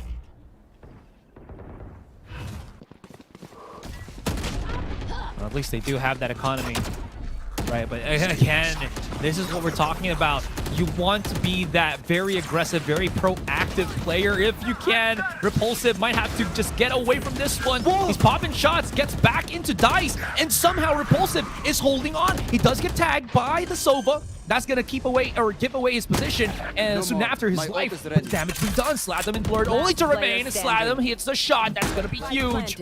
It's a retake. He's alone. He can get chased, and they know he's in hell. And oh boy, does he have the 7 layers of hell here to at least move around? Absolutely not. Second Love finds him, and JustUs again, just to swiftly get another one in. No glory in that death. JustUs just got all the kills they needed in order for them to start off. And because Pars Cofield was just able to get one before it even started, all came down crashing, and Geek Fam wasn't able to hold on to their place, and that is their last gun round. And next time it is gonna be an eco. They have to pause for this because that was brutal on the last round. Yeah. I did say 7 layers, but it's actually 9, and that 9 layers of hell is now 9 rounds altogether that we've already played. I had to correct myself at some point, you know. I had to make it creative, but yeah, you're absolutely right. Timeout call here by Geek Fam, and it's really hurting right now. You know how I've been championing Exotic before? I think I was talking about this with Raph, that Exotic has been such an impact player. When you saw him, I feel like in any of the other tournaments that he's played before he joined Geek Fam, but now he's not really getting that value. Pars Schofield and Lloyd Dream are able to outmaneuver and outmatch, and he's just, again, not really as felt here. Geek Fam really struggling to find any form of contact right now as they try to force themselves in. They need that help from their jet here. Yeah, we have always talked about how they should open up the site before everybody goes in. If Exotic wouldn't be able to get any kills, there's no follow-up that is going to happen there, and that's why Slatham is having a hard time clutching up these rounds by himself, because there's too much people whenever it comes down to it. And now I hope that timeout is going to be enough for Geek Fam to go back, think about what they need to do in order for them to find success, but Slatham gets 1 kill first. Yeah, that might not matter here, though. Hold on! Exotic comes out for the swing. He actually just drives himself right out in the open. Second Love, how does he still survive and convert onto B Black? Repulsive left into the 1 versus 2. Gonna have to try to run away. He does use his ultimate for a bit of that information, but immediately cancels right after, so I don't know if he got knowledge of where Geek Fam are placing themselves in. In any case, this is going to be a 2 versus 1. And again, Geek Fam will have those rifles to use. Yeah, that's basically the signal flare that he's looking for. The plant on B side, and now they're waiting for him to go for the push. He's gonna be fighting against you, but Blurred is at the ready. If ever he pushes this, Alarm Bot is there, and that's enough to call it for Geek Fam. What a trusty timeout to get that thrifty for this 4th round win. Strong play here from Geek Fam. Again, realizing as well that there is that element of just overheating here for JustUs, especially when JustUs are getting, I think, over complacent with the plays that they've been doing on mid. So Geek Fam taking that 1 step back to 2 things: get quick information and see if they can play off of that quick information, which they have. Using those plays from Exotic, as I mentioned, need to step up big. At least allows his team to feed off of his plays. So again, really big plays. They're gonna do it. A crossfire and just us. But nobody's gonna be taking the bait here for the side of Geek Fam. Trying to keep it cool, trying to keep a calm head for their squad before they try to push. But from what we're seeing, Just Us is also not giving up enough information here in order for Geek Fam to decide on where they want to go.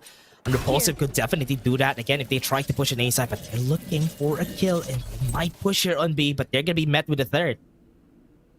Turret, sorry. Yeah, it's totally fine, you know. TV Turret is definitely part of the team, part of the family. Exotic. Oh, that's gonna hurt even more as we see 3 dropped in the blink of an eye. Schofield not even needing to use that dismiss right after the contact. Now he gets to use it for reposition. Be Black and Blurred. Or we really blurred the lines of how they can entry into the site right now. Be Black can't really move around anything, and Second Love gets him down. And this is just looking mad difficult for Geek Fam. Really looking rough for Geek Fam. Especially the start of this round. Schofield in Second Love with a crossfire. It's so hard to breach this whenever they get the first 2 kills on the side of Schofield. And once he goes, he is just gonna run over Geek Fam. So I hope Exotic and Blurred wakes up once the second half comes in. Yeah, V Black trying to make do with as much as he can manage to do so. Exotic gets pocketed into the corner here. No one peeks out from Just Us. And it's a whole shooting gallery outside of B main. Everyone's just waiting for that, again, signature push of Just Us, but it's not coming here. At least for now, Lloyd Dream, as well as Schofield playing on short with the pinch. And I think they're just kind of spreading around, randomizing where their pinch play or their 2-man duelist comp tries to get that value. Well, Lockdown's gonna be used just to stop them from pushing at B. There was a lot of people there making some noise, if ever. That's why it's very great of them to use this just for the safety of it. Now that pushes everyone away, but also a chance for Second Love to just get that first kill first and just run away with it. But Lord Dream a bit too aggressive. Yeah, I think he wanted to play that swing off of Second Love. Might not realize that he was going to be pushing through a short, but Geek Fam make the play to just make sure that no one's going to be peeking again on that mid control. They've lost their operator already. Still, though, an attack used to go on this B site. Kind of interesting here, as there still is so much utility to play that Devil's Advocate. Slow the pace down if they can. 20 seconds left. Sonic, back of the site, able to dash in. 38-1 HP, still somehow survives, and they have to plant that spike here and now. Hunter's Fury used. Oh, this could be bad, but it's actually Hunter's Fury of Geek Fam here, which gives them a little bit of information. Spike gets planted. Everyone else from Geek Fam gonna be playing on this site right here and now. So many blinds. Lear, Paranoia. It's a death sentence right now, Dash. 3 versus 2. Playing at the back of things. Schofield goes huge. Dismiss to reposition, and there it is. Latham falls down. That's gonna be the retake as well as the defuse. And Just Us bulldozing into the site with the help of that Reyna. Great use of utility coming in from Just Us. The 2 blinds that push everyone away from the side of Geek Fam. They had all their attention onto the blinds and what to do after. And after that, Schofield just swoops in with his cape, was able to get a kill even through the smoke. And with that, they finished the round in Geek Fam. 8-4, still not bad. They're gonna go to the defense. Not the worst.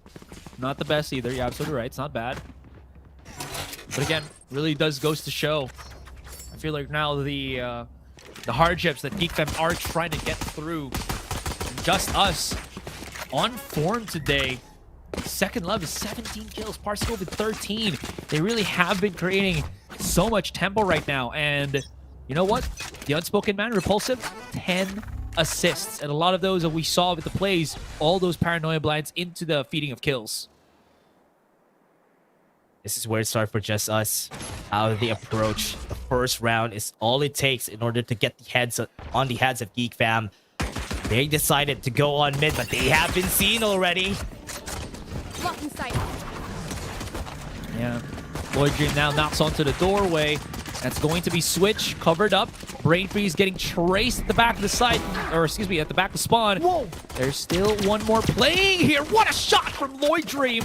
One tap, second tap gets him easy. 4 versus 5. Retake gonna have to happen right now for Geek Fam. Blurred. Smoke dissipates. Good damage onto Second Love. You can't see Par Schofield pocketed on Stairway.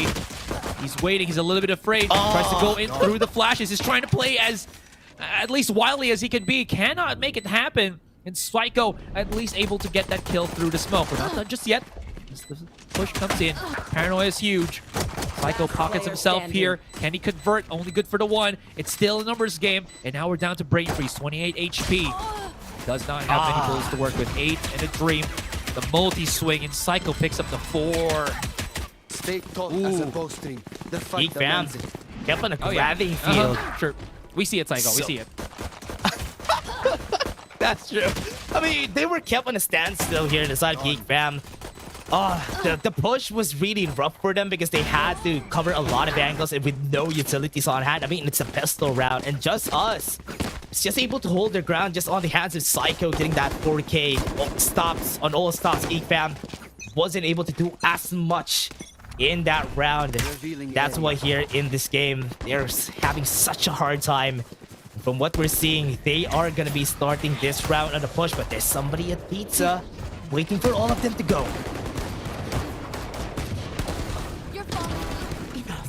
Whoa! Last player standing.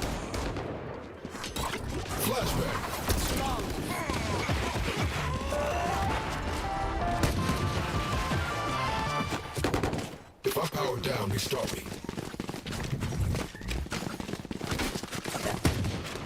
2 more rounds to match point for JustUs. They just ran over Geek Fam. They sprayed down everybody when they had to go to site. Now they decide, let's just go to the easiest route. Rush them with both of the duelists that we have.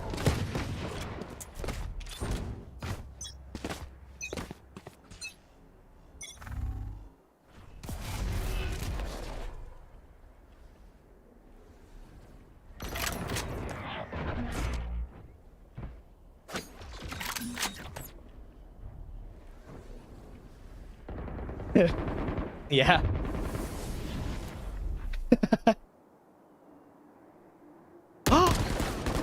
Oh! Shock dart.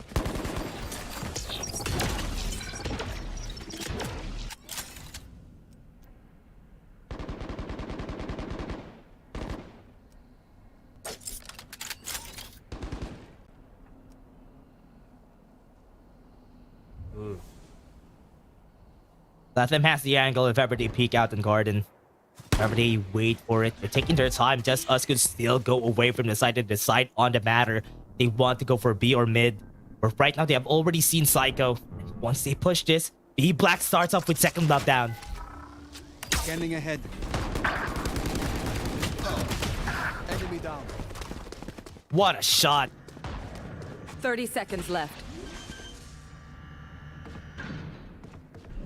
Spike planted.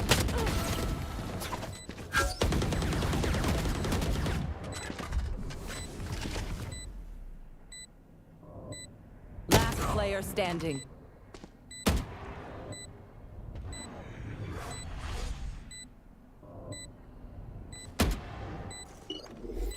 Placing sentry.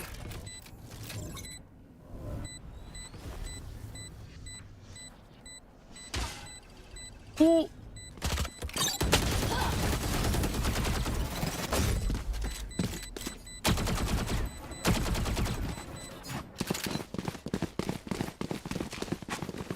Really love how they always start this round with the side of JustUs. Even if they lose the first tap, they are just going to be winning by Par Schofield, just technically just tapping 2 in the head, and that is already an equalizer whenever that happens. But that last part of the round and how they started that, Psycho was not seen by the third. They had 2 people in the crossfire, so they covered both angles, and it was so hard for Geek Fam to even push through even a heroic charge coming from Brain Freeze.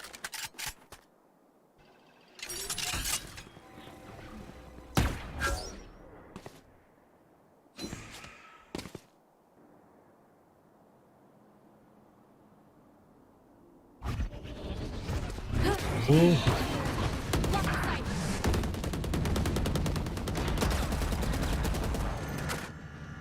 The timing of that smoke. Yeah, the timing of that smoke, perfect. Schofield giving them an advantage again. This guy has been giving them so much, but now they push at top.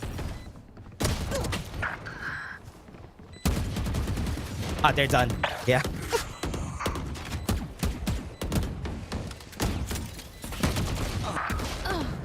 Whoa! Wait! One enemy remaining. Okay.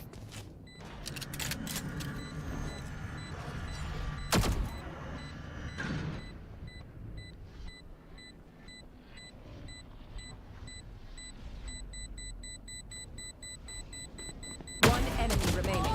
Team Ace. Died underneath our boots.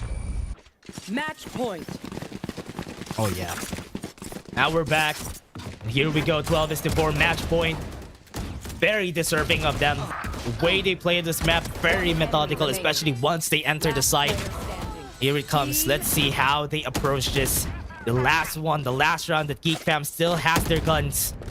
They are closing in on a lockdown for Brain Freeze, so if ever, they can still stay alive. But remember, there's 3 ultimates already for the side of Just Us.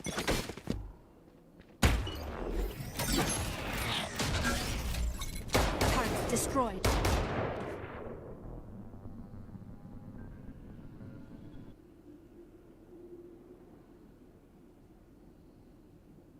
Get out of my way.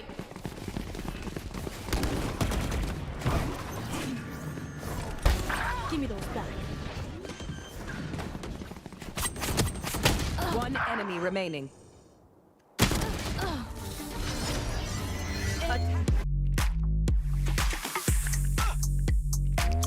What a great finish from Just Us, just starting off really slowly in their first parts of the game, but then they were able to just dominate once it headed into the second half. Their defense knows no bounds, and we've seen it in action in this game, and that's the reason why they picked this map, because they're confident that they would be able to win in Ascent. Yeah. Oh. Okay.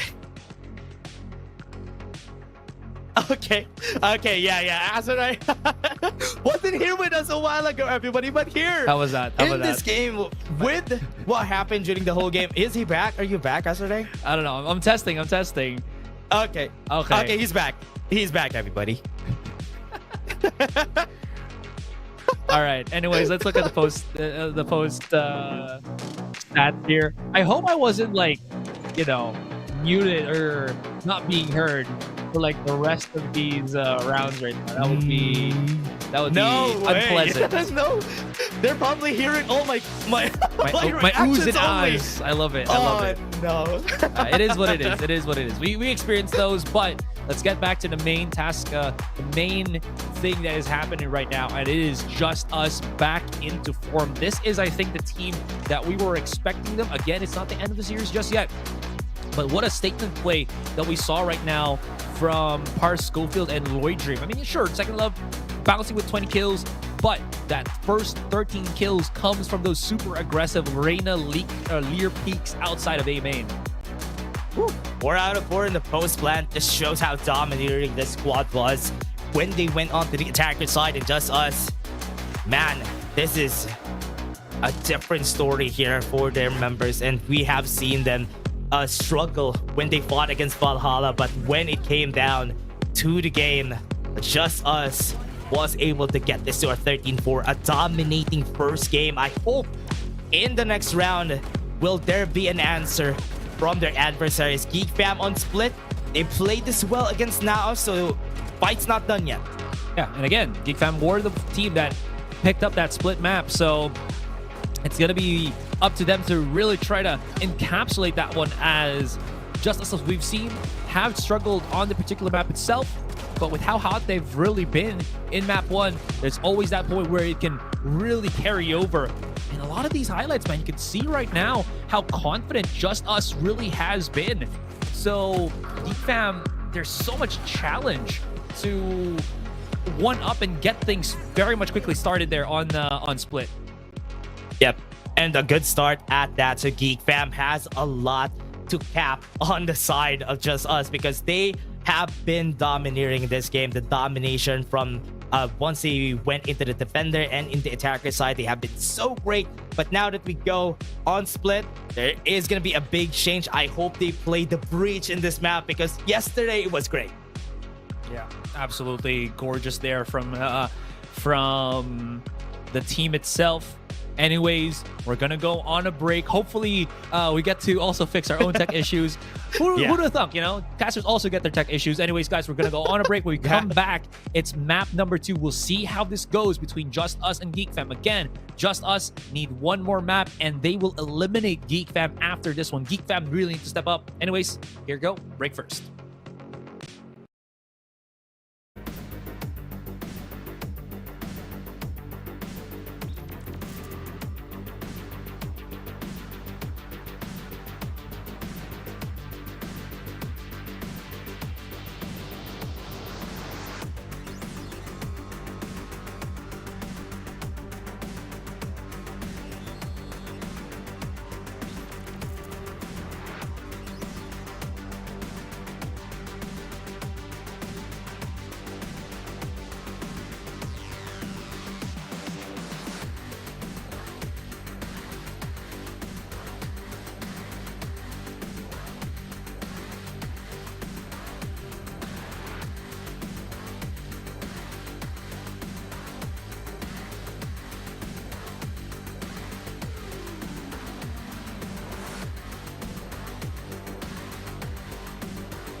All right, welcome back, guys. We have just witnessed again a stellar start for Just Us. Ascent map was truly their own. We saw, again, so much control, so much aggression, and falling into that loop where they just kept using part of Schofield's Lears to be very proactive. We haven't seen that in the last time that we saw them on Ascent. This time, it's so different, and Geek Fam just weren't able to really find the solution, the answer to that, and fell short in that 13-4.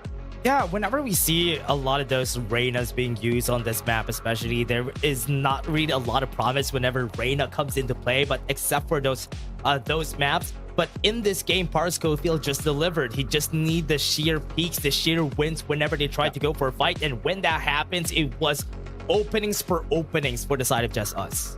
Yeah, again, so much struggle right now for Geek Fam to kind of stop that tempo, you know, that bulldozing that we saw from Just Us every single time. I think Rafa is the one that, you know, kept saying this, heat checking, right? The little bit of peaks, that kind of 1 second want to go for that aim duel, and then Just Us always convert so quickly. You look at him, in just a flash of a second, a snap of a finger, and you're already down. And then Geek Fam start to lose that map control. They start to lose these rounds. They tried to at least utilize Slatham and V-Black, but the player that really needed to kind of step up, the two players that needed to step up, was that conversion from the flashes from Blurred and Exotic's supposed explosiveness. It wasn't there, wasn't felt. So hopefully coming into this split map, there's that difference. There's that shift change that truly needs to happen here to keep Geek Fam in the tournament. Yeah, especially that in split compared to Ascent, that you need to have a lot of those aim powers, aim duels that has happened the whole game. Just Us was just better today. They have hot hands, but here in split, Geek Fam could breathe a bit. They could just use their utilities a lot more before peeking out. And because they play Breach and Fade in this map, there's a lot of opportunities for them to do just so. So here in this map pick, they do have advantage. They made NAOS, at least in the first half, have a hard time. But here in this game, against Just Us, they could do the same. Let's see how it goes. Composition going to be incredibly important here. And it's going to be neck and neck again in a mirror matchup. Oh, interesting. All right.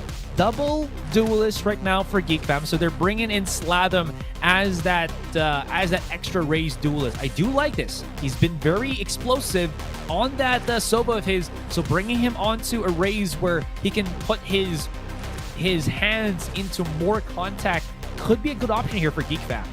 This is interesting. Most of the time they pull out a Breach and a Fade in this map. But this is the first time they did not do that. They do the classic. They do the usual picks that most of the teams have. Even now, Esports uses this composition. And here in this game, they're gonna do the same for both of them. And no difference on this matchup. So, Geek Fam, what I was saying a while ago, cut all that off. Now they're gonna be using a classic composition. Yeah. Again, what's a big difference here as well, I think you mentioned it, right, is they haven't used this comp before it. Okay, I'm double checking. You'll probably see it when we get into the game, right? But they didn't use this before. They had the double initiator with Slatham playing as the Fade, Blurred as that Breach. So they're taking a page out of the book of NAOS, and in turn, it has allowed to go for this mirror match that we are seeing right now. Yeah, there we go. That's the true confirmation here, ladies and gentlemen. So again, they're banking on the fact that Slatham's firepower right now, in conjunction with the Raze, would be a better answer than what we saw from the last time Geek Fam has played here on Split. It's more classic for them to start off. They go rush inside. This is a conqueror by them, and they already have their hands on sight. Really, just pushing right in. Just Us can't really do anything. Late lurks from Blurred. Oh, that is a lot of whiffs coming in. What? Blurred and that Blurred. Get this kill to happen. That's going to be just that. Big shots. And it is just, again, the pushback right now. Numbers advantage for Just Us here.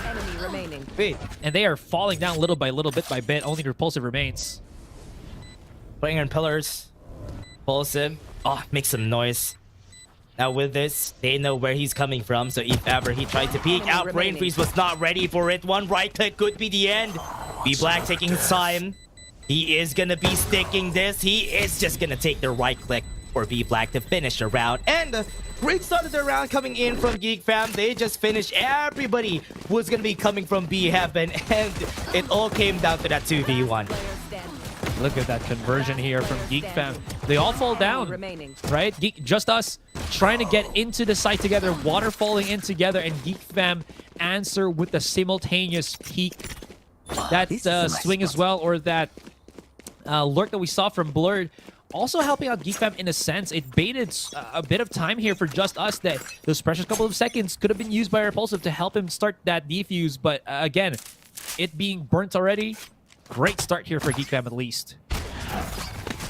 Hope that would inspire the members of Geek Fam to just get this push over with. And with what's happening, they are just going to be pushing everybody out. And look at the flank coming in from Just Us. That's a lot, but I mean, it's only going to be a tripwire, right? Wonder if Blue's going to peek it by himself. He could be in a very dangerous position. Repulsive, as you saw, popping a couple shots through the smoke. Whoa! Hold on. The tables have turned. B Black, he's got to have to hold on to this.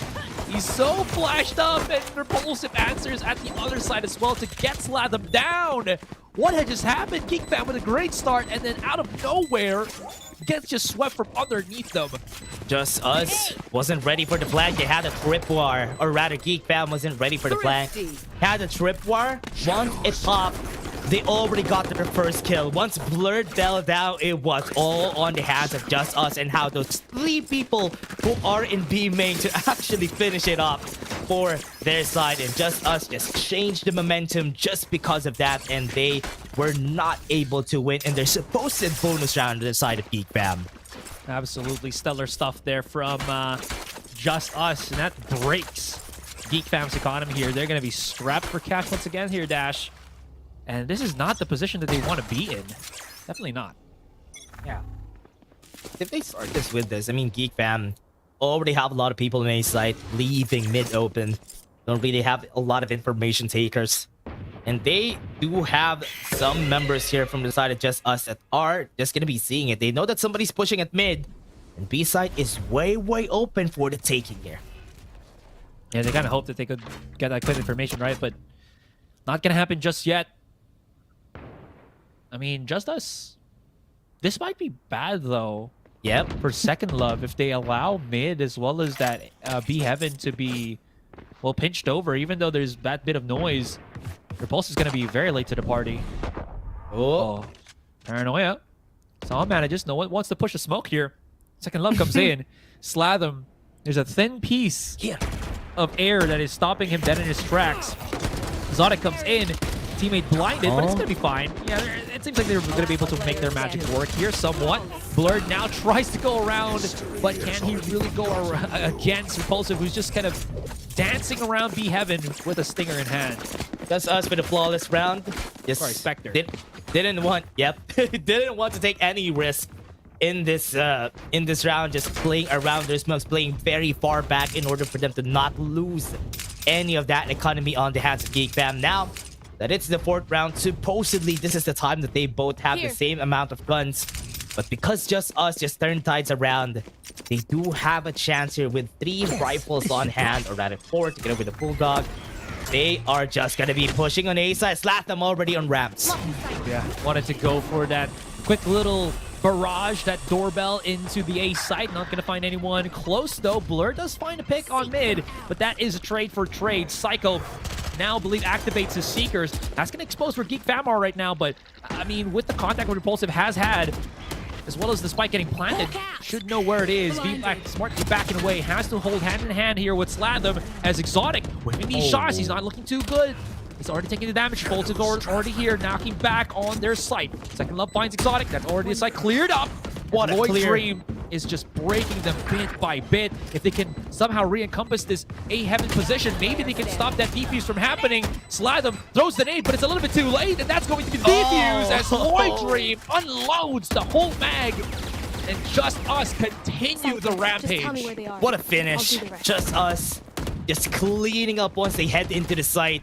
And once the members of Geek Fam went into ramps, thinking that they would be able to clear the ramps up in order for them to have an angle on that defuse.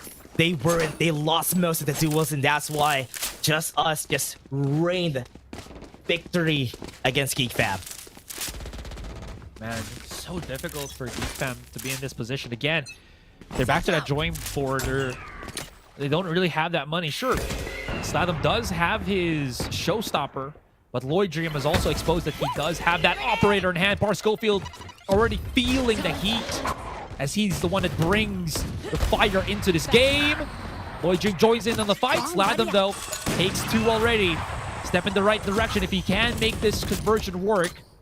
He's trying to get closer and closer. 2 shots onto the Sheriff. Is that all he's going to be needing to go for? As he creeps up, tries to go in for the aggression. Now it's him and Brain Freeze right now in a 2-2 on mid. You're going to have to wait for Repulsive if they want to have the numbers advantage right now for JustUs, but it doesn't matter! He plays around the smoke, 180, second left to get the kill, but you can see the reaction so quick, so fast from Lloyd Dream.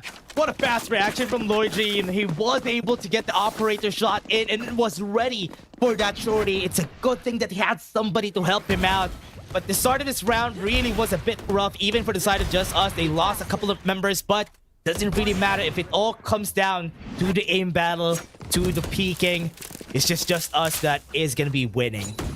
And it is hurting Geek Fam to be in this position. They can get those clapbacks, right? They can get the refrags, but unfortunately, it's not really enough. They still haven't managed to get any kind of map control. Lloyd Dream, though. Here comes the payload. Paranoia! No way! How does Lloyd survives that? Are they going to chase him through the smoke? We do have Repulsive here. So beside him. Has already exposed himself because of that paranoia, but they're very aware. Doesn't want to go for the aggressive push just yet. As they do, or can rather wait for the rest of JustUs to come in to the side and get this retake rolling. And go for the retake. They have a lot of utilities to work with. Paint Shells to clear out some angles. Here comes the flash. Oh, that's a big flash as well as Psycho converts for the kill. Slatham going to be back to side. Huge picks together with 2. Brain Freeze into the corner here. The smoke isolating, but not isolating enough. V-Black and Blurred at the back of the site, and that spike is not planted for them. And V-Black comes in hoping, but again, JustUs is 1 step ahead. JustUs is just so clean on clearing the site every time Geek Fam has a hold on it. Especially the flash from Psycho a while ago just to clear hell. And once it comes down to it, they're just going to be sticking together. Look at this in the replay. They just stuck together on this push. And once they cleared out the site, there was nobody there to defend it. And V-Black was not planted for it. But doesn't really matter because JustUs is just going to clean them up anyway. Yeah, true. Again, there's just that desynchronization that we're seeing here from Geek Fam. JustUs, they're a hive mind. Right? True. I don't know who's the queen of this swarm, but it's just working so well in tandem. They want to go for a pick. It's always 2-1 to get-go. Blurred, though, wants to, again, try his chances, but Par Schofield's just a little bit too early to the party. Gets the catch. That Neural Theft.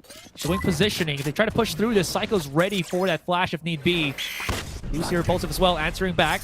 And this traps Geek Fam. They're backing away. They do not want to get this fight into B Heaven for the moment. That's so much utilities that they've thrown. Even Repulsive used the paranoia, so they won't be able to do anything there. Look at the satchels here from Geek Fam.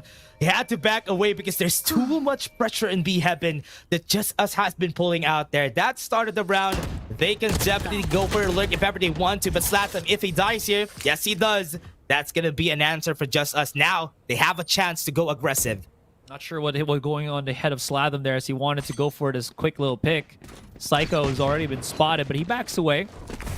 He backs away very much to the back of the site. Does not want to give Exotic that time to either pick up a weapon or start getting those resets with the blades. Even one fail step could be bad for them, but Lloyd Dream comes in quick, understands that Exotic is right in front of him, and this fight is just... I don't know, I've been losing my words here, but bonkers. And that's going to be 2 kills for your second love. I'm creating new words here because JustUs is creating so much opportunity with these plays. That was... I don't know what words you combine there, but I like that. It was kind of ridiculous, but I don't know what the first words are. But again, the way they started that round, especially for the side of JustUs, they just pushed back everybody. Any opportunity that Geek Fam wants to take, they weren't able to because they were a bit too late on the uptake, and they weren't able to swarm in on B side even if they wanted to. Now they're swarming on A. Slatham is left alone here. There's no smokes to cover him, but Lloyd James still takes the flick. All right. This is just what we call confidence, I guess. Yeah, very much confident throughout. It's going to be trade for trade, though. Still very manageable as there's a bit of an overheat right now for Geek Fam. Lloyd Dream does have the blades, so he does have a fight in him, even though he does, if he doesn't want to use that operator. But I mean, why not? He's been hitting the shots very, very much crisply. Second Love comes in with TPs, but can't even get that conversion. Spike's up in heaven right now. And all right, I want to see what happens here. V Black, yeah, he feels so pressed. And Just Us, it's just them, 7-1. Glorious crouch from Lloyd Dream after. But Second Love has been converting most of these kills into opportunities, especially this first one. When it started, Brain Freeze just fell down. Just opportunities again for Just Us to just clean up. And remember, Lloyd Dream has been hitting his shots. And opening it up on the defense is always great, especially if you take down one of their duelists. It's turned into this dynamic where I feel like it's, again, you know, that staple contact, see who's the better aimer. You know how it goes. Yeah. And right now, it's Just Us. Par Schofield and Lloyd. Oh, no. Wait. Oh, no. The Oh, timing. no. V-Black. Oh, no. That's gotta hurt. Slatham's pocketed himself here on Ramen. And he's waiting, but no one wanting to at least peek just yet. Williams about to go for the contact. They already saw the operator, but they don't see that there is the showstopper. Payload delivered. Numbers still at least in the advantage of Just Us for the moment here. Geek Fam creeping their way onto B. That spikes out in the open, but Brave Freeze does have his ultimate to pick it up on mid. What they didn't see is the spike. Do they know that Exotic is close? Ojim's backing away. Oh, he takes the shot anyway. They got B side, but where's the spike? It's nowhere. Here comes Brain Freeze going for the ult. Yeah, there it is. Picks it up, right? Just so that he can plant that spike. Blurred playing as that support. Brain Freeze comes out for the swing. Just Us overheating here, and Geek Fam not going to lose the opportunity to go for these big punishes. Step in the right direction for Geek Fam. Repulsive makes a bit of noise. Is he going to try to open something up for Lloyd Dream as he flanks all the way around? He's going to have to wait for a couple more seconds right now. Lloyd Dream, updraft maybe? Get through? He does. And now Repulsive, if he gets caught right now by Blurred, that is going to be dangerous. There it is. That's the first pick. Now, Lloyd Dream stepping closer into the site. Spots out the first. He didn't know. He doesn't know that Brain Freeze is in the back of things. And there it is. Trap set up. It had to be his teammate's sacrifice, but that's going to be a round in the end. Nice. Nice shot there. But opportunities were there. They catch it. I thought that that was a blunder that they just went to B main, but because they had it from the shadows, it was all in their favor. Just Us right now has to go for this technical pause for this game, but they have been doing so great, especially even during the last series. They were able to get it on a 13-4, and the amount of frags that Second Love and Lloyd Dream has been getting today is out of this world. So difficult to be in that position when, again, you're just kind of always in a point where he's too strong and we have to somehow concede some of these plays that we're making, adapt, and then hope that it works, right? So Geek Fam, at least threading that kind of needle where it's so easily broken if they make a mistake. But if they can make that happen, at least maybe we can see that string of rounds if possible. In case 7-2, I would say not really the worst right now. If they can convert maybe one more coming into that next half where they're on the defending side, it could be a little bit better for them. Yeah, as long as they get 3 rounds, it's still great in the attacker side, because once they go into the defense, they could just stop Just Us from getting more rounds, but it's still a very hard spot to be in. They started off the round with a smoke. Lloyd Dream is not going to be peeking this, but the utilities are constantly making it hard for Geek Fam to even go through. That nade does push out Lloyd Dream here. I wonder if it's going to do any damage. God spot for Psycho. Does get pushed back, but the kills off camp and off kilter too.